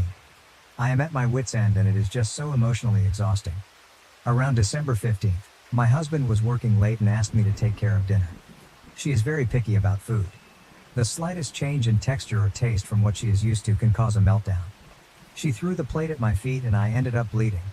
At that point, I called my husband and asked him to be home ASAP. He said he wouldn't be able to. I went up to my room and told him I'm not dealing with this anymore. He came hours later and she was still crying. He was absolutely furious at me. He called him heartless and irresponsible. I told him I've had enough of both of their ungrateful behavior and told him that I'm going to my mom's and I wouldn't be back until New Year's. He panicked and tried to apologize, but I left. He called me every day asking me to come back. I finally came back and he told me that my stunt had forced him to all available leaves to stay home with her. He told me that he was glad I was back. I told him that I contacted my former company and got my old job back and it starts next Monday. It is in office and requires a lot of travel. He asked me who was supposed to stay at home as she cannot be left alone. He has no more leaves and full-time caretakers are too expensive. I told him he promised to take care of everything when he became her guardian and that it was his problem. As you can guess, my family supports me and his family thinks I am being extremely selfish. So I'm asking for judgment from impartial strangers. AITA in this situation. Update. A lot of people were messaging me for an update. So, here goes.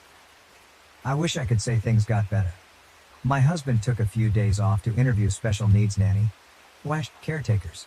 He ended up finding a good and experienced person to take on the job. He hired her for 6 weekdays. One day, she ended up saying she cannot make it for a couple of days due to an emergency. My husband had a meeting he couldn't miss and asked me to look after his niece for the day. I refused, and he took my car keys while I was getting ready and left before I noticed so that I could not go to work. I grew up with a narcissistic gaslighting father who did stuff like this all the time. I told him to come back in 1 hour or I will call CPS, and once they get there, I will call a cab and get to work. He ended up driving back and this turned into a big fight, and I told him that if he does it again, I will walk out and never look back. He apologized and said that he was just desperate. The worst happened 2 weeks ago. I needed to travel for a couple of weeks for work and I could not find my passport. I am a very organized person and I knew that I did not misplace it. I ended up calling the non-emergency helpline. They ransacked the house and found the passports hidden in his gym bag. It is a crime to steal passports, and they asked me if I wanted to press charges. I said no. Another fight. He told me that he needed me at home that weekend due to a social welfare visit and he knew that I would not stay even if he had asked me. I kicked them both out of my house and I told him I would call the police if he came near me again. My house is a premarital asset, thank God for that. I told him that I would be filing for divorce. The welfare visit turned into shit as neither of them were living there when the worker showed up, and the social worker also knew about the recent call to the non-emergency helpline. So, all in all, she was not impressed with our bullshit. He came by 2 days ago. He told me that ended up moving in with his parents. They own and live in a small 2-bedroom apartment. That doesn't qualify according to welfare norms. He ended up asking me for another chance. He asked if I would consider letting him and niece stay until they figured it out or she would have to go to state's care. He told me that there is no way he can afford rent and a carer and begged me. I told him that I could never forgive what he did. He knew my past with my father and he still went ahead and did it. He suggested they could move in and we can work on this at couples counseling. I told him that I could never trust him again and that it was over. He asked me if he could get his parents to take in the niece or even relinquished her care to the state, if I would give him another chance. I think months worth of anger burst that day. I told him that even though it may appear as if the problem between us is niece, it was actually him. He didn't ask me before taking her in. He did nothing to help. He waved my concerns away whenever I felt burnt out. He took on a responsibility without consulting me and dumped everything on me. He chose to take my keys. He chose to hide my passport. I told him things may have been different. Him, my niece and I may have adapted and become a family if he hadn't made the wrong choice, at my expense, at every turn. I told him to get out of my house, it was over and I never want to see any of them ever again. I still don't know if what I'm doing is right or wrong. I know people wanted some sort of happy ending, but it is what it is.